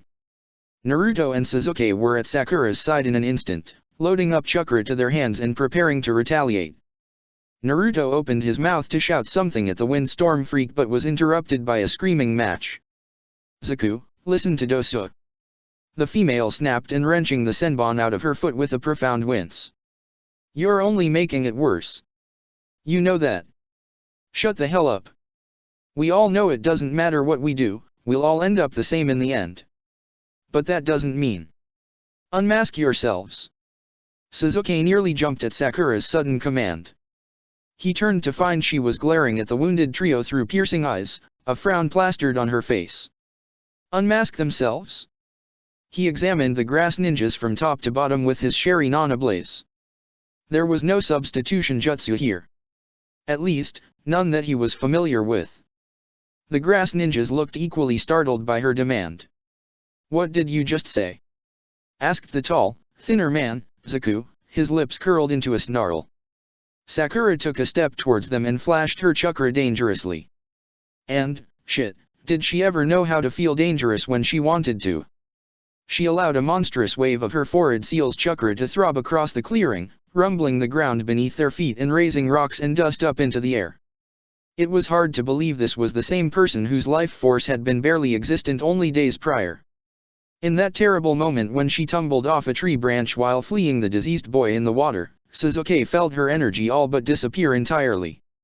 He was familiar with dying ninjas, thanks to the massacre all those years ago, and in that moment, Sasuke was positive that Sakura was one of them. But now it was like she was a whole other person. "There's no need to disguise yourselves anymore, I know who you are, Zaku, Doso, and Kin," Sakura answered, pacing around like she was circling prey. Sasuke exchanged a confused look with Naruto. Were these enemies she'd encountered before? But the grass ninjas weren't about to comply so readily. The large, hunched man leaped to his feet and, with a flourish, pulled back one of his baggy sleeves and raised his hand ahead of him, palm down, exposing a bulky, metal device fastened to his forearm. Sasuke pulled two kunai from his weapon pouch, gripping them between his fingers in preparation to drive them at the enemy, but then something extremely uncharacteristic happened. He fumbled with the knives and dropped them to the ground. And that was when he noticed a blaring ringing in his ears, which steadily grew in loudness and frequency, and completely disoriented him. He fell to his knees, clutching his ears, which felt like they were about to implode under the imprisoning assault of high-pitched sound. Turning to Sakura and Naruto took every ounce of his strength, but he willed himself to and found they were also on their knees and gripping their heads, blood pooling in their ears and streaming down the sides of their faces. What kind of attack was this?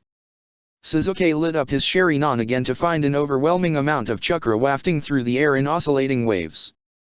Sound waves?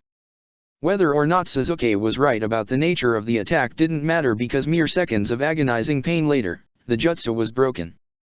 Abruptly. When the ringing stopped, Sasuke felt such immense relief that his body slumped over, but then he realized, with a jolt of alarm, that he could barely hear the grass rustle against his legs, the overarching branches shift in the breeze, or his enemy's movements. His hearing was damaged. Sasuke whirled around to determine the source of disturbance in the sound attack. His eyes landed on the burly grass ninja, Doso, whose arm was still exposed and raised, but there were senbon protruding from the metal device, lodged in the little circular openings that Sasuke presumed the sound had been amplified through. Although his voice sounded muffled, he could tell Doso was screaming in frustration. He clearly hadn't ended his attack on Team 7 willingly. Nor were Sakura or Naruto in any state to have thrown those senbon. Which meant there was another party on the scene. Right on cue, 3 new figures dropped to the ground from the branches overhead, clad in deep blue traveling cloaks and white masks. They crouched between Team 7 and the grass ninjas with senbon laced between their fingers, their village allegiances unidentifiable. Sasuke stood, far more disorientedly than usual, courtesy of his dysfunctional inner ears, and reached for his own weapons. Sure, these guys had just saved their asses by stopping Doso's crippling attack, but that didn't rule them out as enemies just yet. "Who are you?" Sakura asked coolly, seeming much steadier on her feet than Sasuke felt. He caught a glimpse of her glowing green hands pressed to the sides of her head, undoubtedly repairing her ears. And Sasuke wanted, more than anything, to join in and have her fix his too, but he didn't want to risk divulging any of his weaknesses in the face of new potential foes. The masked ninja in the center, who was the shortest of the newcomers, laughed softly, his voice hazy. "It sure has been a while, hey Naruto." Sasuke froze and felt his teammates tense as well. Of what he could hear, there was something eerily familiar about that voice. The ninja lowered his mask to reveal dark eyes, powder-white skin, and striking features framed by sleek, black hair and a Kirigakure or head protector. Haku. Naruto stammered out, his jaw hanging open, the kunai in his hand sliding from his fingers and embedding in the ground blade first. Sasuke, on the other hand, advanced with his hands curled into tight fists, his eyes livid. The last time he'd seen this piece of shit, he'd been fighting alongside Zabuza, freshly after that demon had clobbered Sakura senseless. And next, after wearing him down with fire attacks, Sasuke had driven a knife straight through Haku's chest, which the guy had, miraculously, survived. Now it was time to finish what he'd started back then on the bridge. But before he could get any nearer to Haku or his masked teammates, Sasuke was halted by a tug on the sleeve of his t-shirt. He snapped his head around and met Sakura's firm, warning glare, her gloved hand squeezing the material of his shirt more tightly. She didn't want him to fight. Sasuke's eyes flicked over to Naruto for support, but he was totally unarmed and grinning at Haku like he was an old friend or something. Sasuke scowled and shrugged out of Sakura's grip but made no move to attack the Mist Village intruders. He didn't particularly like Haku, but Sasuke couldn't deny that social judgment was not his area of expertise, unlike Naruto and Sakura. He tended to regard about 90% of people he met as threats, including just about all former enemies, foreigners, and females. So he swallowed his aggression and prayed his teammates weren't being naively optimistic. "You asshole!" Team 7 and Team Haku whirled around to find the grass ninja named Zaku up on his feet, holding out his squall-forming palms at the group. Sasuke instinctively reached for Sakura, preparing to pull her, while simultaneously pushing Naruto out of harm's way if they were struck by another wind attack. But he never had to because, in a series of swift, fluent, and barely visible movements, Haku and his teammates sent a barrage of senbon at all three grass ninjas, which lodged in various parts of their bodies and threw them backwards into the ground on impact. Sasuke refrained from dropping his jaw in amazement. That was needlework like he'd never seen before. Haku's team appeared to relax once the grass ninjas were down, but Sakura wasn't of the same mind. "Wait. I'm not done with them yet," she snarled while pulling herself out of Sasuke's reach, who, in turn, felt like a bit of an idiot for grabbing onto her at all. She approached the fallen enemies and lowered herself beside Zaku, who was withering in pain on the ground. Sasuke was by her side in a flash, watching her back, because as much as Haku seemed to be on their side, he still didn't trust him, and the others followed suit immediately after. But what Sakura did next made Sasuke sort of wish he didn't follow at all. With her gloved fingers, she clawed at Zaku's forehead and started peeling the skin right off his face. Naruto clutched his stomach and Sasuke felt his own churn, but he found himself unable to pull his eyes away. Because he realized that there was an entirely different person concealed beneath the stretchy skin mask, a person whose own skin was flecked with blotchy, black spots. Sakura emitted an audible gasp and pulled her hands away, discarding the skin on the ground beside her. "You have the illness," she breathed in, retreating slightly. The guy named Zaku, whose real features were far more angular than those of his disguise, nodded and quirked his blistering lips into a half-smile. "We sure do," he answered, his voice cracking slightly. "Doubt we have much time left, either." Naruto approached and shouted out the question that had been on Sasuke's mind from the beginning. "Sakura-chan, who are these guys?" He bellowed and brandishing a finger at the grass ninjas while Haku and his team looked on in silence. Sakura turned back to them and sighed, pushing a stray lock of pink hair behind her ear. "These ninjas are from Otagakure, a village that is banned from the Chunin exams this year," she explained, and meeting Sasuke's eye. He nodded in understanding, recalling the time she barged straight into his bedroom with a letter from Ibiki after having rooted through his mail. She'd seemed quite relieved upon confirming that Sound wasn't participating. "Why were they banned?" Haku asked with mild interest, cocking his head to the side. Sakura bit her lip and turned back to Zaku, who was watching her blankly. "That village is led by a terrible man named Orochimaru. These guys are his cronies." Sasuke's chest tightened while an annoying pang flared at the base of his neck, where the curse mark resided. His hand instinctively reached for the spot and he gripped the collar of his shirt. Sakura noticed the action. "Then why do they have that disease then?" he asked, his eyes grazing over the senbon-covered ninjas and lingering on the black blotches on Zaku's exposed face. Sasuke had figured out as much, that the disease was connected to Orochimaru somehow, but it didn't make sense that he would inflict his own men with it. "Because we're disposable," the female Sound ninja answered while peeling away the skin of her disguise with a grimace. Dosuo, the guy with the broken sound device on his arm, nodded stiffly in agreement. Next, Sakura offered to heal her teammates' throbbing, partially defective ears, to Sasuke's immense relief. She tended to him first, crouching between his legs and pulling off her gloves before placing her hands on his temples. Sasuke resisted the satisfied groan from escaping his lips when he felt her warm, soothing medical chakra coat his inner ears and the sore parts of his head. He averted his gaze to the ground because she was far too close for him to look at her without it getting awkward, and diverted his attention to Naruto and Haku's light-natured chat instead. It sounded like the two of them had been in touch somehow since their mission to the Land of Waves, based on Naruto's angry cries of, "Why didn't you tell me you were entering the exams? And, I thought we were friends." Next Haku recounted how, quite soon after Team 7 returned from that mission, he'd requested a transfer to Kirigakure, the Land of Water's hidden village, in hope that he might find an established career as a shinobi, which was something that the Land of Waves simply couldn't offer him. "I want to put my skills to good use and forge new friendships," he said, far too sweetly for Sasuke's liking, which earned him a beam and clap on the back from Naruto. Sasuke rolled his eyes. "Sappy," he thought, but then an idea occurred to him. "Were you the one who attacked us at the start of the exam?"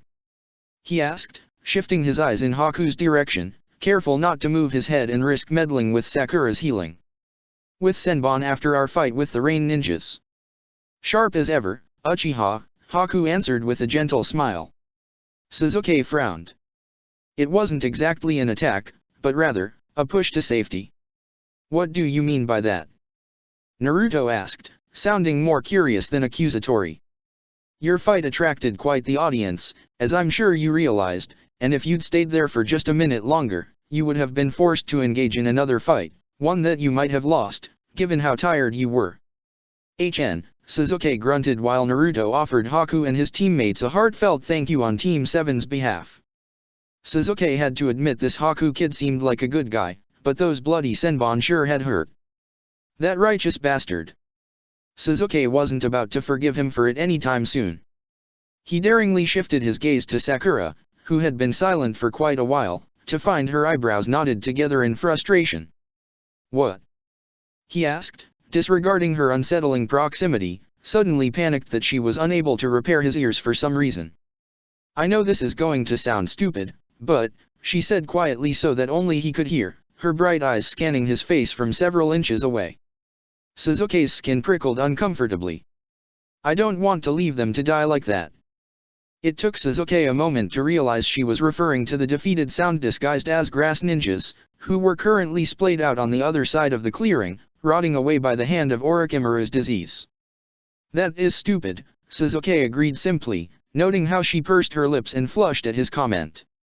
"The less manpower Orochimaru has, the better it will be for both of us." She nodded slowly, her eyes meeting his for a fleeting moment, likely recalling Sasuke's earlier proposition to escape the village together and pick off enemies on her hit list. Then she turned her attention back to the healing procedure without a word. For the next 5 minutes, Sasuke sat patiently while she patched up his hearing, secretly indulging in how wonderful it felt to have her medical chakra inside of him. See, there was something inherently entrancing about a medical ninja's ninjutsu, and hers had to be the most amazing of all. His mind ventured to thoughts of their future defection of the village as he watched her green eyes harden in calculation. Sakura certainly didn't come off as the rebel type. In fact, she was about as good as a human being could get, he figured. Not only was she intelligent and experienced in combat, but she was contagiously positive and naturally caring, probably as a result of her immersion in the medical arts. That was why the idea of her having a dark history made her even more interesting. Aside from the odd mood swing, usually Naruto-induced, she rarely let on that anything seriously plagued her unless Sasuke pinned her for the truth or she let something subtly slip in an emotionally charged moment. Sasuke could tell just by the way she looked at him in those rare moments she opened up that she prided her revenge above all else too. So, regardless of how much of a non-rebel she was or whether she had feelings for someone else, Sasuke knew she'd stay by his side and follow him out of the village when the time was right. He understood how Avenger minds worked, and he knew what he'd offered was far too tempting for someone like her to refuse. "All right, done," she muttered soon after and retreating her hands. Sasuke backed away, rubbing his temples and shaking his head to test out his hearing. Everything sounded as clear as ever, and even the dizziness was gone. "Thanks," he mumbled while rising to his feet, privately noting how, despite the fullness in his hearing, he felt emptier now that she was out of reach. She nodded. "Now, why don't you go search them for scrolls while I heal Naruto?" she asked, beckoning in the direction of their fallen enemies. Sasuke did as instructed and approached the dying sound ninjas, who'd all pulled away the skin of their face disguises. He wondered, as he drew closer, what kind of gruesome jutsu could have produced disguises like this. Were the personas fake? Or were they wearing actual faces? He wasn't so sure he wanted to find out. By the time he got there, Kin and Zuko were unconscious, and so he searched them first, hoping to avoid conversation of any form. But, unfortunately, there were no scrolls on their persons, so he made his way over to Doso next. "My sleeve," he croaked, meeting Sasuke's gaze with bloodshot eyes as he neared, clearly reading his intentions. The lower half of his real face was covered by white bandages. Sasuke nodded and pulled out the concealed roll of parchment. And, damn it, it was another heaven scroll, which really wasn't of use to Team 7 since they already had one too many. He sighed and pocketed it before turning to rejoin his teammates. Naruto would probably force him to offer it to Haku's team or something. Hey. Sasuke turned back around to find Doso watching him, his face sunken and pale, the dark marks spreading and eating away at his flesh. Resisting his urge to vomit, Sasuke had plenty of experience with death, but not much with death by disease. He looked back expectantly. "It was a needle for us," Doso said, his voice hollow and cracked. "But there will be other ways." Sasuke cocked an eyebrow in confusion. Whatever words this guy was sharing must be important, because they were probably his last. Needle? Like a senbon or a syringe? Was he talking about the disease? Sasuke opened his mouth to pry further, but Doso continued. "You'd better keep a close eye on that girl," he whispered gravely. On instinct, Sasuke's eyes skirted back to where Sakura was tending to Naruto's ears, her back facing him. He's not through with her. Chapter 27, High and Dry. It turned out that Haku's team did need a heaven scroll to complete the second exam, so despite Team 7 being no closer to escaping from the forest of death than they had been before, it felt nice to help out an ally, Naruto admitted on behalf of his team while smiling fondly. Sakura silently agreed, more than willing to reciprocate the Kirigakure ninja's kindness. Sasuke apparently didn't share the sentiments of his teammates, however, because when he shoved the scroll at Haku, he didn't spare the mist ninjas a single glance. Instead, he glowered at the ground and let out a humph. Naruto looked appalled by Sasuke's outwardly ungrateful behavior, but Sakura felt a tiny stab of sympathy. It's always about revenge for him, isn't it? She thought remorsefully, recalling Tajuna's explanation of how Sasuke had just about torn Haku limb from limb after she was injured on the bridge. Being the steadfast and stubborn person he was certainly had its advantages, such as his fierce loyalty and ability to complete just about anything he set out to do, but also had its downfalls. Like the rate at which he developed grudges that were nearly entirely unswayable. Sakura sighed. Sure, Sasuke was a handful, but at least his heart was in the right place. And luckily for him, her heart had grown to accept his character flaws and generally antisocial nature. Because if it hadn't, his track record of black eyes would probably be on par with Naruto's. "Thank you for helping us out back there," Sakura said courteously to the three cloaked ninjas before them, offering a polite bow, while Haku slipped his white mask back on. Sasuke folded his arms, his stance rigid, and Naruto beamed at the exchange with his hands pressed leisurely to the back of his head. "And thank you for the scroll," Haku replied sweetly through the mask and returning the bow. "I'm certain we'll meet again in the third exam." "Damn right we will," Naruto agreed with a confident nod. And from there, they bid a final farewell and the Mist Village ninjas departed, disappearing through the surrounding trees which were gleaming in the bright afternoon sun. Once Haku and his team were well out of earshot, Sasuke turned to his teammates. "What next?" he asked, directing his question at Sakura, his mood seeming to instantly lift once the Mist ninjas were gone. "If you don't mind, I'd like to have one last look at the Sound ninjas before we set out," she replied curtly, more of an order than a proposition. Sasuke and Naruto's expressions hardened, but before they could protest, she moved past them towards the middle of the clearing where their defeated enemies had been left to decay. She scrunched up her face in disgust as the pungent scent of rotting corpses met her nose. That disease certainly worked its way through the body rapidly. Not even 20 minutes earlier, these very ninjas had been engaged in battle. And that was precisely why her inner, slightly mad, scientist simply couldn't resist examining the bodies one last time. She glanced over her shoulder to find the boys eyeing her hesitantly. "Look, I just want to learn a little more about the disease. You know, in case I encounter it again in the future," she explained, a hopeful look in her eye. Naruto caved first, shrugging and raising his hands in defeat. If you say so, Sakura-chan, he grumbled and finally joining her. Sasuke said nothing but followed suit, his eyebrows furrowed and his hands shoved in his pockets. Half an hour later, Team 7 was whizzing through a thick bed of bushes in the heart of the forest in a solemn, contemplative silence in pursuit of new enemies. The boys were pretty shaken up by the general repulsiveness of the disintegrating carcasses, and Sakura by something far more complicated. By the time Sakura had approached the dying ninjas, both Zaku and Kin were already dead and Doso was clinging to his last slivers of consciousness. Their premature deaths in and of themselves were particularly disturbing for Sakura because she knew that they must link to something she had done in her new life. And so she felt a sense of responsibility for them dying. Sure, they were enemies, but killing innately contradicted her healer inclinations. And what's more, and probably worst of all, Sakura managed to confirm during her examination of their bodies that the disease was indeed evolving. It was learning, improving, and killing faster and more aggressively.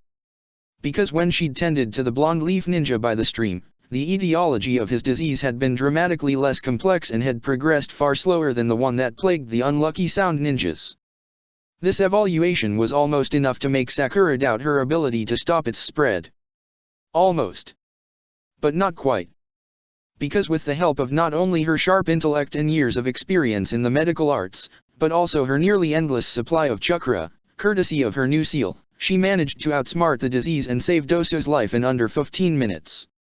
She'd saved him subtly, as not to anger Sasuke, who'd undoubtedly throw a fit if he found out she'd saved one of Orochimaru's affiliates. So after she destroyed all parasites in Doso's body and he began to rouse, she'd slipped him a few powerful sleeping pills to drag him back into a coma-like slumber. With how mutilated he looked, as a result of the trauma his body had just endured, the boys wouldn't know the difference. She was fully aware that saving Doso may have serious future repercussions, but her heart pulled her to action anyways. Not necessarily because she cared about Doso's life, but because she didn't want to feel responsible for ending it.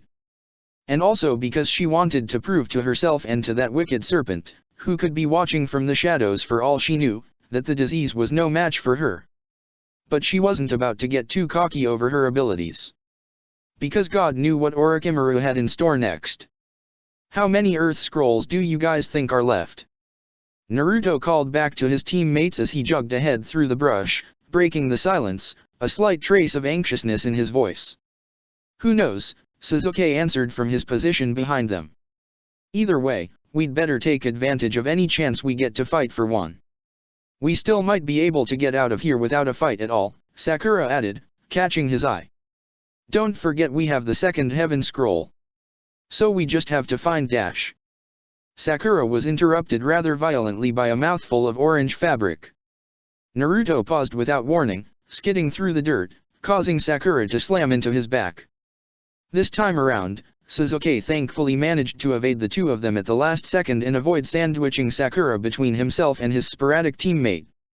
She spluttered and pulled her head back, about to lecture Naruto on his untimely choice of pee break, but she faltered. Something felt off. Before she had a chance to speculate, Sasuke took hold of the back of Naruto's jacket with one hand and Sakura's gloved wrist with the other and gave them both a sharp tug backwards, pulling them to his sides.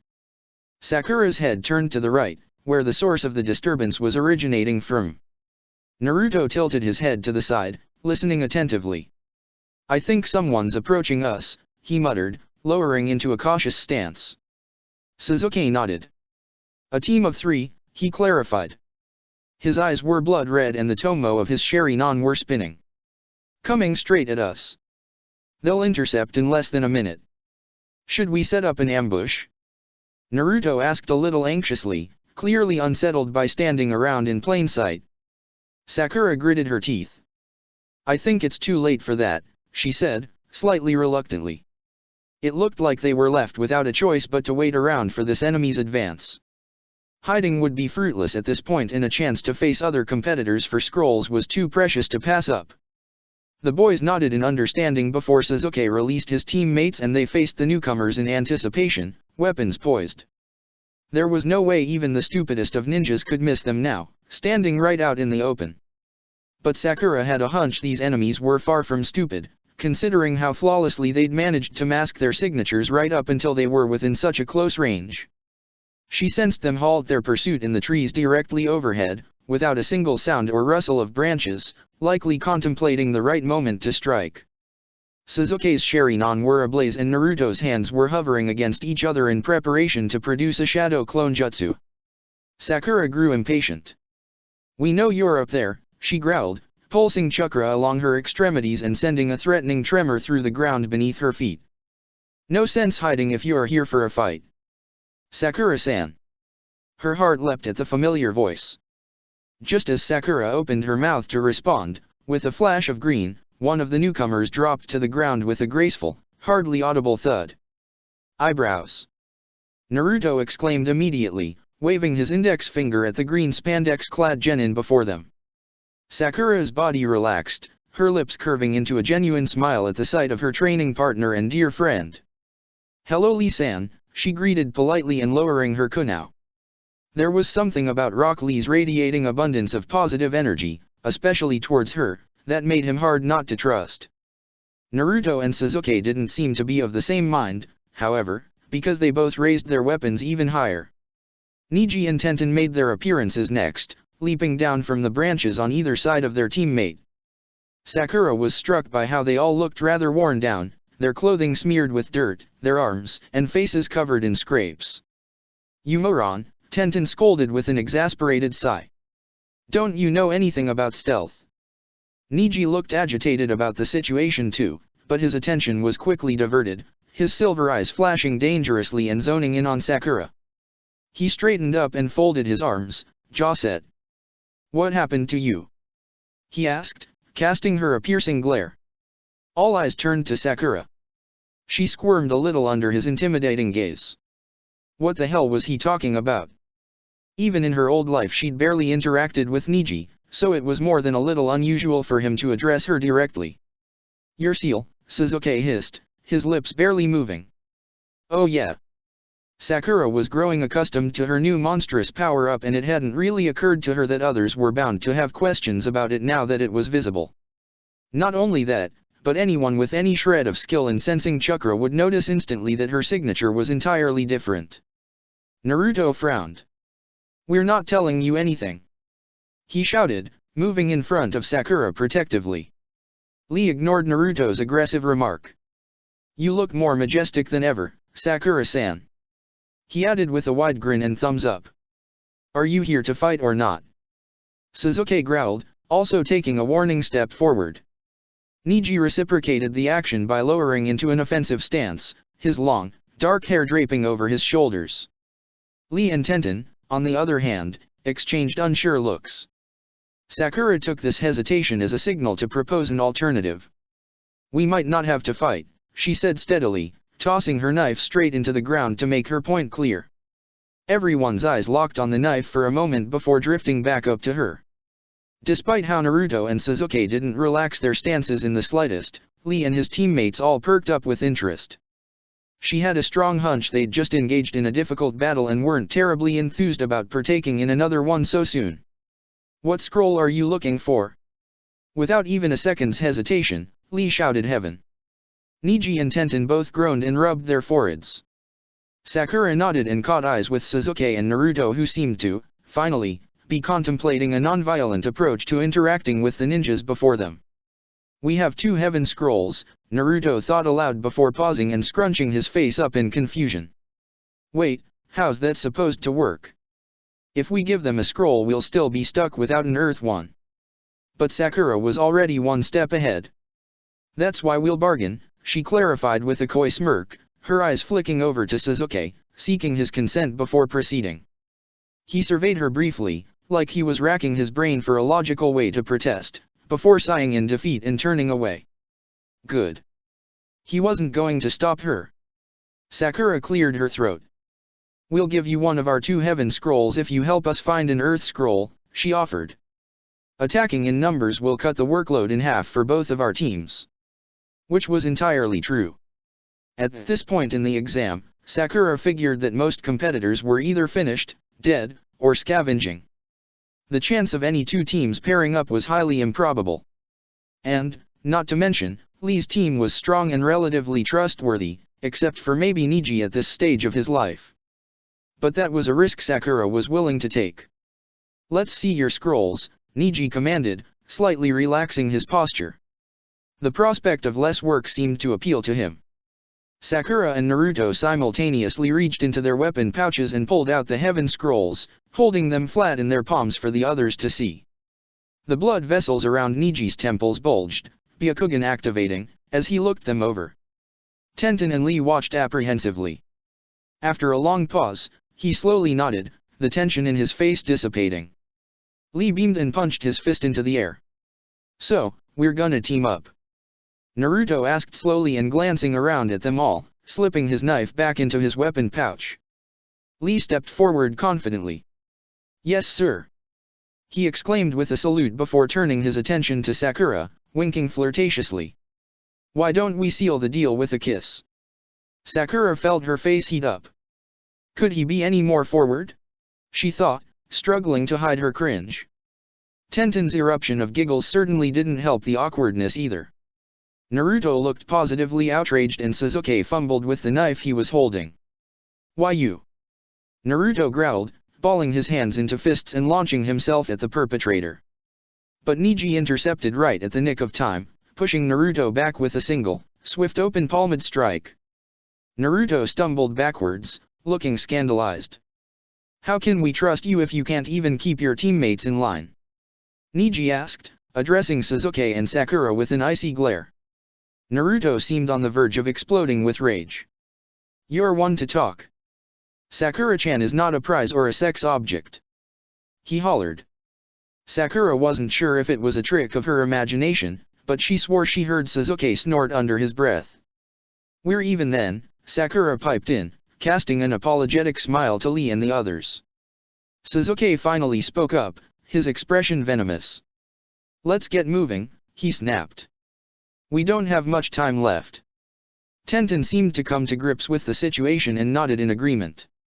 "But now that we're working in greater numbers, there's no sense traveling as a pack, right? It's nosier." Niji raised his eyebrows thoughtfully. "Good point, Tenten," he mused, which caused said Kunoichi's face to redden. "Let's divide into 3 pairs." An affirmative silence followed, but then the inevitable question of who would pair with who occurred to everyone. Due to the uneven number in each 3-man squad, at least one person from each team would have to work with someone on the other. "Excellent," Lee said, chiming in first. "How about I team up with Sak?" "Lee," Sasuke rudely interrupted, the words rolling off his tongue in a low, commanding growl. "You'll pair with me?" A bewildered tension followed but no one protested, although Lee's shoulders did slump in disappointment. Next, Niji activated his Byakugan and scanned the area for enemies. Not long after, he detected a team about a kilometer away. And so they all set out. The original plan had been to close in on the team from different angles, but by the time they neared their soon-to-be opponents, the unsuspecting ninjas were separated around their campsite anyways, one hunting for food in the woods, another setting traps and the third keeping watch. So each pair was assigned a different enemy to gang up on. Naruto and Sakura pursued the hunting one, who was the furthest from the campsite. As they approached their ambush position high up in the trees, Sakura babbled softly, more to herself than to her companion. Why would Sasuke want to work with Lee so badly? She mumbled. Maybe he believed he was the only member of Team 7 capable of working with a partner from an opposing team.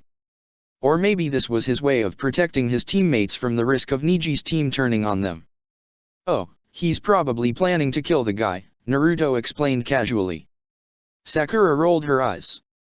"Sasuke might hate working with people, but he's not above the idea of attacking in numbers, Naruto," she lectured. "No, that's not what I meant," Naruto groaned as if what he was saying was blatantly obvious, lowering his volume as they neared their watch spot. The hunting ninja came into view through the branches below, totally oblivious to their presences. "Come on, Sakura-chan. Eyebrows was coming onto you pretty strong. And Sasuke is the possessive type." Sakura laughed softly. "Right. Naruto still thinks we're dating." "Ah, I'm sure he's fine with it," she huffed. Although the prospect of Sasuke being a little overprotective of her wasn't a huge stretch of the imagination. Was he jealous of Lee for serving as Sakura's replacement training partner while he worked with Kakashi? Naruto shook his head and chuckled. Oh no, he's not. I mean, you should have seen his face when I used you in my sexy jutsu. He lost his mind. I'm sure he just... Wait, you what? Sakura barked, her pitch rising to a screech, which, unfortunately, caught the attention of the enemy below. A knife whizzed past her head a millisecond later, but Naruto pulled her out of the line of fire. Well, it looked like it was time to start the ambush. Naruto and Sakura leaped out of the tree and swarmed the enemy, a leaf ninja, according to his head protector. His head and neck were covered by a tight, brown hood and his outfit consisted of a loose-fitting brown tunic and matching cargo pants. He made it apparent quite early on that he was a water type by using a jutsu that pelted stinging drops of freezing rain at his opponents, made razor sharp from the sheer speed they moved at. But in the end he was no match for Naruto and Sakura, who fought as a seamless team by cornering and outperforming their foe with the help of Naruto's clones and stamina and Sakura's taijutsu and cunning battle sense well beyond their years. The match was over relatively quickly and it was an easy win, really, considering how Sakura's mind had been pretty distracted throughout it. In fact, her body and mind were basically doing entirely different things for the duration of the battle. Throw Shuriken. Did Naruto actually create a sexy jutsu that imitated her? On Sasuke. Right hook. Well, she wasn't too surprised, honestly, but she was a little conflicted now. Roundhouse kick to the hip. Sure, she would beat him senseless for that stunt, but a part of her was curious about Sasuke's reaction. Losing his mind, as Naruto put it, could mean a number of things. Was he disgusted? Insulted? Pin enemy to ground, face first. Not that it really mattered. Who knows what body type Naruto chose for her? And knowing her luck, the jutsu probably had a better body than she actually did anyways. Enemy is resisting, break a few fingers to assert dominance. Naruto would get another hit for that. But not now, while time was running out in the second exam. Once the Leaf Ninja was unconscious, thanks to a final open palmed strike from Naruto to a pressure point at the base of his neck, Sakura and Naruto wasted no time searching him for a scroll, patting down his clothing and emptying all pouches and pockets. Unfortunately, they came away empty-handed. Shoot, Naruto spat, kicking his sandal against the dirt. Seems like one of the other guys has it. Yeah, Sakura groaned, sticking out her lip and blowing a stray strand of hair away from her face. Guess we'd better go. Boom. Sakura was cut off. Extremely abruptly. An enormous explosion quaked the ground and blasted wind at such a raging force that Sakura was thrown against a nearby tree trunk. Naruto was also hurled backwards, and Sakura snatched his wrist and pulled him around the tree at the nick of time, shielding them from the gust and flying debris. They stared at each other in shock from their sheltered position with their hands raised over their heads as protection from flying twigs and leaves. The rumbling ceased. What the hell was that? Naruto asked in awe, peering around the tree through wide, blue eyes. No clue, Sakura answered, moving away from their shelter and squinting through the trees ahead, trying to determine the source of the unexpected disturbance. They ventured forward cautiously. I smell smoke, Sakura noted from her position behind Naruto, crinkling her nose. I see smoke. Naruto called back. Look at that. They emerged from the cluster of trees to find themselves near the edge of a humongous crater, maybe 100 meters wide. It was hard to tell through the thick, smoggy wafts. A bomb. Sakura thought, her heart rate speeding up. Were the others around here? Sakura and Naruto exchanged determined glances before tearing ahead towards the crater in search of Sasuke and the others. It didn't take long to spot Neji and Tenten, who were perched on the edge of the steaming pit. Sakura's attention was naturally drawn to Tenten's arm, which was covered in bruises and being cradled by the other. What happened? Naruto cried as they rushed over. A explosive, Neji answered, his Byakugan activated and searching. Attached to their scroll. Shit, Sakura cursed. That was a pretty sneaky tactic, wasn't it? But did the enemies get themselves annihilated by their own blast? Where are Sasuke and Lee? No idea, Tenten squeaked back, her eyes wide and darting around restlessly. They were beside us 1 second then gone the next. Sakura's stomach flipped. There was no way they got themselves killed in that explosion. Was there? She was racing through the smoke in a flash, her heart thundering and her mind racing. If something actually happened to Sasuke, it was her fault. Her thoughts ran wild as she blindly dashed through the rubble, hopping over uprooted chunks of earth and tripping on tree roots. Especially now with the image of the dead sound ninjas so fresh in her mind, Sakura was starting to understand that the effect she had on this world was very real and permanent. Sakura slowed her pace when the smoke began to lift, sensing Naruto, Neji, and Tenten approaching from somewhere behind her, but there was still no sign of the others. Sasuke-kun! She cried, balling her hands into fists and fighting the tears threatening to fall. The smoke was irritating her eyes and her emotions were going haywire. Sakura! Her head shot upwards to the edge of the clearing, her heart skipping a beat.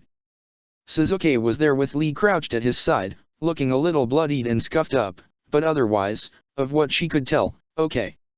In what felt like an out-of-body experience, she raced in his direction, her bright eyes wide and panic-stricken, leaping through the crater and up its side, skidding occasionally on the slick dirt, her previous anxiety transforming into a relentless, possessive desire. She threw herself at Sasuke when she met him, not wasting any time to slow her pace. If he were anyone else, she'd probably have completely knocked his breath out and maybe even cracked a rib. But thankfully Sasuke's reflexes were quite well versed, and so he managed to plant his feet to the ground with chakra to brace the impact. With her arms secured tightly around Sasuke's shoulders and face pressed right into the pit of his neck, Sakura murmured, a little incoherently against his skin, I thought you. Her breathing hitched and more liquid pooled in the corners of her eyes, forcing her to divert her attention to not sloppily crying on him. I'm fine, he mumbled against the side of her head, patting her on the back, not exactly reciprocating her affectionate gesture but not rejecting it either.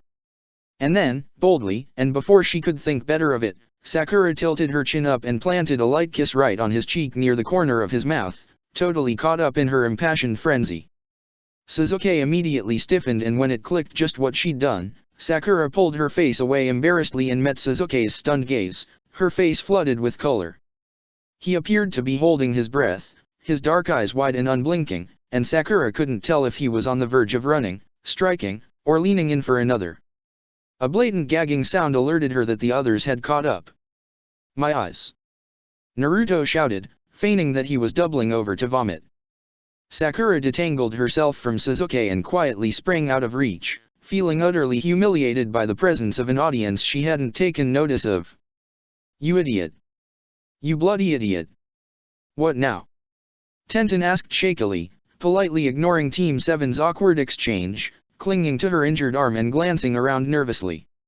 Either we part ways, find a new enemy, or fight each other, Neji drawled, hints of exhaustion creeping into his tone. Sakura vaguely wondered what previous powerhouse team had left him in such a worn-down state. Or we head to the tower. All heads turned to Sasuke, who raised his arm to eye level. Now that Sakura's attention was far less cloudy, she finally noticed the scroll he was grasping. You got it, Sasuke-kun.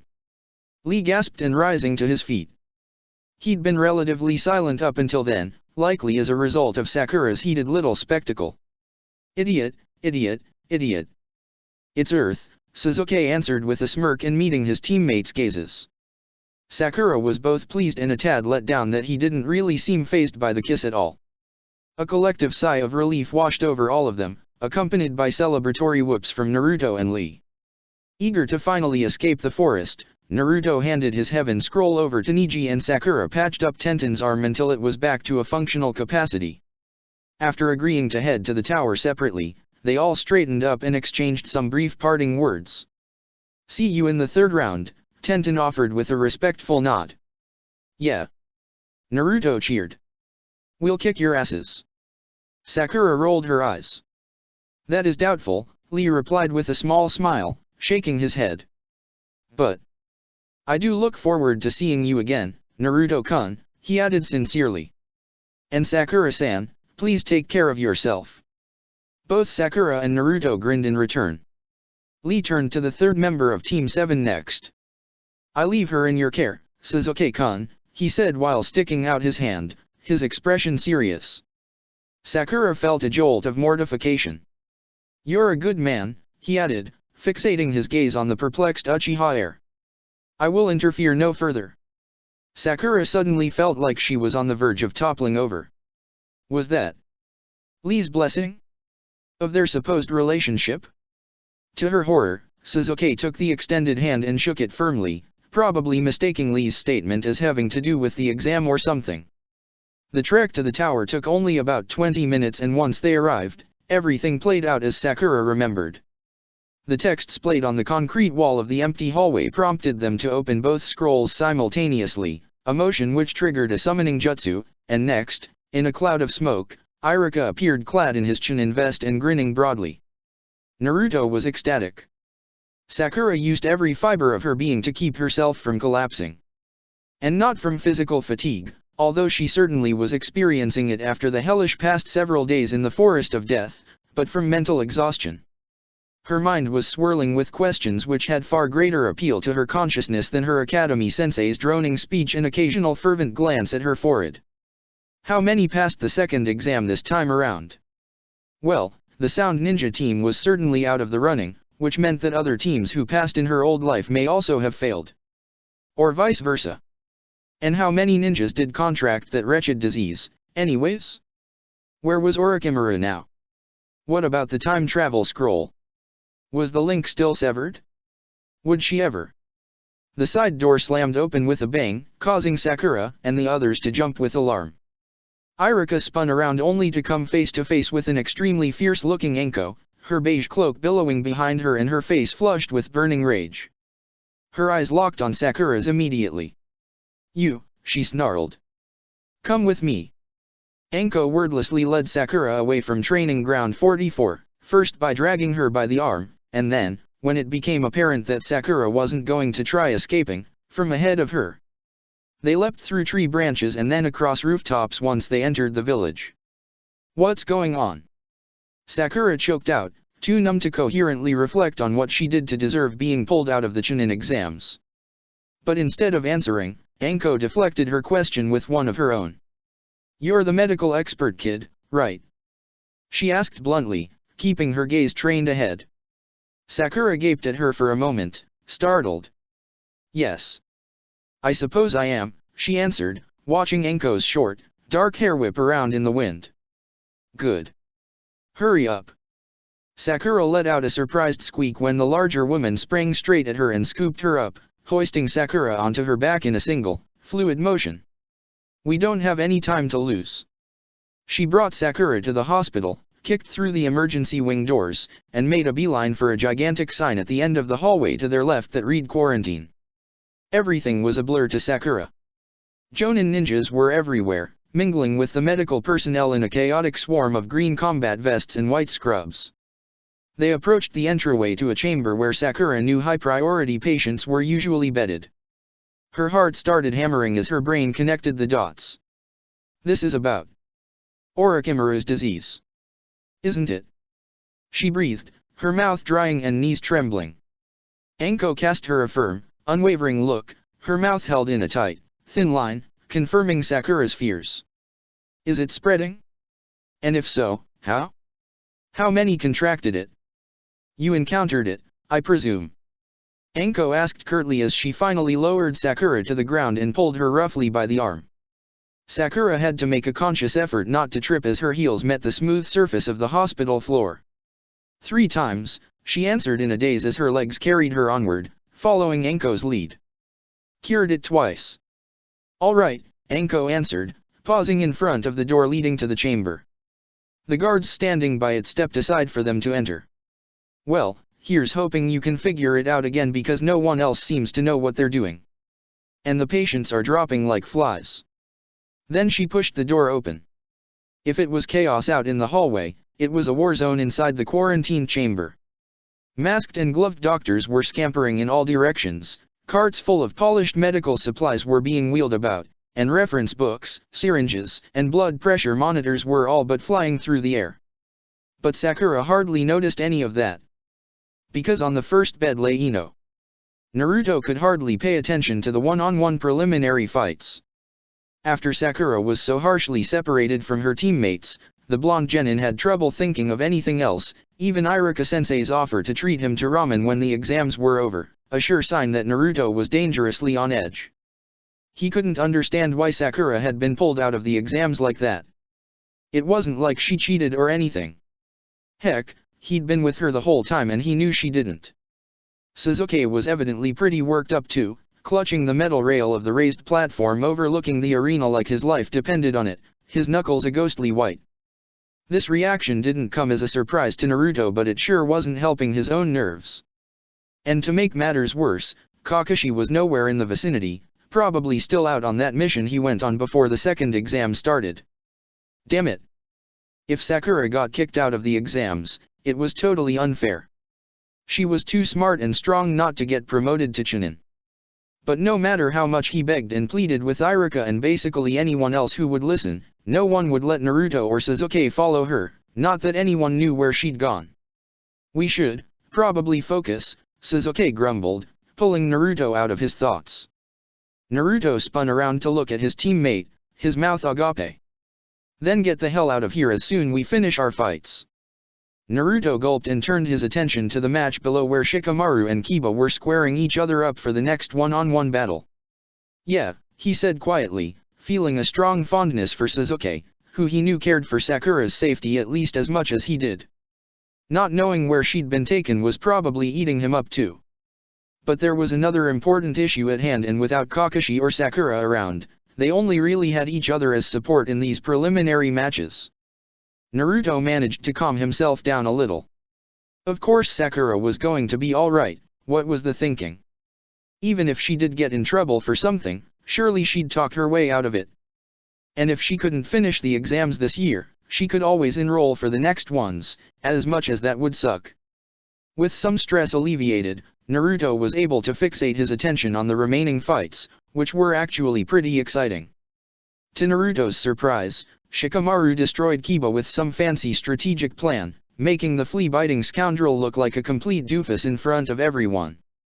Even though Naruto generally disliked Kiba, a part of him knew the guy was a worthy opponent. So Shikamaru must be pretty good himself. Next Haku battled one of his own teammates from Kirigakure and won it, obviously, followed by a short fight between that tall sand girl with the fan and Koji. He stood his ground pretty well but was no match for the wind sorceress in the end. She's terrifying, Naruto mumbled to himself, watching the blonde girl, named Temari, according to the screen overhead, strut back over to her teammates, entirely unscathed. Sasuke shrugged but followed Naruto's gaze along the platform to where her teammates and sensei were standing around. Wait, I take that back, Naruto added, his eyes flickering over to a new subject. That guy is terrifying.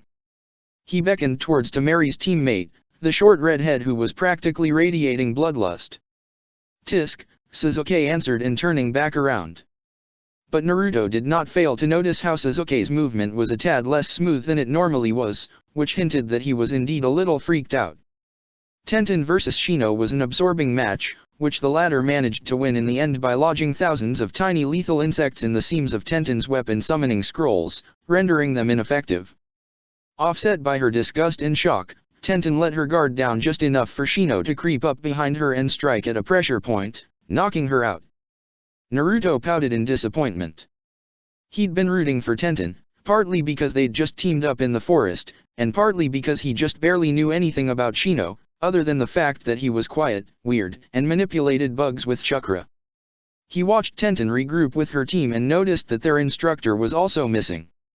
If he recalled correctly, their sensei was basically an elongated version of Rock Lee with even bushier eyebrows and more mature facial features. 4 matches left, Sasuke muttered quietly and catching Naruto's eye, whose heart started fluttering in response. He was eager to fight but also anxious to get out of there and find Sakura. And, okay, even though he would never admit it in a million years, fighting before such a large crowd of attentive spectators was a tiny bit nerve-wracking too. Hinata went next and faced off against some leaf ninja Naruto didn't know, but his excitement levels spiked nonetheless. Since they'd started training together, Hinata had become one of Naruto's favorite people, probably because she persevered with a fiery determination that he strongly related to, while, somehow, maintaining a sweet and calm demeanor, which mystified him, to say the least. And so Naruto cheered manically when she won using the very technique she'd spent hours training him how to use himself, an open palmed strike directed at a chakra point. He'd have to treat her to ramen later to celebrate. Sasuke's name appeared on the screen next, indicating that he would face some red-haired girl from the grass village named Karin. Naruto clapped his teammate on the back encouragingly just before Sasuke leapt down from the platform. "You've got this," he beamed, still on a bit of a high after watching Hinata kick ass. "HN," was all Sasuke replied, but Naruto knew he appreciated the gesture. The two of them were used to making it on their own, but it was always nice to know that someone else was looking out for you. Even for stuck-up bastards like Sasuke. For that reason, Naruto was determined to cheer extra loud for his friend during the fight. Because as much as he wanted to beat him to a pulp one day, there were rare moments when he privately just wanted to see Sasuke succeed. And that he did. Karin was pretty fast and smart, as far as Naruto could tell, but, with a stab of pride and a hint of jealousy, Sasuke was clearly both smarter and faster.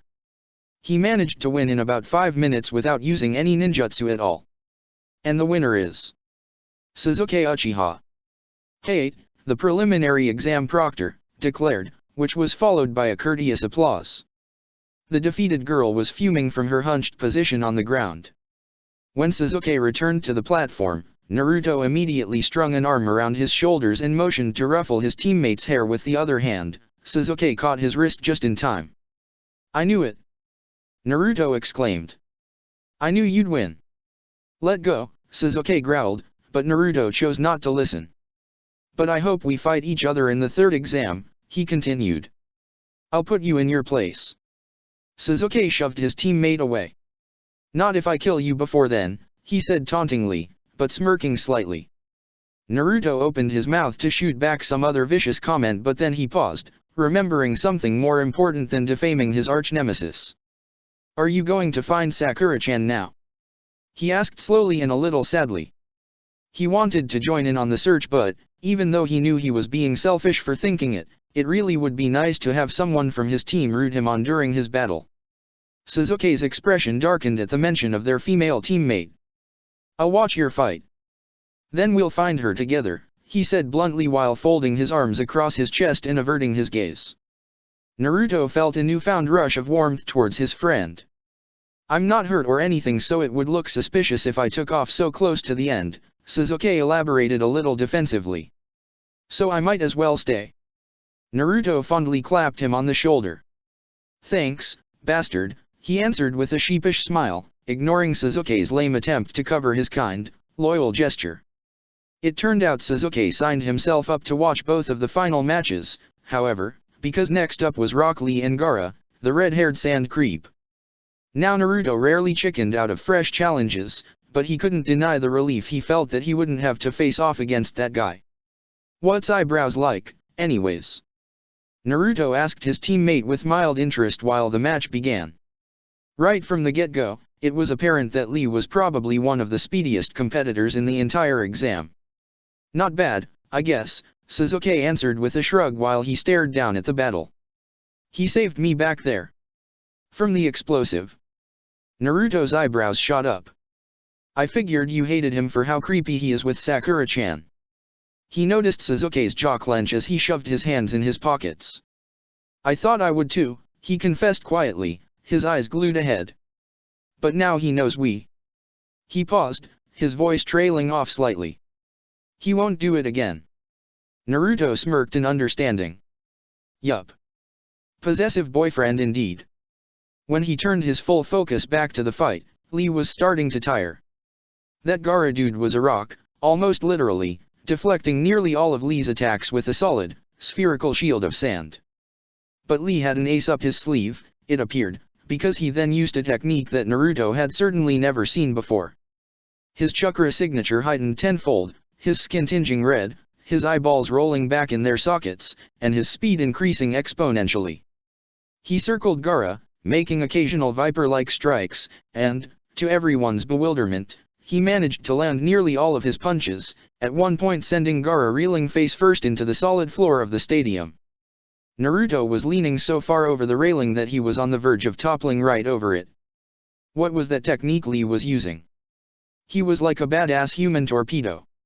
What happened to the bushy-eyebrowed flirt from before? He exchanged a glance with Sasuke, who appeared just as stunned by the display as he did. A few minutes later, Lee seemed to reach his limit, but so did Gaara. Both ninjas collapsed to the ground, Lee's technique dissipating and Gaara's face literally cracking. What the hell? Naruto could feel their chakra supplies draining rapidly. That was sick. Naruto whispered to Sasuke, marveled by the sheer strength Lee managed to tap into. Sasuke nodded approvingly. Yeah, it. But he faltered. Naruto turned towards his teammate with confusion. What's up? He asked. But Sasuke was staring at the match with his eyebrows furrowed and body tensed apprehensively, so Naruto followed the direction of his gaze. And found that there was sand creeping up Lee's legs. Shit. This could get ugly. Run, eyebrows. Naruto shouted, cupping his hands around his mouth in attempt to amplify the sound. But Lee was paralyzed and nearly clean out of chakra. Anxious murmurs swept across the arena as the sand traveled higher up Lee's torso, Gaara staring on in a wide-eyed, bloodthirsty stupor. Now, as much as never give up was basically Naruto's life mantra, this Gaara guy was on a whole other level. He wasn't here to play games, nor did he even seem to care about a promotion to Chunin. Naruto opened his mouth to call for an end to the match, but another voice beat him to it. Sand burial. Gaara slammed his fist shut and the sand imploded. Chapter 28, Vengeful Heart. You're a good man. I leave her in your care, Sasuke-kun. Developing a soft spot for that green spandex-wearing weirdo was the last thing Sasuke planned to do when he demanded they pair up to pursue an Earth Scroll. His sole motivation in that moment had been to keep that creep far away from Sakura before he made another unsettlingly flirtatious comment, or worse, before Sakura had a chance to consider reciprocating. But instead, Rock Lee proved himself to be not only a useful ally, but also a noble person overall. As soon as Lee noticed the explosive attached to the Earth Scroll Sasuke was clutching, his impulse had been to protect Sasuke from harm rather than get the hell out of there, like any other sensible human being might do. Lee himself had wrenched the scroll out of Sasuke's grip, pulled off the explosive, and hurled it ahead through the trees before wrapping an arm around Sasuke's torso and dragging him away with unforeseen power and speed. The bomb detonated not long afterwards, throwing the two of them to the ground. Are you all right? Lee had cried out through the smoke, hoisting Sasuke up to his feet once the atmosphere calmed again. Fine, Sasuke had answered slowly, staring in bewilderment at his competitor, his enemy, and vaguely wondering how people like him even existed in a world like this, where the strong preyed on the weak and putting faith in people you didn't know might very well be the last thing you ever did. But despite Lee's recklessly trusting way of being, Sasuke certainly hadn't expected he'd wind up at the guy's funeral less than 24 hours later. Sasuke couldn't remember the last time he'd been to a funeral for someone he knew on a personal level. That wasn't to say he hadn't been to many funerals, because simply living in a ninja village entailed attending at least a dozen of them a year, but usually they were for unfamiliar Jonin or Umbu Black Ops who'd lost their lives while out on perilous missions. Of course, there was supposedly a grandiose ceremony for his clan after the infamous mass homicide that stripped away everything he knew and loved. But, honesty, Sasuke couldn't remember it at all. One of his therapists explained that his mind had repressed the memory or something. And he was fine with that. Rows upon rows of ninjas and civilians dressed in black from head to toe were congregated in an empty training ground, facing a closed casket filled with whatever remained of Lee's crushed body. Following the preliminaries, once Naruto finished and won his own match against some leaf guy Sasuke didn't recognize, the proctors postponed the third exam announcement until after Lee's death was properly commemorated. Although the examiners warned that death was a potential consequence of participating in the Chunin exams, Sasuke suspected that no one really expected anyone to die outside of the forest of death. During the one-on-one matches, he figured, an exam proctor or jonin would normally step in before any fight was taken too far. But that just wasn't the case for Lee. Gaara killed him so quickly that there was no time for anyone to cut in. Sasuke had known from the get-go that Lee was starting out disadvantaged, based on what he'd disclosed to Sasuke while they were in the forest. Apparently, before meeting with Team 7, they'd faced off against a horde of zombies, as Lee had put it, which Sasuke deduced were probably just ninjas who contracted that weird disease, followed by a fight with Gaara's team itself. Maybe Gaara went through with the kill out of vengeance? Or maybe he was simply one of those people who got a thrill out of destroying the lives of people around him. Sasuke balled his hands into fists and gritted his teeth, his thoughts instinctively drifting to his brother. The only way to come out on top in a world like this was to get stronger than your predators, or to even become one yourself. The mark on his neck prickled tantalizingly and he started to see red. "Calm down, idiot." Sasuke let out a slow breath through his nose he hadn't realized he'd been holding, relieving some of the tension in his chest. He was at a funeral. Now it was time to pay respects and not to get carried away with thoughts of revenge. He needed something to ground him, to keep his thoughts from running astray. Where was Sakura, anyways? Sasuke hadn't seen his female teammate once since Anko dragged her away from the tower. Rumor had it there was an outbreak at the hospital that only she could help with and that her friend, Ino, contracted it. Maybe the outbreak was some fluke accident. But the hypervigilant part of him said otherwise, that this might have something to do with the disease they encountered in the forest. Although he felt a tinge of pride for her advanced medical expertise, Sasuke was pissed about how the village higher-ups were treating Sakura. Because she was way too book-smart to be plucked from her ninja training at such a young age. If the two of them were going to become Umbu one day, it made better sense for her to advance her rank rather than streamline into the workforce. But Sasuke had a feeling Sakura wasn't thinking about any of that right now.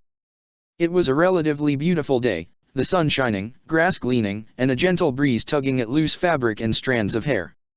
Sasuke stood among the other rookies with Naruto on his left, his bright eyes and blonde spikes popping out against the mass of dark clothing. Kakashi was still nowhere to be seen. A little surprisingly, Gaara himself was in attendance, far off to the side and surrounded by his teammates, who were swarming him protectively like bodyguards.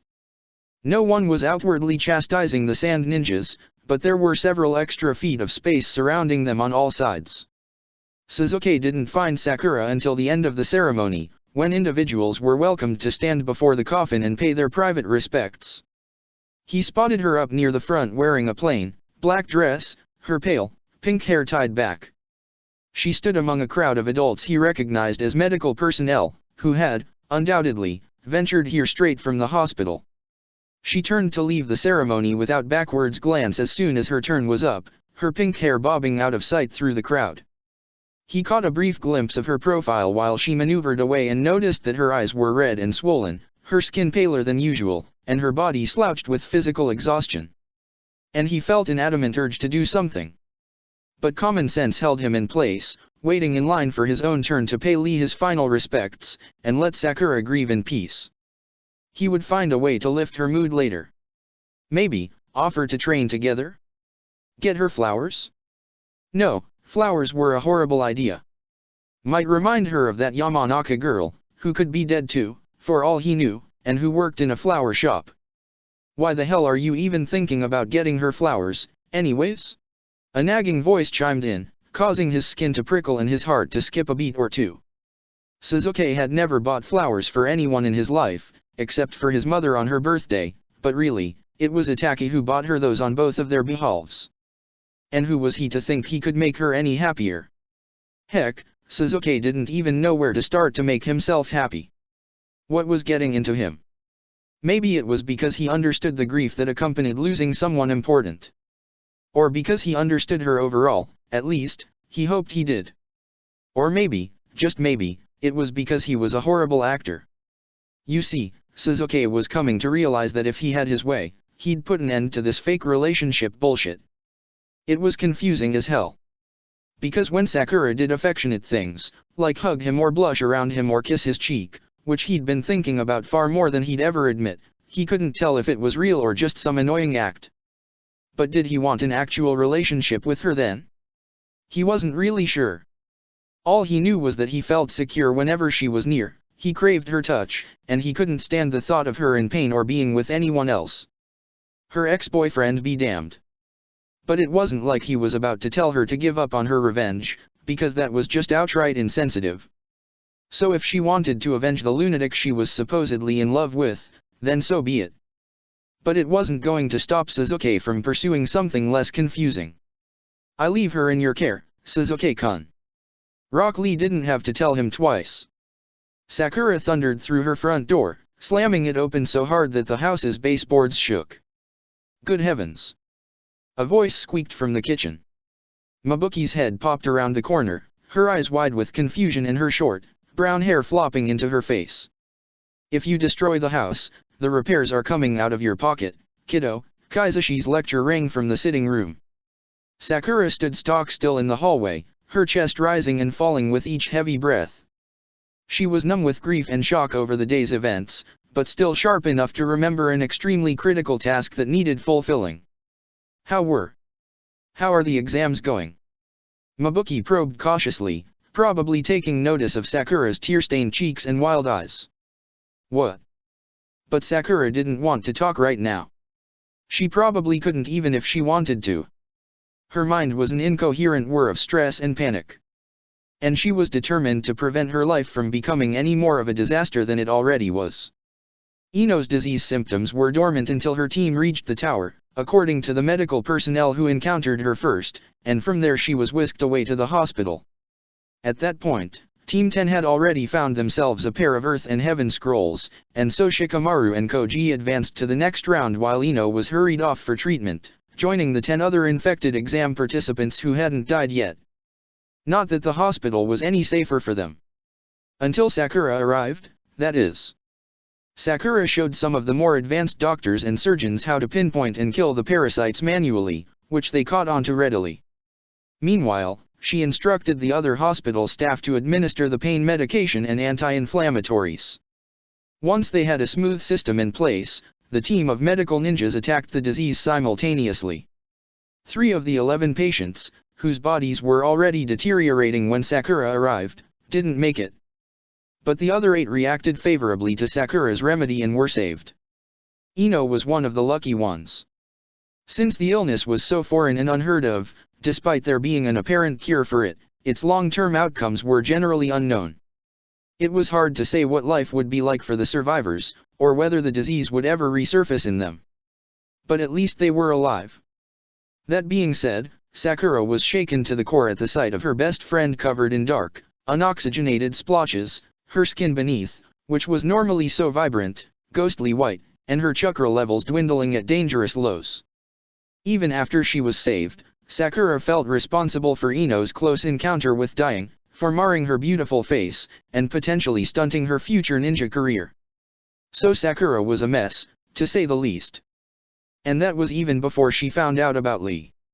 Sakura stormed down the hallway and took the stairs ascending to the upper floor 3 at a time, leaving her parents gaping at her from the entryway. She raced down the upstairs hall, only then noticing that she hadn't removed her boots yet, and when she neared her room, prepared to reverse the jutsu that sealed her door shut. But the door was open. She halted in her tracks, heart thudding and head pulsing, her fears confirmed. Someone managed to get into her bedroom while she was in the forest after all. Sakura pushed through the door, half expecting to find the room in tatters on the other side, but instead it was spotless, even cleaner than it was when she had left, in fact. The floorboards were polished, her collection of books stacked neatly on her desk, the air smelled fresh and crisp, and the window was open a crack to let in a cool breeze. Upon closer inspection, however, Sakura noticed Konao embedded in the walls. So the traps Sasuke had laid out were set off at one point. But by who? And why was her room so damn clean? She made a beeline for her dresser, heels clicking on the hardwood floor as she went, and wrenched open her underwear drawer. It was empty. Her hands fell to her sides, gripping the material of her black dress, her eyes wide and darting around anxiously. The time travel scroll was gone. Ahem. Sakura jumped and spun around to face the presence in her doorway. It was Mabuki, carrying a large laundry hamper, her lips pursed with worry. "Are you okay, Sakura?" she asked slowly. But Sakura couldn't find her voice, so she just stared back. Mabuki took a shaky step into the bedroom. "Having boy trouble?" she tried. Sakura choked out, her voice breaking. I just need to be alone. Mabuki nodded knowingly. Sure thing, sweetie. Here, I'll just leave the clean laundry by your bed, she said, striding in and setting the basket down. I cleaned up a little while you were away, as I'm sure you can tell. She made a face in reference to the relatively disastrous state the room was normally in. You cleaned up? Sakura asked, her mouth hanging open, eyes fixating on the clean laundry. Mabuki rolled her own eyes in response. Yes, Sakura. I'm sure glad you didn't lock your door for once because it was a pigsty in here. She motioned to leave. Now get some rest. Dinner will be ready in an hour. And then she took off, gently shutting the door behind her. Sakura just stared and stared in a heavy trance. She knew for a fact that she'd locked the bedroom door before the Chunin exams. And there was no way her mother managed to break in herself, through the jutsu-bound door and intricate network of traps set out by the Uchiha heir himself. This just didn't add up. Curiosity piqued, Sakura approached the laundry hamper, her hands trembling with exhaustion and nervousness. She tipped it over onto the floor and began to root through the pile. She glimpsed a flash of red and snatched at it. It was the underwear. The scroll in its disguised form. But a little shrunken and crinkled with several tiny lace strands unraveling along the seam. Sakura's stomach dropped. Was this why the time travel scroll was damaged? Because her mother put it through the laundry? My, how nice it must be. To live with your parents, that is. She froze in place, the underwear slipping from her fingers and back into the jumble of clean clothes. Someone was standing behind her, near the door her mother had just exited through. And Sakura realized who it was before she turned around. The chakra presence was vile, bone-chilling, and dreadfully familiar. Because she'd encountered it 3 times so far in this life, once in the forest of death, once in the land of waves, and once in the abandoned alley connecting Konoha to the training grounds. Still looking out for you, even while you were gone. Adorable, the voice drawled on, the masculine tone silky and taunting. Kabuto, Sakura hissed, casting the intruder a murderous glare over her shoulder. Of course it had been Kabuto all along. It made perfect sense for one of Orochimaru's prized followers to stalk her on his behalf. In retrospect, it seemed obvious why she'd sensed subtle similarities between the presence and Tsunade the first time she encountered it. They were both medical elitists. It was his medical chakra that reminded her of Tsunade before, albeit a tainted and pale imitation of it, really. Ah, you know of me? He asked with mild interest, pushing his round glasses up the bridge of his nose. Sakura's face contorted with disgust at the sight of him, silver hair, leaf ninja disguise and all. You've been in here before, haven't you? She growled in return. Was he the one to originally break in her room and set off the traps? He smirked. Not in body. I was busy taking the exams with you, of course, he answered cryptically. But yes, I did arrange for this room to be searched. Having such power at your age is most unusual.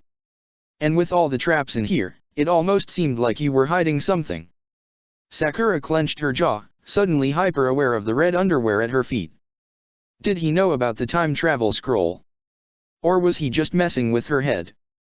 Because if he did know of the scroll, why hadn't he or any of Orochimaru's other drones taken it? Or destroyed it? What are you doing here? She questioned flatly, wishing she could put more conviction and ferocity into her tone. But she was too physically and emotionally drained. Kabuto laughed and it was a velvety, stomach-churning sound. I'm just here to congratulate you on saving our unfortunate competitors from that devastating epidemic. It's not an easy one to cure. I would know because I created it. Sakura was practically shaking with rage. It was taking every fiber of her being to stop herself from throttling the gray-haired, bespectacled snake. He almost killed Ino. And so many other innocent participants. But any attempt to fight would be in vain. She was in no state for physical combat. And she had a hunch he wasn't intending to fight her here anyways. And so that means, the body in the alley, she thought aloud, eyes clouding over with realization. Kabuto nodded. The illness was in its early stages of development at the time, yes, he finished. A failed trial. But it has progressed marvelously, as I'm sure you've noticed. Now, I believe, after the initial infliction, victims have only an hour or two before it spreads through their entire bodies. She gritted her teeth and narrowed her eyes. What a sick, twisted man. He and Orochimaru really were testing her, weren't they? She knew Orochimaru was aware of and fascinated by her abnormal abilities, and Kabuto was clearly of the same mind.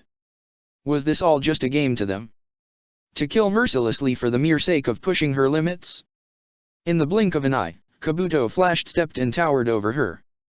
Sakura's hands itched for the weapon pouch fastened to her leg beneath the skirt of her black dress, but he caught her wrist before her fingers reached it. Vengeful hearts are the most easily manipulated, you know, he whispered smoothly, his dark eyes locking on hers. Sakura could hear her heartbeat thudding in her ears. Except for in the rarest and most intriguing cases. Leaves began to swirl at their feet, encircling Kabuto in a small funnel of wind. What will you do next? And with that, he vanished. Sakura was frozen to the spot for a long moment, her limbs trembling uncontrollably, before she finally dropped to her knees beside the heap of discarded laundry. Minute after minute ticked by and she just sat there, unblinking, while Kabuto's parting words reverberated through her skull. What would she do next? This life was a hopeless mess. She'd taken on this mission with the goal of building a better world. But instead she'd created just the opposite. Now that she was pulled from the Chunin exams, any chance of easily achieving a high reputation in the village was gone out the window.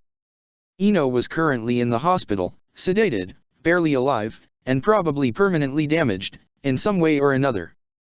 Lee was dead. Suzuki was cursed. Orochimaru was watching her, sending Kabuto to stalk her on his behalf. And the scroll was broken. A breathless, hollow sob escaped her lips. Was there anything she could do now? Dinner was a silent affair. Thankfully, Mabuki and Kaizashi did not force Sakura to leave the privacy of her thoughts. She stared blankly at her plate through dry, sore eyes, contemplating whether she instruct her parents to go into hiding because they weren't safe here anymore. But if Orochimaru really wanted to kill them, did it even matter where they were? What they needed were bodyguards, Umbu at least, even though, as far as Orochimaru was concerned, they might need an army of them. There was a firm knock at the door. Who in the devil's name would stop by at dinner time? Mabuki snapped, rising from her chair and slamming down her chopsticks, any urge to maintain the calm atmosphere dissolving. Kaizashi merely grunted, making no motion to follow his wife to the door. Sakura got up and crept after Mabuki down the hallway, her gloved hand hovering over her weapon holster.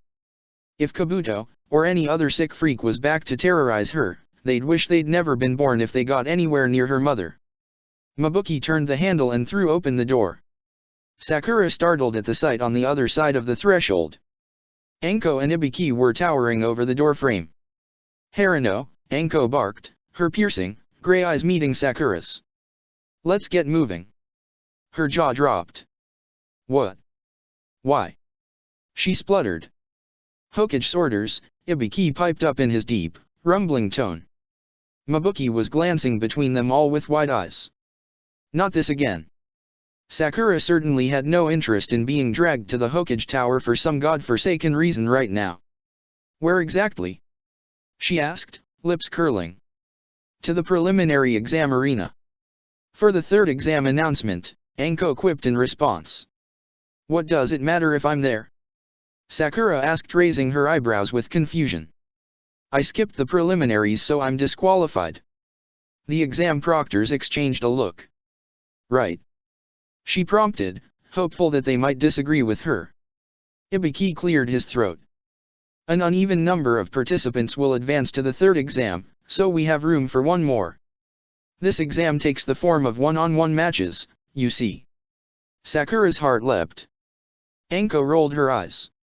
And if I'm totally honest with you, that's not even what this is about. You're a hotshot, kid. The Hokage thinks you'll be a pretty big draw for the international delegates. The Chunin exams are not only a competition but a tourist attraction, Ibiki added, all while Sakura fought to keep a straight face. And giving you another shot is the least the village could do to repay your efforts at the hospital. The dark-haired woman clicked her tongue. Basically what he's saying is, you're a money grab. And a good kid. Now hurry up. Sakura couldn't believe it. She was being bypassed to the third exam. Her arrival at the arena was accompanied by murmurs and curious looks from the other competitors, sensei, examiners, and spectators. Quite a crowd had gathered around to listen in on the announcement of the final match UPS. Many spectators were, like Sakura, still wearing their black outfits from the funeral earlier that day. Anko and Ibiki joined the Hokage up at the front of the crowd, who appeared to be winding up for his introductory speech. The competitors were assembled near the front, 11 of them in total. Sakura's body moved automatically. Her mind was numb with overexertion, but somehow she managed to keep going. Even despite the heavy burden caused by the red underwear in her weapon pouch. Sakura-chan! Naruto just about screamed from his spot up at the front, causing everyone who hadn't noticed her yet to spin in her direction. You're still in the exams. Great. Sakura bowed her head, keeping her eyes trained on the hem of her black dress and the toes of her boots as she moved forward. But she was halted in her tracks when someone blocked her path. Sasuke was suddenly standing right in front of her, clad in his black funeral attire, and surveying her through a penetrating stare. His skin looked even fairer than it usually did, contrasting with his dark clothing, hair, and eyes, and there was something about the way his face was frozen in place, fixated on and reading her, that made Sakura feel extremely nervous. She pulled her eyes away for fear of letting him see too much. Now, in front of at least 50 pairs of watchful eyes, was not the time to probe at fresh wounds. And Sasuke had a way of doing that by simply looking at her sometimes. But instead of leaving her alone, Sasuke reached around Sakura and placed a palm at the base of her spine, pushing her ahead towards the other competitors. She kept in stride with him, too dazed to question his actions. Sakura-chan, Naruto repeated in a quieter tone as they neared. You. But he was interrupted by the commencement of Sarutobi's speech. Naruto frowned, nudged Sakura fondly instead, and turned around to face the village leader and his accompanying Jonin advisors. The Hokage explained how the invitations to other nations needed about a month to be received and acted upon, which gave the participants plenty of time to prepare and learn new techniques for the third exam. Sakura's eyes wandered to her fellow participants during the speech, passing over Neji, who appeared more solemn and distant than she'd ever seen him. And then, to her horror, she spotted Kabuto standing on the opposite end of the row of competitors, staring determinedly ahead at Sarutobi. So, he didn't drop out of the preliminaries like he did in her previous life. In fact, he'd even advanced to the final round of the exam. Which meant Orochimaru must have some greater purpose for him competing. Sakura's heart began to race. Should she speak up about him being here? Would there be a point in doing that? His looming threat was hanging in the air, and she knew, with complete certainty, that if she ratted on him, something disastrous would surely follow.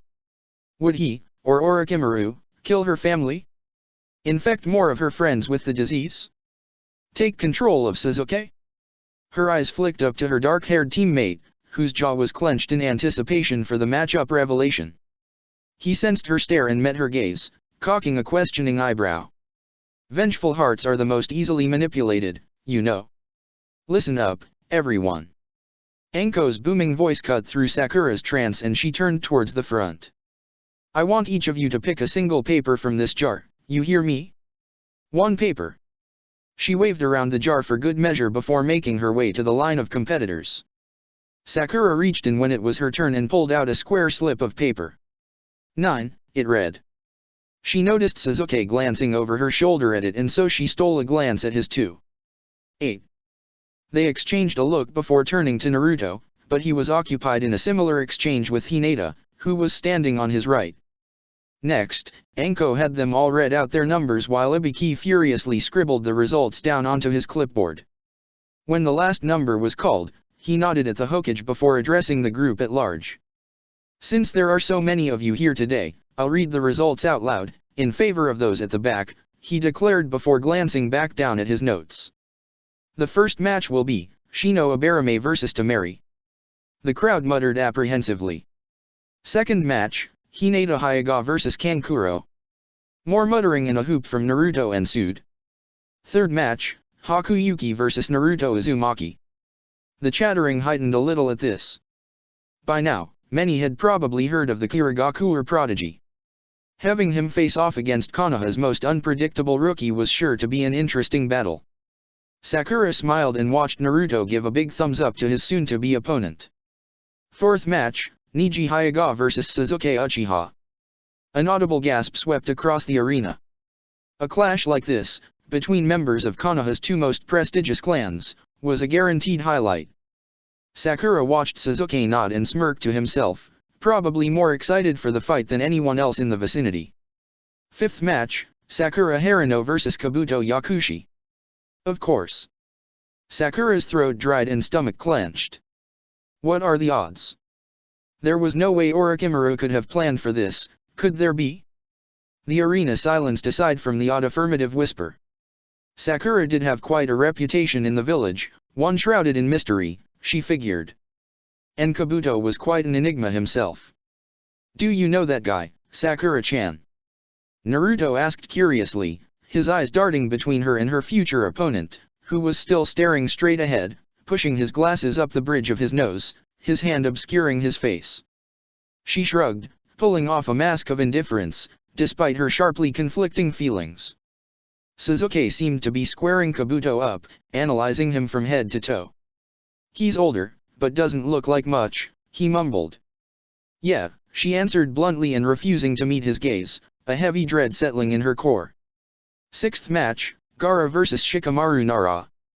There was another round of enticed murmurs, nearly drowned out by Shikamaru's exasperated groan. Next, the Hokage provided final remarks, answered a few questions, and wished them luck, thus concluding the third exam announcement. Everyone began to clear out, most competitors chattering excitedly with their teammates and sensei. It sure sucks not having Kakashi-sensei around, Naruto moped. But if we've got a whole month until the fights, he has no excuse not to get back here by then. Sasuke grunted in agreement, but Sakura remained silent, not even attempting a forced smile. Naruto noticed. Let me know if you need anything, Sakura-chan, he offered kindly, his expression softening as he neared her. Lee was a great dude. He clapped her shoulder. She nodded and flicked her eyes up to meet his. Lee. She'd barely had the chance to process his death with everything else going on. Thanks, she managed to answer quietly. If only grieving over the loss of her dear friend were her only problem at hand. That alone would have been crippling enough. Naruto suggested he treat his teammates to a late evening snack to celebrate, ramen, of course, but Sakura shook her head. Although Sasuke seemed a little conflicted over it, he politely declined too. Naruto took the rejection pretty good-naturedly, probably because he knew Sakura wasn't feeling herself and Sasuke was a hit or miss with these things. That's fine, we can go later this week. He announced before hugging Sakura, punching Sasuke's arm, and dashing off after the members of Team 8, who were making their ways towards the arena's exit. Sakura caught sight of Neji and Tenten leaving together, shoulder and shoulder. Guy-sensei was still gone, it seemed. Did he know about Lee yet? Her chest tightened painfully. You're not all right, Sasuke said. He was standing beside her, watching the crowd thin out with his hands shoved in the pockets of his black pants. Is Ino? He added, his voice trailing off.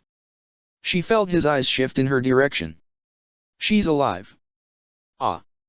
Without averting her gaze, Sakura vaguely wondered if she'd ever be able to confide in Sasuke about Kabuto. Right now she wasn't sure she was in a proper state to bring it up at all, even with herself.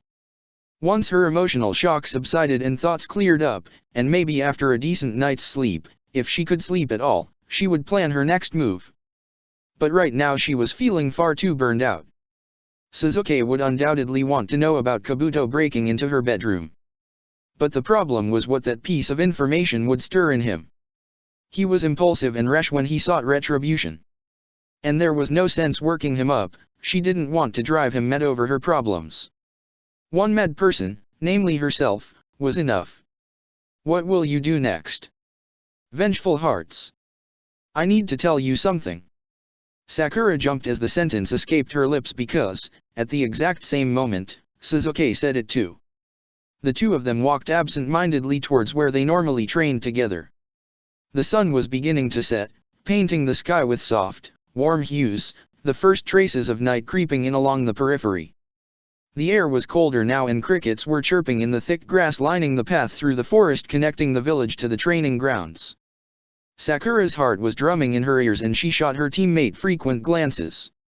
He seemed content with the silence, and, honestly, she was relieved he wasn't asking how she was feeling because that would probably just bring her to tears. But she wasn't sure if he was waiting for her to speak first. And she would rather prolong her turn as long as possible. "You wanted to tell me something?" she asked cautiously, watching him lift his head when she addressed him. She also couldn't help but notice the sunset dancing across his dark eyes and how his profile was positively breathtaking to her, even now. She also realized that her hair was still pulled back in a messy ponytail and her own face was probably far from breathtaking with the way she suspected it reflected her inner emotional battlefield. He opened his mouth and closed it again, hesitating for some reason. "Sure," he finally answered before drawing out another long pause. Sakura watched him expectantly while he furrowed his eyebrows and took a breath. "Look. I can't protect you properly right now," he said abruptly. "From what?" she asked without a clue where this conversation was headed. He ignored her question. "There are too many games. You're getting hard to understand." A lump welled up in her throat. Sakura knew she was a mess right now. Heck, she barely made any sense to herself. It wasn't fair for someone like Sasuke, who was passionately protective of her, to be stressed over things he didn't understand and neither of them could control. "Sorry," she said quietly. "I'm a train wreck." He didn't respond and they kept on walking, Sakura's mind whirring. Was that it? Was he just trying to tell her what she'd already suspected, that she was a disaster? After an excruciating lapse in the conversation, and just when Sakura started to wonder whether he was waiting for her to change the subject, he said, "My mother would have liked you." Sakura's eyebrows shot up with surprise at his choice of topic. He rarely mentioned his deceased family members, so she knew it was important to tread carefully whenever he did. "Oh yeah?" she asked softly, feeling her lips tug upwards. "My mother knew her. Had a lot of respect for her too." Sasuke smiled a little at her comment. "She got along with everyone she met, apparently. A sharp contrast with my father." Sakura watched him intently, reveling in this opportunity to learn more about his past. "He would have taken a while to come around. But I think you'd have grown on him, even though you aren't Uchiha blood." "Wait, what? An Itachi?" "I don't know," he said in a quieter tone, his mood visibly darkening. Sakura stopped dead in her tracks. And maybe it was rude of her to make a scene like this in the middle of his disclosure, but she couldn't wait a second longer. She squared herself up to Sasuke and he mirrored the motion, looking down at her with bewilderment, waiting for an explanation of her abrupt interruption. He didn't flinch when she placed her hands on his chest, slid them up and curled her fingers around his shoulders, reducing the space between them and steadying her all at once. He didn't resist, but rather, was transfixed on her actions, his eyes surveying her curiously. "Sasuke, I need to tell you something. About your brother." Chapter 29, Cat and Mouse. Chapter text. "About my brother?" Sasuke repeated flatly, his dark eyes narrowing with disbelief. Sakura could feel his guard go up by the way his shoulder muscles tensed beneath her hands. "Yes," she answered, averting her gaze to the ground, suddenly nervous. This might blow up in her face if she didn't tread carefully. But if there was even the smallest chance this confession might save Sasuke from his downward spiral of vengeance and madness, she felt it was worth the risk. Especially now that her time travel mission was on the brink of becoming a complete and utter failure. And so Sakura sucked in a deep breath and prepared to divulge the secret that had been plaguing her since she discovered it in Danzo's letter. But she was interrupted by a pulse and collapsed forward. Sasuke disappeared and Sakura landed, bare knees slamming hard against a paved surface. Dual sensations flooded her body, an imploding, heavy pain that pierced every inch of her flesh, and a rush of rejuvenating energy seeping out through the strength of 100 seal on her forehead, rapidly piecing her back together. She huddled on the ground, catching her breath while the conflicting sensations fought to take hold of her and her vision swam in and out of focus. Damn it! No! She cursed inwardly as she realized just what was happening. There was no doubt she was suffering the effects of time travel, but how untimely this was, now that she'd finally built up the nerve to confide in Sasuke about the Uchiha massacre. Thankfully, her seal dampened the agonizing strain of being pulled to another time dimension, but the head rush that accompanied the swell of her seal's chakra made the world spin. "You went back." A voice on the left urged Sakura to spring to her feet. Her body was heavier, sturdier, and surrounded by 3 monstrous chakra signatures.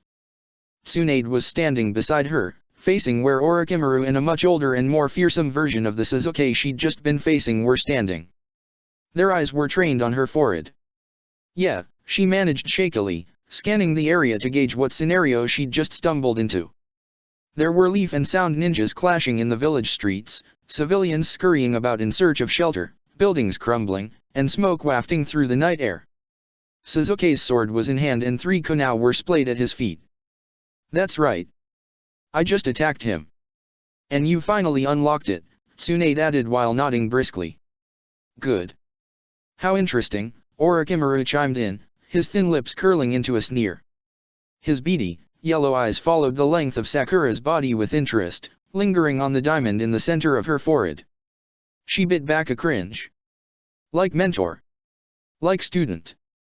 I could say the same," Tsunade scoffed, tossing her blonde hair behind her shoulder and balling her hands into fists. "This brat has become nearly as wretched and disgraceful as you." Sasuke's chakra spiked warningly and the earth throbbed beneath their feet. In the blink of an eye, his sword was raised and poised to strike down the Hokage. Before she could think better of it, Sakura flash-stepped between her mentor and the attackers while pulling out another fistful of poison-laced knives, her ninja instincts taking over. "Out of my way," Sasuke growled, his voice deeper than she was used to and his face as beautiful as she remembered but hauntingly so. For a fleeting moment, a flicker of hesitation crossed his features when his eyes landed on hers.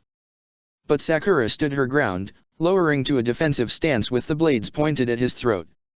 She knew she had no chance of defeating the Uchiha prodigy, but if he so much as lay a hand on her mentor, she would fight back with everything she had. The moment broke and he lost patience, thrusting the sword down, intending to run both Sakura and Tsunade through with a single strike. But Sakura, who anticipated the motion, managed to evade the blade, drop her knives, and catch his wrist before it descended, a feat she'd witnessed Sai perform when they ambushed one of Orochimaru's hideouts and encountered Sasuke for the first time after he defected. She gripped his wrist firmly, pumping her seal's chakra to the area to strengthen her hold. He immediately threw his other fist at her collarbone in attempt to knock her backwards, but she caught it with her free-gloved hand, her chakra swirling around them ominously. Sasuke was taller and faster than she was, but with her seal, their physical strength was on par, it seemed. And so she bravely returned his dangerous glare and squeezed his wrist tighter, manipulating her chakra to latch onto and tug at the sensitive bones and tendons in his forearm. For a fraction of a second, Sasuke's eyes widened with panic as he realized what she was planning. Then, with lightning speed, he shot his foot upwards, driving the heel into Sakura's chest, knocking the breath out of her and forcing his release. Sakura stumbled backwards, gasping for air, channeling medical chakra through her windpipe to expand it and maximize the airflow to her lungs. Sasuke dropped his sword and leaped back to Orochimaru's side while staring at his wrist in bewilderment. The damage was done. Sakura had broken it. She felt Tsunade's hand on her shoulder, accompanied by a flutter of her soothing healing chakra, a gesture of support and acknowledgement. Sakura felt a brief stab of pride. "I broke Sasuke Uchiha's wrist with my bare hands. And forced him to drop his sword. Grown soft, have we?" Orochimaru muttered to his apprentice while surveying Sakura with a curious, hungry stare. The comment did not sit well with its recipient. "You." Sasuke spat, his irises bleeding crimson, his face contorting with anger and a primal need for vengeance. He peered at Sakura through his matted, black hair and coiled his body like a wild feline. "Oh." Sakura temporarily froze with terror as Sasuke manifested into the face of her nightmares right before her eyes. But she didn't have much time to embrace her fears and let them paralyze her because she needed to run. "I'll draw him away from Tsunade-sama," she thought as she leaped backwards, flash-stepped to the rooftop of an abandoned office building, and tore away from the scene as fast as her legs could carry her. It didn't take long for Sasuke to catch up though. A blazing heat crept along the ground near her ankles soon after, confirming that he was on her tail. She flipped from side to side in a zigzag pattern, hoping to evade his next fire-style attack, but then he intercepted her path, aiming a series of fluid, ruthless taijutsu sequences at her. Sakura didn't have a chance to prepare any counter-strikes, so instead focused her energy on dodging and blocking his swipes at the throat of her combat vest and kicks to her abdomen. Thankfully, as a result of the months she'd spent training with a younger version of Sasuke, she found it relatively second nature to predict his footwork patterns, which gave her an upper hand in avoiding his attacks. But even so, this Sasuke was exponentially faster and stronger. And she knew that if they continued fighting at close quarters, it was only a matter of time before he used a lightning or fire element technique to finish her off. She caught a momentary gap between his strikes and used that opportunity to flip backwards, towards the edge of the building's roof, and drive a chakra-loaded fist into it when she landed. The empty, 5-story-high building was demolished on impact, its frames unhinging, windows shattering, and the roof surface caving in on itself. Sakura, who had strategically positioned herself near the roof's edge, sprang from it to a nearby, wooden electricity pole, clinging to it with her hands and feet. Sasuke disappeared in the dust and rubble of the collapsing building, which, she prayed, would give her a brief window to strategize. But it didn't. Sakura's heart sank as Sasuke emerged from the crumbling structure, hovering in the air and supported by gigantic wings sprouting from his back near his shoulder blades. She gazed on in disbelief at the nearly unrecognizable monster suspended in the air, his white shirt discarded and the exposed skin tinged a sickly gray, his hair long, flowing down his back in mane-like spikes, and the arms of a dark cross spanning along the bridge of his nose and across his cheeks. His Sharingan gleamed in the night sky and, worst of all, everything about him reeked of Orochimaru. This is bad. Without a moment's hesitation, and before Sasuke's eyes landed on her, Sakura leaped from the pole and crashed right through an upper-floor window of the neighboring office building, barrel rolling inside and using her arms to shield herself from the shattered glass. Then she clambered to her feet, the heels of her boots sliding a little on the ceramic tile, and sprinted down the deserted hallway, passing row upon row of doors leading to empty offices and conference rooms. Sakura arrived at a flight of stairs and without wasting time to turn back and gauge Sasuke's location, whipped down 2 flights before springing back out into a hallway. He's too strong, she thought in a frenzy as she raced through the winding halls, hoping to put as much space as possible between herself and her pursuer to buy more time, until either she formulated a plan or until reinforcements arrived. She sprinted pell-mell through hallways, masking her chakra signature to the best of her ability, and scouted for a temporary hiding spot to pause and catch her breath. After what could have been seconds or hours for all she knew, Sakura finally settled on a random office on the outer side of the hall. She picked the lock effortlessly, searing the metal inner workings with a delicate stream of chakra. This was clearly only a civilian office complex, perhaps even where her father worked. Once inside, Sakura closed the door as quietly as she could and threw herself up against the wall beside it, listening attentively for any sign of Sasuke arriving on the premises. Several minutes of silence passed, save her heavy breathing, and she glimpsed her reflection in the window on the opposite wall. Her forehead was lined with sweat despite the relatively cold temperature, her body trembling with fright. She was no match for Sasuke, especially in that demonic state. I need backup. But was Sasuke even following her anymore? Perhaps he encountered someone else, distracting him from the pursuit. It was only a matter of time before Naruto showed up, after all. Maybe he... Bang. Sakura's breath caught in her throat at the abrupt sound further down the hall. What was that? Bang. Bang. Her heart drummed frantically as the rhythmic noises grew louder and louder. Closer and closer. Bang. Bang. She clenched her fists and squeezed her eyes shut. Damn it. Someone was slamming open doors, one by one, along the very hallway Sakura's office hideout was located on. Sasuke was coming. Sakura's stomach lurched as she fell forward, her head colliding with someone's chest, and she yelped with surprise, her mind and body disoriented and on high alert. Sakura's nerves spurred her to action, urging her to straighten and confront the stranger. As soon as she caught sight of the familiar dark eyes, the very face she'd been fleeing from only seconds prior, her body moved automatically. A gloved fist was flying towards Suzuki's head before she could think twice about it.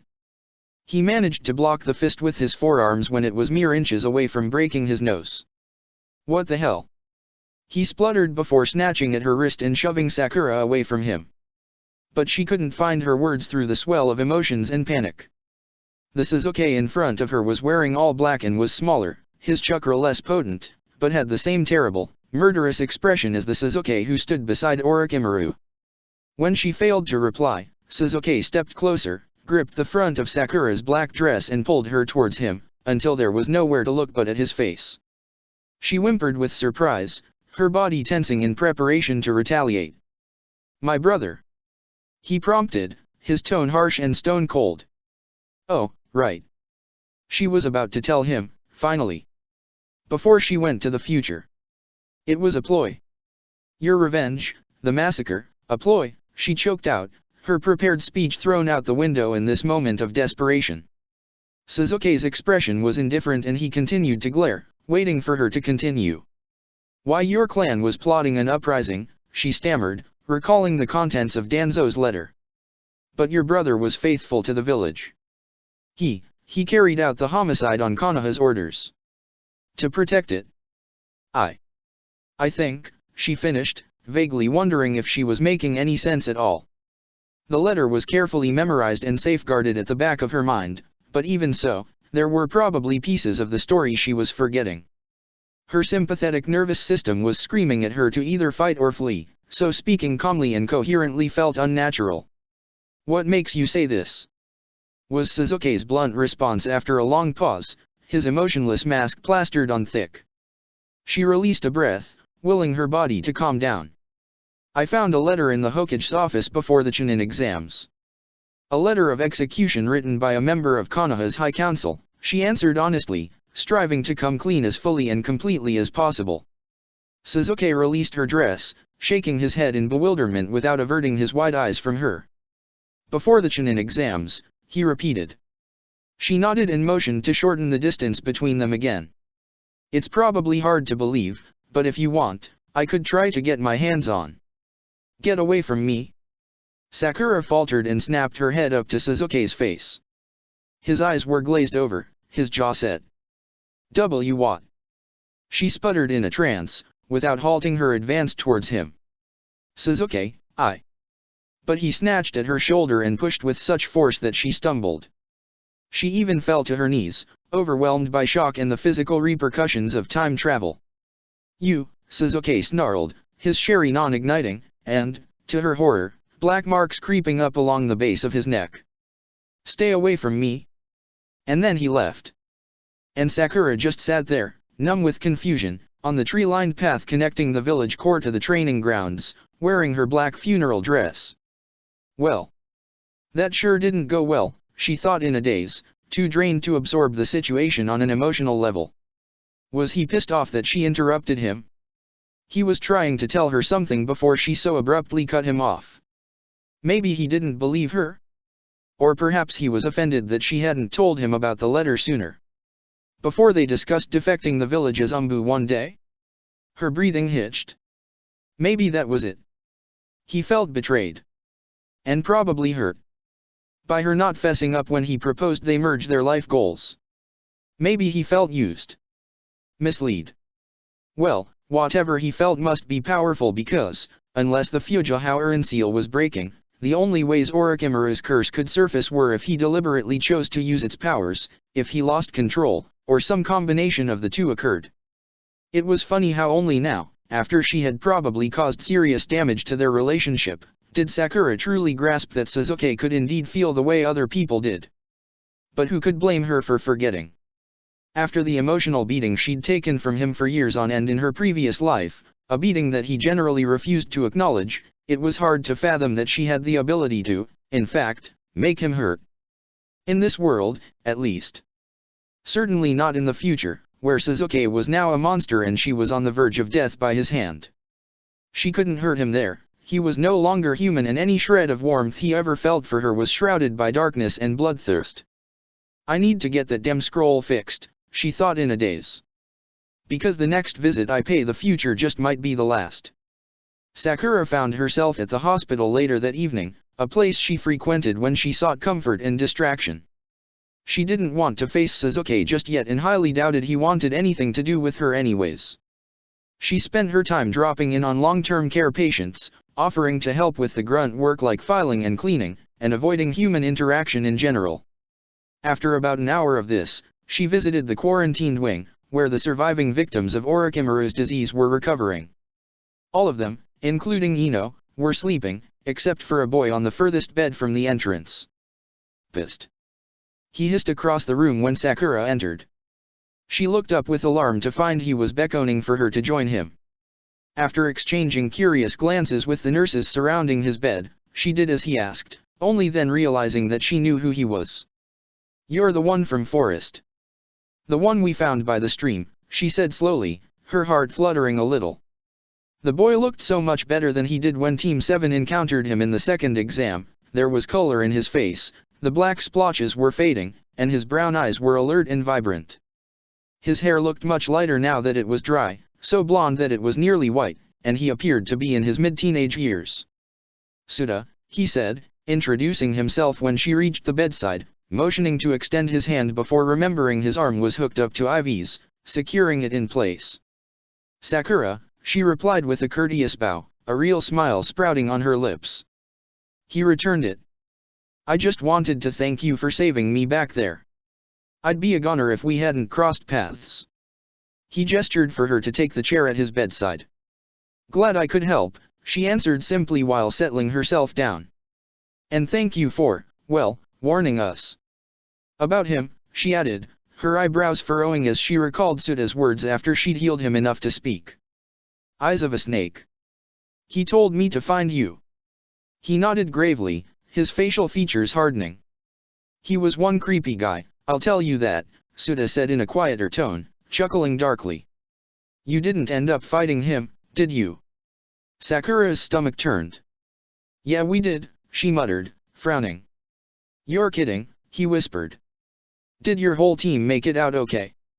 She shifted her gaze to the bed covers, hesitating, while fresh images of Sasuke's uncontrolled curse mark engulfed her thoughts. Now that he'd succumbed to the allure of the curse once, what did this mean for him? Her throat clenched. He wouldn't go to Orochimaru now, would he? Defect the village earlier than he promised her. But what reason does he have to hold his promise now? He doesn't trust me. They didn't die, did they? Sakura met Suda's wide, concerned stare. "No," she answered, feigning relief before rising to her feet again. "They're fine. Anyways, I'd better be off. It was great to see you again." "Oh," he answered, visibly crestfallen by her sudden departure. "You too, Sakura." And it seemed like he wanted to add something else, but Sakura turned on her heel and made a beeline for the exit. Sasuke couldn't have left for Orochimaru, could he? Surely Sakura hadn't upset him that much. He'd only activated Orochimaru's seal once and by accident, as far as she could tell. But it wouldn't hurt to check on him, I suppose. She burst out of the quarantine chamber, tore around corners, and made a hysteric dash for the nearest exit, only to nearly collide, head-on, with Shikamaru. Yo," he said, flinching a little at her hasty movements. "Hi," she answered breathlessly, fighting to calm her slew of emotions. "Chill, Sakura. Act normal. Here to visit Ino." "Yeah," he answered, while leisurely rubbing the back of his neck. "And as much as I'm happy she lived and all, I honestly hope she's sleeping this time." Sakura forced a smile. "Well, you're in luck," she said dismissively, hoping to slip away as quickly as possible. "By the way, your sensei came back, but you might have missed him on his way out again." She blanched. "Wait, what?" He shrugged, evidently not seeing what the huge deal was. "He returned from a mission but said he was leaving for a trip or something." "A trip?" Sakura put her head in her hands. Why the hell would Kakashi want to go on a trip now?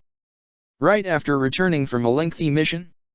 She needed to tell him about Sasuke, about Kabuto, the disease, and the billions of other crises she couldn't face alone. "Okay," she managed after a long pause. "Well, thanks. Good night." "Night," he answered, cocking a lazy eyebrow as she pushed past him. "And, nice diamond." "Thanks," she responded instinctively without turning back. But then she remembered that Shikamaru had been there when they looked at the brain scans in Suzuki's flat, the brain scans Sakura claimed were taken on a patient of hers. The scans with regenerative chakra concentrated in the shape of a diamond. "Hold on a sec," Shikamaru interrupted and picking up one of the scans. "Our age, you say? A few parts of this brain look more mature than that," he mused. "So either this patient is actually older and has some sort of neurodegenerative disease, or this patient really is our age, and his brain's development is being accelerated in certain areas at an unnatural pace." She darted away as fast as her legs could take her, not wanting to speculate too much on how one of the most intelligent ninjas in the entire village just might be onto her. Suzuki didn't answer when she hammered on the door of his flat in the wee hours of the morning. She checked all the windows, only to find most of the blinds pulled shut.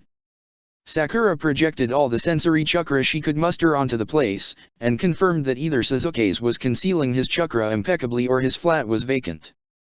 Next, she searched the training grounds they normally met each other at, then the path leading to Konoha's front gates, her house, and even the hospital again, hoping beyond hope that this would wind up like the last time she lost him, that he'd just turn up somewhere unexpectedly. But he didn't. So she returned to his flat, just as dull sunbeams poked up along the horizon, and kicked in his front door. Her action set off a series of connected traps positioned at different angles on the ceiling, and then about 20 senbon were flying at her. She flattened herself to the ground of his front hallway as fast as she could and rolled forward, knocking over an end table in the process, and shielding her head with her arms. She managed to evade most of the weapons, only one lodged in her arm and another in her calf. She ignored them and started exploring the place from top to bottom, but couldn't help feeling disheartened that he didn't appear after the commotion she caused, and that his long, black traveling cloak was not on the hook by the front door, where it usually was. After about 30 minutes of fruitlessly searching every nook and cranny of his tiny flat, Sakura collapsed in a defeated heap on the floor of his sitting room, beside the couch she normally slept on. Suzuki isn't here, she thought while covering her face with her hands, admitting a fact that she'd refused to acknowledge up until that point. Her head was pulsing with exhaustion and her body was far too heavy and exhausted to move. "What have I done?" she thought as she curled into herself, leaning against the seat of Suzuki's couch, tears pooling in her tear ducts and her stomach knotting so tightly that she felt like she was going to be sick. Sakura slept until midday, her exhausted body and mind refusing to rouse any earlier. Her green eyes fluttered open to rays of a bright afternoon sun pouring through an opening between the window's curtains and Suzuki's doorless entryway. She'd collapsed to the floor in her sleep, it seemed, and she was currently splayed out on the ground, half of her body beneath his coffee table. Her back was pretty sore after spending the night on a firm, wooden surface, but that wasn't the worst of her aches. She tilted her head up to examine her body, which was still clothed in the black funeral dress. Damn it, Sakura thought when she noticed the purple and yellow tinge to the skin around the senbon protruding from her limbs. The wounds she'd neglected to heal before she slept were getting infected. Grief still weighed down on her, but it was muted slightly, now that she'd managed to rest and re-energize her body just enough to get up to a seating position and out of her slumber. She proceeded to heal herself, discarding the bloody senbon on Suzuki's living room floor, and scanned the parameters for any sign of his return or a break-in of some sort. It was unwise to leave doors unlocked at night in a ninja village, let alone leave a gaping hole where a door should be, but aside from the wreckage she'd caused the previous night, it didn't seem like anyone else had entered the place. It wasn't like Suzuki ever got visitors anyways. And she doubted anyone was looking for her, except for maybe her parents or Naruto.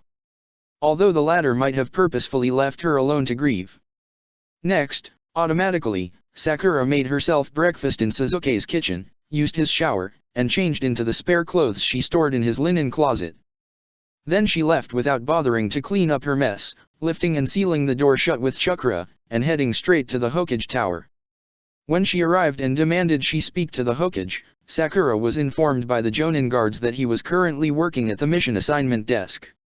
And so that was where she went next. She waited patiently in the hallway leading to the room, in line behind several three-man teams of Genin and Chunin waiting for their next mission assignments. She twiddled her fingers, ran her gloved hands through her hair, which was mostly dry now after her walk here in the afternoon sun, and ignored the curious looks from her fellow Konoha shinobi, particularly those directed at her forehead. About 20 minutes later, Sakura reached the front of the line.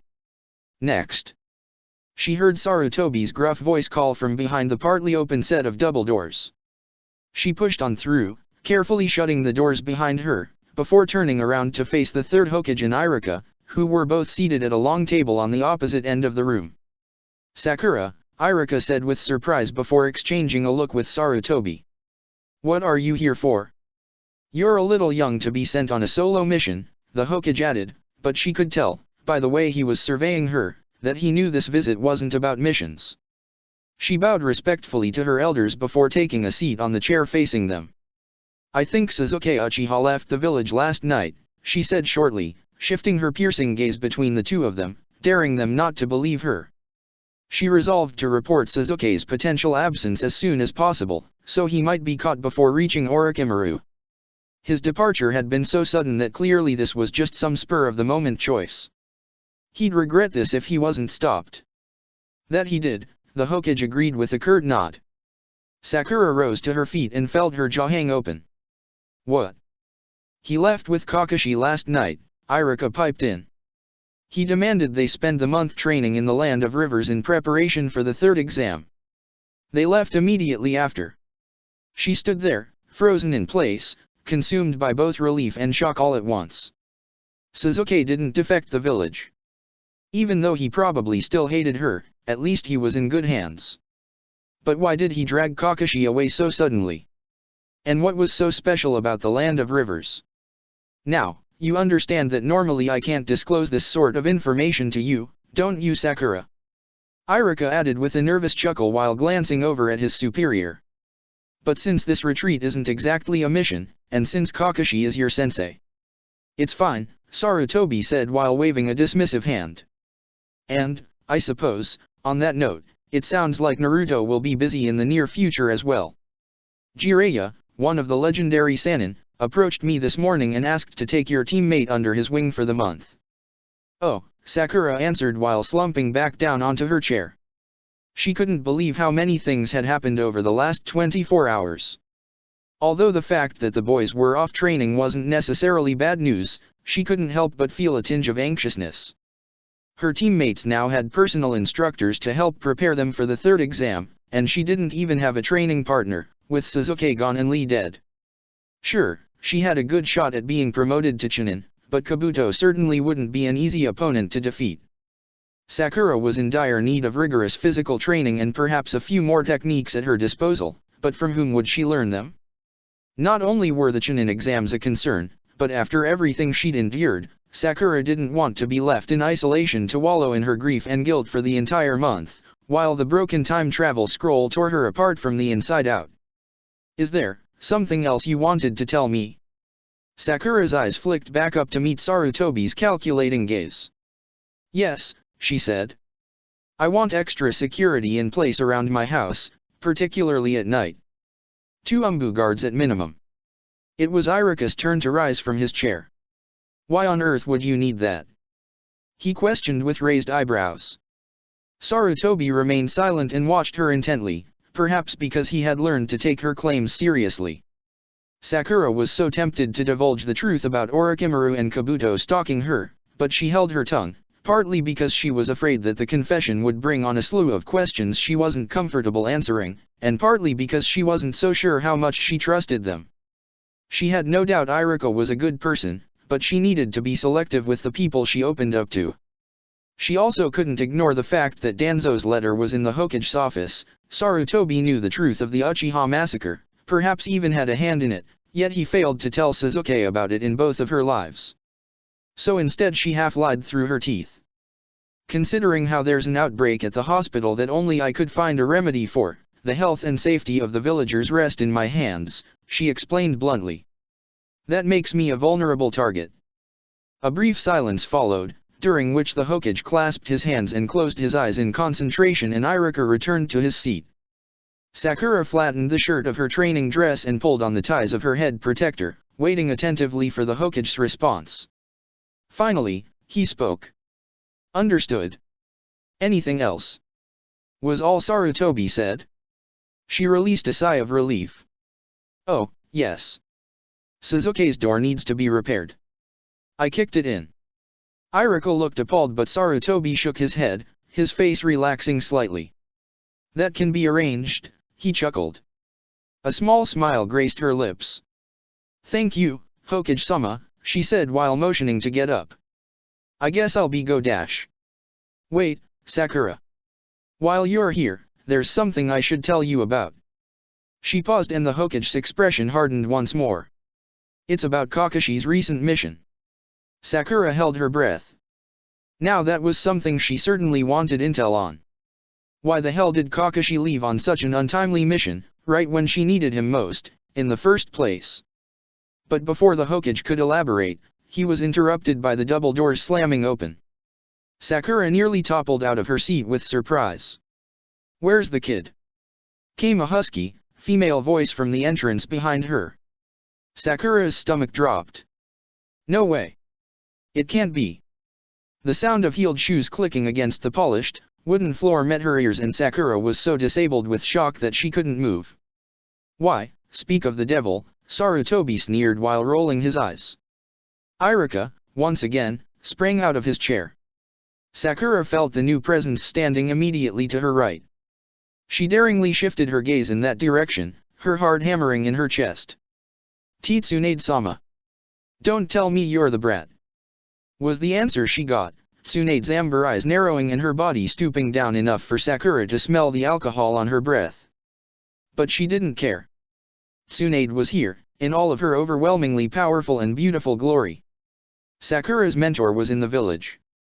Someone who might support her. Who she might be able to trust. She couldn't find the words to respond. Greetings, Tsunade, the Hokage said while raising his eyebrows. I see you've rediscovered some of Konoha's finest, entertainment spots. Tsunade pulled her eyes away from Sakura and hiccuped before striding confidently over to the Hokage's desk, swaying slightly, and with a half-empty wine bottle in hand. Your men are smart, I'll give them that much. There's no way any of you Konoha rats could drag me here unless I was drunk off my ass. She slammed her free hand down on the table when she arrived at it, cracking the surface from sheer force. The Hokage stood at attention and Irika seemed to shrink into the background. When no one answered her, Tsunade continued, adjusting the stooping neckline of her gray shirt. That Kakashi fellow, or whatever his name was. I thought he was just some suave young gentleman, with how many drinks he got me at that bar in Kiri. Her words slurred together slightly. Kakashi-sensei, he brought you here? Sakura stammered while also carefully getting to her feet. Tsunade turned back around, squaring up her future apprentice.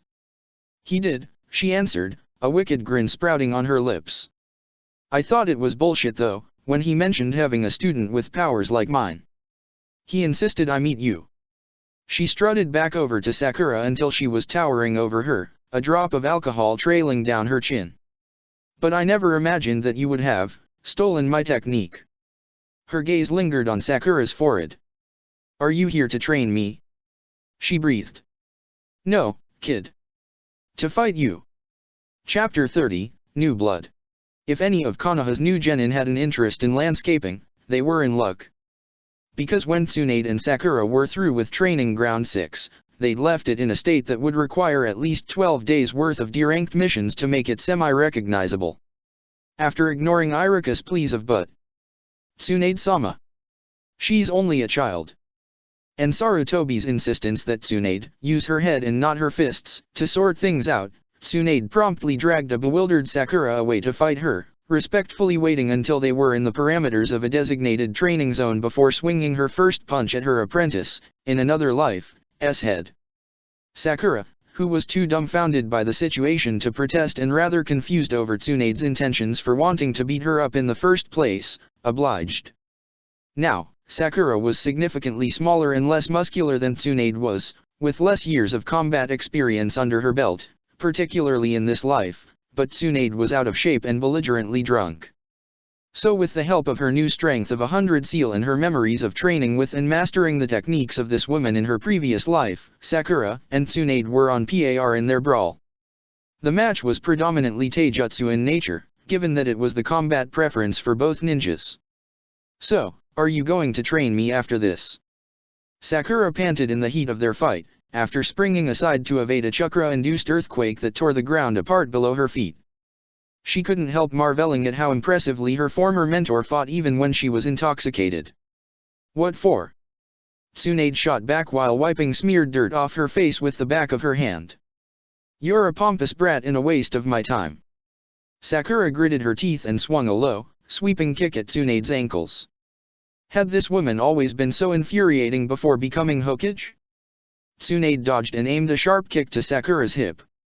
Her heel made contact, sending the younger of the two skidding along the ground, sliding through the chunks of earth uprooted from earlier blows. Wasting no time, she knew Tsunade could be rather unpredictable in moods like this. Sakura sprang to her feet, placing a gloved hand over her damaged hip to heal it. I didn't steal your technique, if that's what you're angry about, Sakura growled, growing frustrated. Tsunade's eyes lingered on the green glow encompassing Sakura's hand.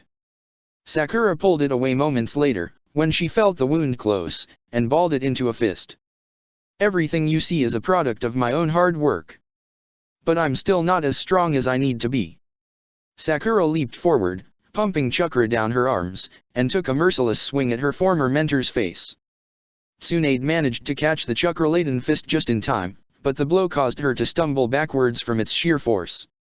You're the only one I want to teach me, Sakura hissed, glaring at her elder through cold, emerald eyes, her voice raspy with frustration and physical exhaustion. Tsunade snorted. Look, kid. Sakura, or whatever your name is. My life is a total mess and I want nothing to do with this wretched village or your foolish ninja lifestyle. Sakura lowered her hands and observed her mentor more carefully, drinking in how she swayed on the spot. Her eyes were glazed over and her cheeks flushed. Then why did you bother coming back at all? Sakura asked, crestfallen, as it finally truly occurred to her that this wasn't the same woman she knew in the other world. I was angry and drunk, was Tsunade's blunt reply before letting out a timely hiccup. It appeared her drunken rage was losing its edge. Soon as I sober up I'm out of here.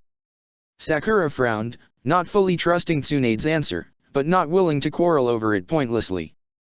Her former mentor was as stubborn as a mule when she wanted to be, so the trick to convincing her of anything was to catch her in a good mood or experience a stroke of dumb luck. Fine, Sakura grumbled and turning on her heel.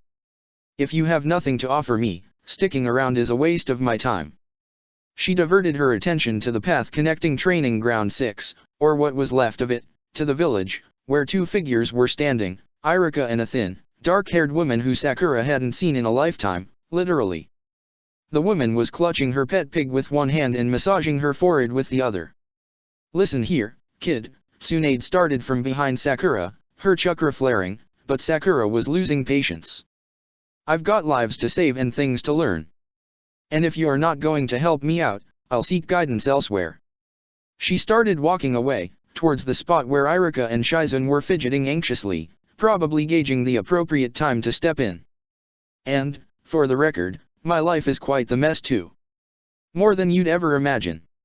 She sensed Tsunade advance to retaliate and tensed in preparation to defend herself, but the motion stalled abruptly, followed by the gut-wrenching sound of vomiting. Sakura rolled her eyes and departed, leaving Shizune to care for her inebriated teacher and ignoring Irika's agonized groan. Well, that was a letdown, was the first thought that popped into Sakura's head when she arrived home, once her emotions had settled. Meeting Tsunade again was supposed to solve some of my problems, not add to the list of them. Sakura kicked off her sandals and tried to wipe away the dirt caked along her arms and legs, thanks to a frustrating brawl with a drunk legendary Sannin, before she tracked it all through the house. But she was hopelessly dirty and didn't care enough to scrape off every speck. Besides, it was early afternoon and her parents were probably still at work. Sakura? Is that you? Crap. Hi mother, Sakura answered hesitantly when she was halfway down the hall, sparing a nervous glance at the kitchen entrance just as Mabuki poked her head out. She met Sakura's gaze and her face fell into something rather serious. Do you need anything? You seem a little off lately, Mabuki asked quietly, abandoning the teacup she'd been polishing on a nearby cabinet and scrunching her eyebrows together. Sakura pursed her lips and remained frozen in place, gazing into her mother's vibrant green eyes. She didn't have the energy to pretend she was okay. Mabuki sighed and folded her arms, leaning against the side of the kitchen entrance. I didn't think you could look any worse than the last time I saw you. When you came home from the second exam. Neither did I, Sakura agreed, her voice hollow, remembering the chaotic state of mind she'd been in when she discovered the time travel scroll was torn. You know, Sakura, as much as you love this ninja business, don't forget to take care of yourself. Are you still seeing the therapist about your unhealthy sleeping habits? Yeah, Sakura mumbled. I'd totally forgotten about that. It felt like a century ago that she blamed Sasuke crashing through her bedroom window on violent reactions to night terrors. Good, Mabuki quipped. Because a night of decent rest will certainly help keep your mind off him. Distraction is key. Sakura nodded then paused. Wait. Keep my mind off who? Mabuki rolled her eyes. Sasuke, of course. Unless there's another one now. Sakura swallowed hard, her heart thumping, memories of their recent encounter resurfacing. That's not what all this is about. We're fine, she lied, the tears pricing in the corners of her eyes betraying her words. But her mother just snorted in response. Please, Sakura. That boy is far too good looking to not be a handful. And then Mabuki took a brisk stride forward and pulled Sakura into a one-armed hug, catching her daughter off guard. With her face buried in her mother's shoulder, it became impossible to restrain the tears from spilling down her cheeks. But if he knows what's best for him, he'll come around. And if he doesn't, he's not worth your time anyways. Sakura smiled weakly against the soft fabric of her mother's yellow blouse. She didn't like opening up about her problems to her family members because, as civilian parents, there usually wasn't much they could do about them. And the last thing she wanted was for Mabuki to worry sick over her, any more than she already did, at least. But somehow, she still managed to see through and crumble her daughter's wall anyways. Sakura decided she'd wait until her father returned from work before informing her parents of the company they would receive later that night. Granting her request, the Hokage arranged for 2 Black Ops bodyguards to keep an eye on Sakura's house at night indefinitely or until Sakura claimed she was no longer in danger, although she doubted she would ever know that for sure. Honestly, while up against a supervillain like Orochimaru, Sakura knew that 2 guards wouldn't make much difference, but it was better than nothing, and asking for more support might strain her fragile relationship with the village's high council. After closing the door to her bedroom and scouting the room for any sign of a reappearance from Kabuto, she shuffled over to the bed and plopped herself down on it. Sakura had envisioned an encounter with Tsunade in this life to be all-saving. Maybe she could help with the time travel mission? Maybe she could fix the scroll. Were questions that had occurred to her before they actually met. But now Sakura was painfully aware that Tsunade probably didn't even know of or give 2 shits about the scroll at all. Which meant that, for the next month at least, Sakura was going to be completely on her own. Taking matters into her own hands, Sakura grabbed the balled-up, tattered underwear from her weapon pouch. She needed to improve the scroll's hiding place, particularly now that it was already damaged and Kabuto and Orochimaru were possibly onto her. If Sasuke were around, Sakura might have asked him to help her safeguard it somewhere in the Uchiha compound, one of the most ancient, heavily guarded places in the entire village. But that would entail her spilling more about her mission, unless she fabricated an elaborate lie. And, of course, this was all assuming he would ever speak to her again. In the meantime, she would have to make do without his help. Now that the repercussions of keeping the scroll in her bedroom far outweighed those of keeping it on her person, Sakura figured she'd better not leave it behind anymore. So without further ado, Sakura doubled up the scroll's defenses by securing the underwear transformation into a small sealing scroll, and popping it back into her weapon holster, hiding it away in an inside zippered pocket. After that tiny improvement to the scroll's safeguarding, Sakura felt a minuscule flash of security, a tinge of hope despite how just about everything else in her life was a complete mess.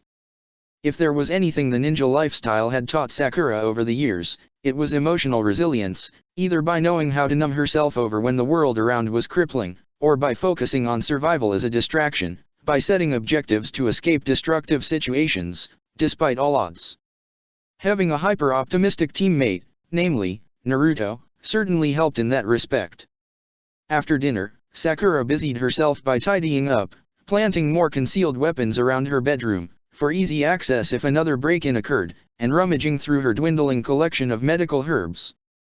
But after an hour or so of this, Sakura decided she might be better off seeking distraction elsewhere, partly because she was missing a few ingredients to brew up any useful ointments or poisons, and partly because the beautiful test tubes and beakers Sasuke bought her ages ago were a little hard to look at right now. Naturally, Sakura's feet carried her to the village's hospital, which really had become a home away from home to her over the years. There was buzz of Tsunade's return to Konoha sweeping through the white-tiled hallways, but said medical ninja elitist was nowhere to be found on the premises. Good, Sakura thought bitterly, still a little angered by their aggressive encounter earlier that day and not in the mood for another fight that would pull her spirits down any further. She spent a good portion of her evening with Ino, who was finally mobile, with the help of a walker. Her legs had taken the brunt of the damage of Orochimaru's plague and Sakura suspected the dark bruises lining them would take at least several months to disappear. But otherwise, to Sakura at least, Ino still looked as strikingly beautiful as always. Sure, her face was a little sunken, her skin pale, and her long, blonde hair matted and clinging to the static of her hospital gown, but none of that mattered. She was alive and her eyes and smile were as radiant as ever. They walked to the hospital cafeteria for an evening cup of tea, Ino with her walker and hospital gown, and Sakura in a casual pair of cropped pants and red top. She was technically off-duty so she wasn't required to wear scrubs or a lab coat. The two of them chatted light-naturedly about the Chunin selection exams, Ino's recovery, and Sakura's plans for the upcoming month. All of the trivial drama between them was temporarily forgotten, it seemed. Well, aside from training for the next exam, I want to learn more about the disease, Sakura said while dipping the teabag in and out of her mug of boiled water. Knowing how to cure it now isn't enough to prevent it from spreading. I still don't understand how it's transmitted or how it evolves. She decided not to bring up that she knew who the creator of the disease was. Or that the disease was designed especially for her. Ino shrugged and blew on the steaming surface of her fruit-flavored tea before taking a small sip. I can't help you there, Forid, she said. I don't even know how I got it. Really? No. She shook her head. I mean, on the second night in the forest, I woke up to a sting in my calf, but I figured it was just a bug bite or something. It wasn't until a couple of days later that the symptoms started to show. Sakura pursed her lips and wrapped her hands around her mug. Weird, she said. That could still mean a lot of things. But if anyone can figure it out, it's you. Sakura glanced up to find Ino was averting her gaze to something on the ground beside her, her face flushing slightly. After the stuff you did, when no one else could. We all kind of feel safer with you around. Sakura felt her own cheeks darken as she stared at her friend. Sure, a comment like that meant Sakura had some mighty expectations to live up to, but she couldn't stop her heart from fluttering. Besides, when she was trying to catch the attention of a cute boy, Ino rarely dished out compliments. Thanks, pig. Although Ino's condition was no longer life-threatening, nor was she deemed contagious, she was required to stay in the quarantined wing for a few more nights so that any symptoms of a relapse could be staunched immediately.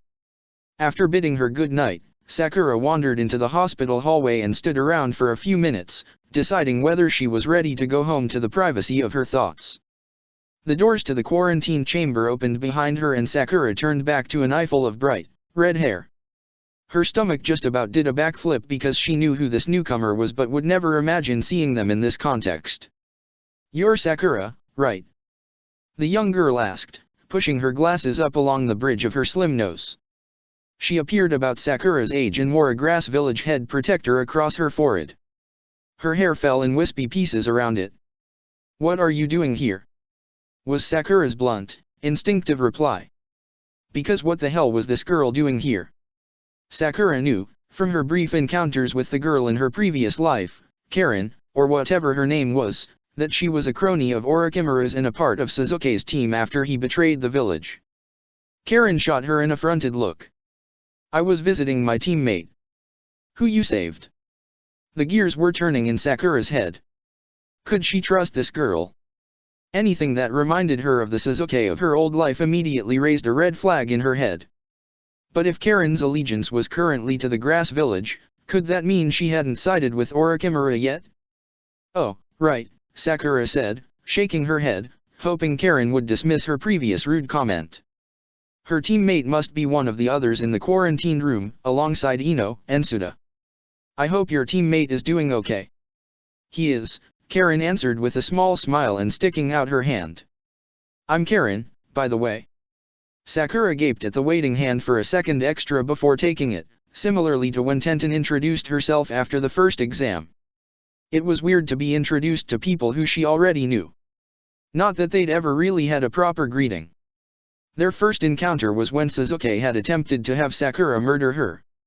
Good to meet you, Sakura said, a little awkwardly.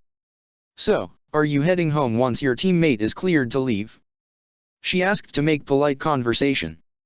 Karen fiddled with her glasses, clearly a nervous habit. Well, I was planning to, but, she glanced down at her feet, I was thinking of sticking around to see your match. Sakura raised her eyebrows at this. I'm interested in the medical arts too, she elaborated. And you're? Well, I've never seen an elite medical ninja in combat before. So I thought it might be interesting. Sakura refrained from letting the flattery get to her head, because for all she knew, Karen was referring to Kabuto. Surely sound ninjas regarded him as an elitist. Maybe she hoped to see Sakura get pummeled to death? But if Sakura's untrusting thoughts were merely running astray, and they probably were, maybe this girl wasn't half bad. And maybe they could actually make good friends. Before Sakura could answer, the emergency wing doors ahead of them flew open with a bang. 2 stretchers were being hoisted in by a cluster of nurses, civilians, and on-duty ninja security guards. Clear the hall. Someone shouted. They're civilians. Dread pooled in Sakura's stomach. For ninjas, there was something innately unsettling about civilian injuries, particularly when they were from one's home village.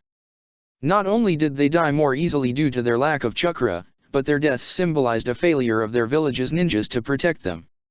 As the crowd drew nearer, a terrible idea of it being her parents on those stretchers occurred to Sakura, and her palms grew clammy. But once they were within view, she confirmed that no, they weren't her parents. But that didn't necessarily calm Sakura much because they were covered in black splotchy marks. The disease. Sakura squeaked, her hand flying to her mouth with shock. Ordinary people were being dragged into this mess now? What the hell was Orochimaru doing? One of the nurses carrying the stretcher noticed the 2 girls standing there. Sakura Harano. The nurse exclaimed, and just like that, all eyes were trained on her. Come with us. Now. And then, in a trance, Sakura followed the horde, without a chance to say goodbye to Karen, into a different private chamber, this one smaller than the one Ino and the others were cooped up in. The new location must be an attempt to keep these patients away from the ones in remission, whose bodies might not tolerate re-exposure to the illness. At this point, it was hard to say whether they had developed immunities to the disease, or whether this was even the exact same disease at all.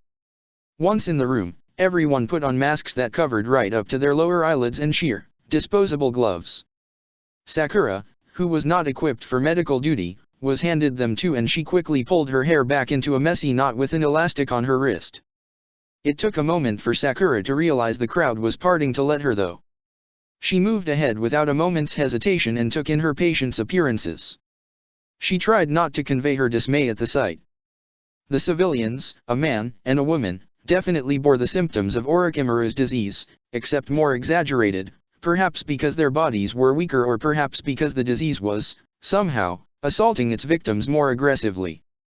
There were far more black marks on them than she'd even seen on the sound ninjas while they were dying in the forest.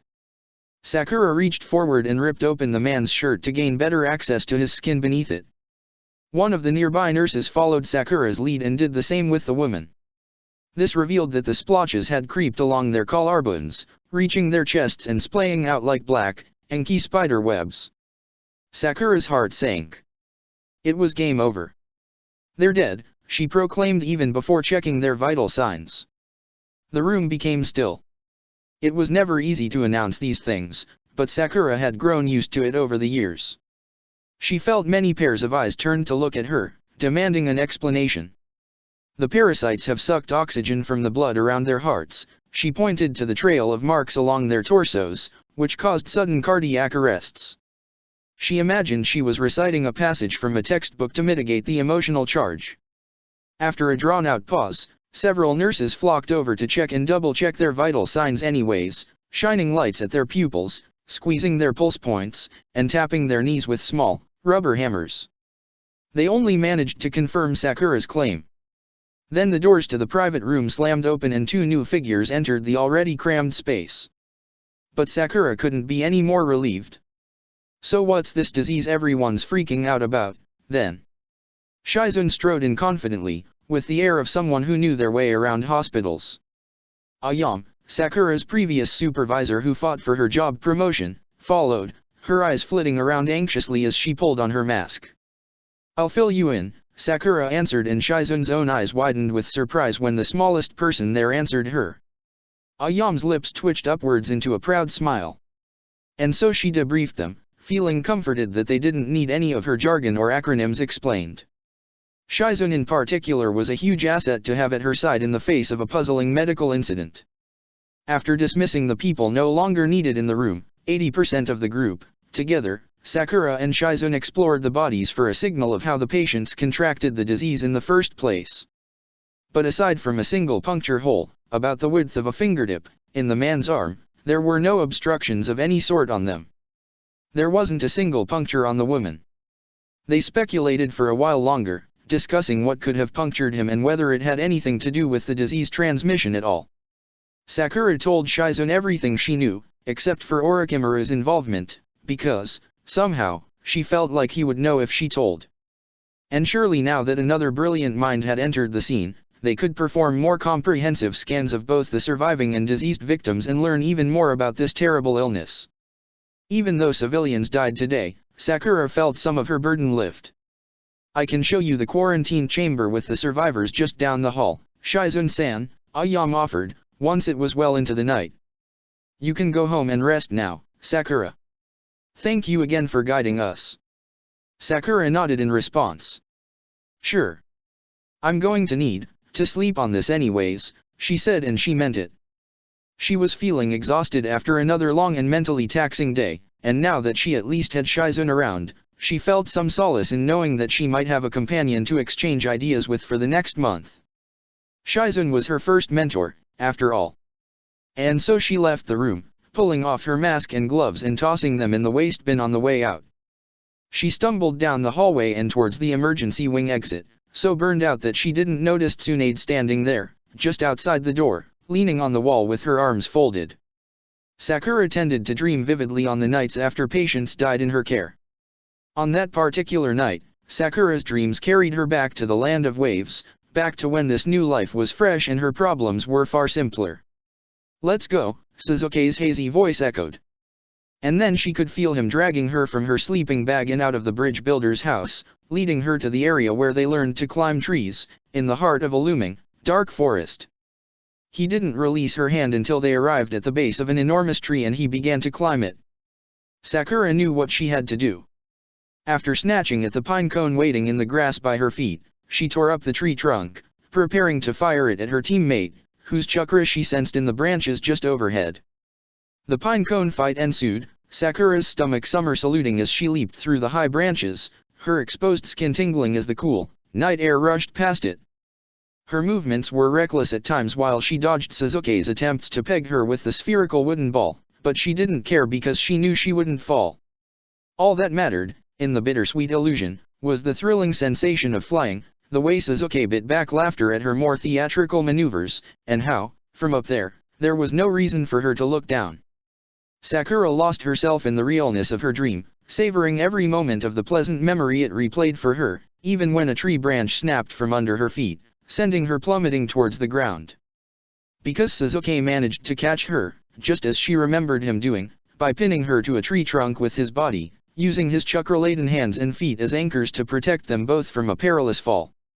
And she laughed at the stupidity of it all, as she did her in memory, except something was different this time. Before pulling her down to a nearby branch to sit on, Sasuke leaned a few inches forward and kissed her.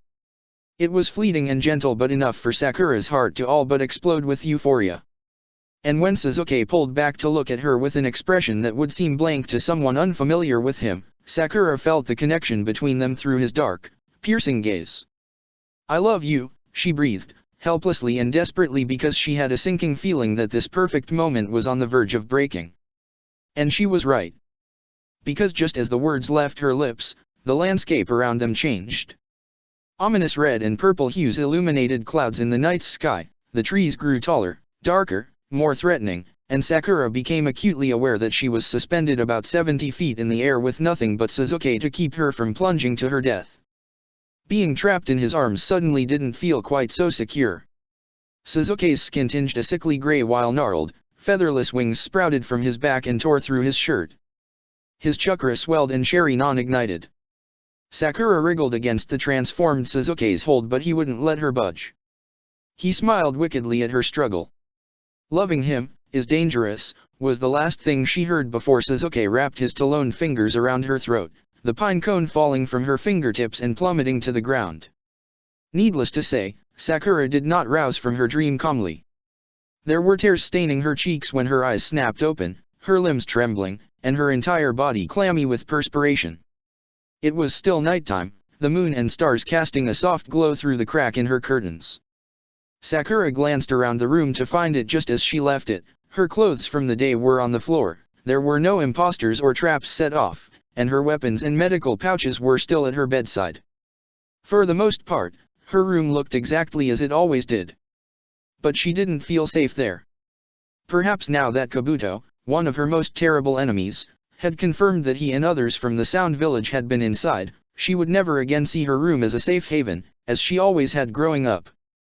Aside from her apartment in her former life, there was only one place Sakura wanted to be. So without really thinking her plan over, Sakura took action. She pulled on a comfortable sweater and sweatpants, gathered her weapons, medical supplies, and wallet, and left her house, carefully locking the door behind her with chakra. Thankfully, the Umbu guards, wherever they were, didn't give her any hassle. She treaded silently across the village, maneuvering through the empty, moonlit streets on feet trained in the art of stealth. A short while later, she arrived at Sasuke's flat. Sakura was careful to kick the door in more quietly this time as not to rouse anyone who lived near the Uchiha compound. The traps didn't fire weapons at her, since they'd already emptied themselves on her the previous night, and the side table Sakura had knocked on the ground before was right where she left it, along with the bloody senbon on the sitting room floor and the dirty dishes in the sink from her breakfast that morning. After sealing the door closed with chakra, Sakura padded through the house, passing by the couch because it was not enough. She followed the hallway to Sasuke's room and curled up in his bed, clinging onto the covers and pillows, where his scent still lingered. The following morning, Sakura wandered to Konoha's front gates. Dew sprinkled the grass lining the dirt road and the air was still and crisp. It wasn't long after dawn when she got there and despite her interrupted sleep, she felt energized enough to leave Sasuke's flat and get on with her day. It was rather twisted, she realized, how she still sought refuge in the comfort of Sasuke's home when he had been the one to terrify her in her nightmare. The security guards shot her brief, curious glances as she approached Konoha's border, but they didn't seem too bothered by her presence. It was probably near the end of their night shifts anyways. One turned away and the other returned to his nap. When she arrived at the gate she stopped, gazing out at the long stretch of dirt road lined with a thick mass of trees. The sun was poking up on the horizon, through the dips in the distant mountains, and sparse tufts of clouds dotted the sky. Sakura hadn't bothered to change out of her sweater and sweatpants that morning and her hair was still tousled from sleep. She missed her teammates, especially Sasuke, right now, because she desperately wanted to patch things up between them. She felt guilty for upsetting him, despite how she knew she couldn't have kept his clan's secret bottled up any longer. He simply deserved to know the truth. But there was probably a more sensitive way she could have gone about telling him. It was a ploy. Your revenge, the massacre, a ploy. Her previous words reverberated in her skull. You're an idiot, Sakura, she thought, folding her arms against herself and closing her eyes. She still cared for him as much as she ever did, but in this life, instead of distancing himself from her, Sasuke seemed more open to inviting her into his world. There was no doubt that their bond was strengthening. Or so she had believed up until their recent talk on the path. Waiting for someone. Sakura nearly jumped out of her skin at the voice after having been so consumed by her thoughts. She turned and finally noticed the figure leaning against the outer side of Konoha's open gate, staring ahead down the same road leading to the rest of Fire Country. "Tsunade-sama," Sakura said, her voice a little hoarse. Her former mentor was taking a relatively peaceful stance, evidently sobered up and playing mindlessly with the pendant hanging on a chain around her neck. Her other arm was folded, her red-painted nails popping out against the dark green traveling cloak. Sakura's stomach gave a tiny lurch. Was Tsunade about to leave the village then? Even though she'd just about given up on the idea of Tsunade sticking around to help, a shred of head hope lingered. Sakura's eyes moved to the ground and she didn't say anything more. There was a pause. "So when you say your life is a mess, what do you mean, exactly?" Tsunade asked, breaking the silence without looking in the younger woman's direction. Sakura lifted her head, surprised. "It's a long story," she answered honestly, her emotions bubbling slightly at her former mentor's unwarranted interest in her. Tsunade raised her eyebrows and cast Sakura a sideways glance. "You from here, kid?" She chuckled darkly. "Technically, yes." And Sakura didn't care if she sounded mysterious at this point. "What's with all of these questions, anyways? Am I suddenly not a useless waste of your time then?" But Tsunade chose to ignore this comment. "A rule of thumb for medical ninjas is to avoid injury at all costs," she mumbled, more to herself than to Sakura, and returning her eyes to the horizon. "Yet you want to learn more skills for combat." Sakura's heart fluttered. She figured there was no harm in making a last-ditch attempt to sway the stubborn Sannin. "But there's an exception to that rule, isn't there, Tsunade-sama? And you can help me perfect it." She noticed Tsunade's eyes flicker to her forehead, her red lips stretched into a thin line. "So you have no interest in learning to brew ointments or potions or whatever?" "No, I've mastered that," Sakura answered confidently. "I've gained all the skills I need under Cho-sama from Suna." She neglected to add that she'd also learned a fair share about ointments from Tsunade herself in her previous life. Tsunade brought her eyebrows together, seemingly mulling something over. "And why, exactly, do you need to get so strong?" she asked with mild interest, prodding gently. It was an important question to ask, Sakura could acknowledge, because the creation rebirth technique was a double-edged sword. Now that Sakura had the strength of 100 seal, she was capable of using it to make her body virtually indestructible, but at the expense of her longevity. It was an advantageous yet extremely risky technique to have at her disposal. Sakura figured there was no sense lying when the truth was a disastrous enough story to convince her with. "There's a disease spreading through the village, as you might have heard. It was designed by Orochimaru's crony, Kabuto, on his orders," she explained, getting straight to the heart of the matter, noting how Tsunade's interest seemed to peak at the mention of her former teammate. "It has been evolving and I think something bad is going to happen. To the entire village, and maybe even beyond it. So he needs to be stopped." Tsunade was silent, so Sakura continued. "They're after me specifically, I've learned. Orochimaru knows I'm the one who discovered the prognosis of his disease and cured it. He sought me out and threatened me, he infected my best friend, and inflicted a curse on my—" Sakura paused, realizing that she didn't really know how to address Sasuke. "My boyfriend," she finished quietly. "Oh, what the hell. Half the village probably thinks it anyways, right? And I recently learned that Kabuto himself is stalking me, trying to get in my head." Despite how her breathing had quickened and her shaking hands had balled into fists, Sakura found it surprisingly easy and relieving to pour out her worries to her former mentor, regardless of the unstable relationship between them now. Tsunade finally spoke again. "And this Kabuto fellow, is the one you're fighting in the third exam?" Sakura nodded. "What should I do? Tell the Hokage?" Tsunade snorted at this. "Pfft. No," she deadpanned. "Sarutobi won't give a shit." "Then what?" All right then. I'll help you," Tsunade snapped. Sakura's breath caught in her throat. "Not for a whole month, or whatever," but I'll show you a couple of tricks before I take off again. As long as you promise me you'll kick his ass, okay?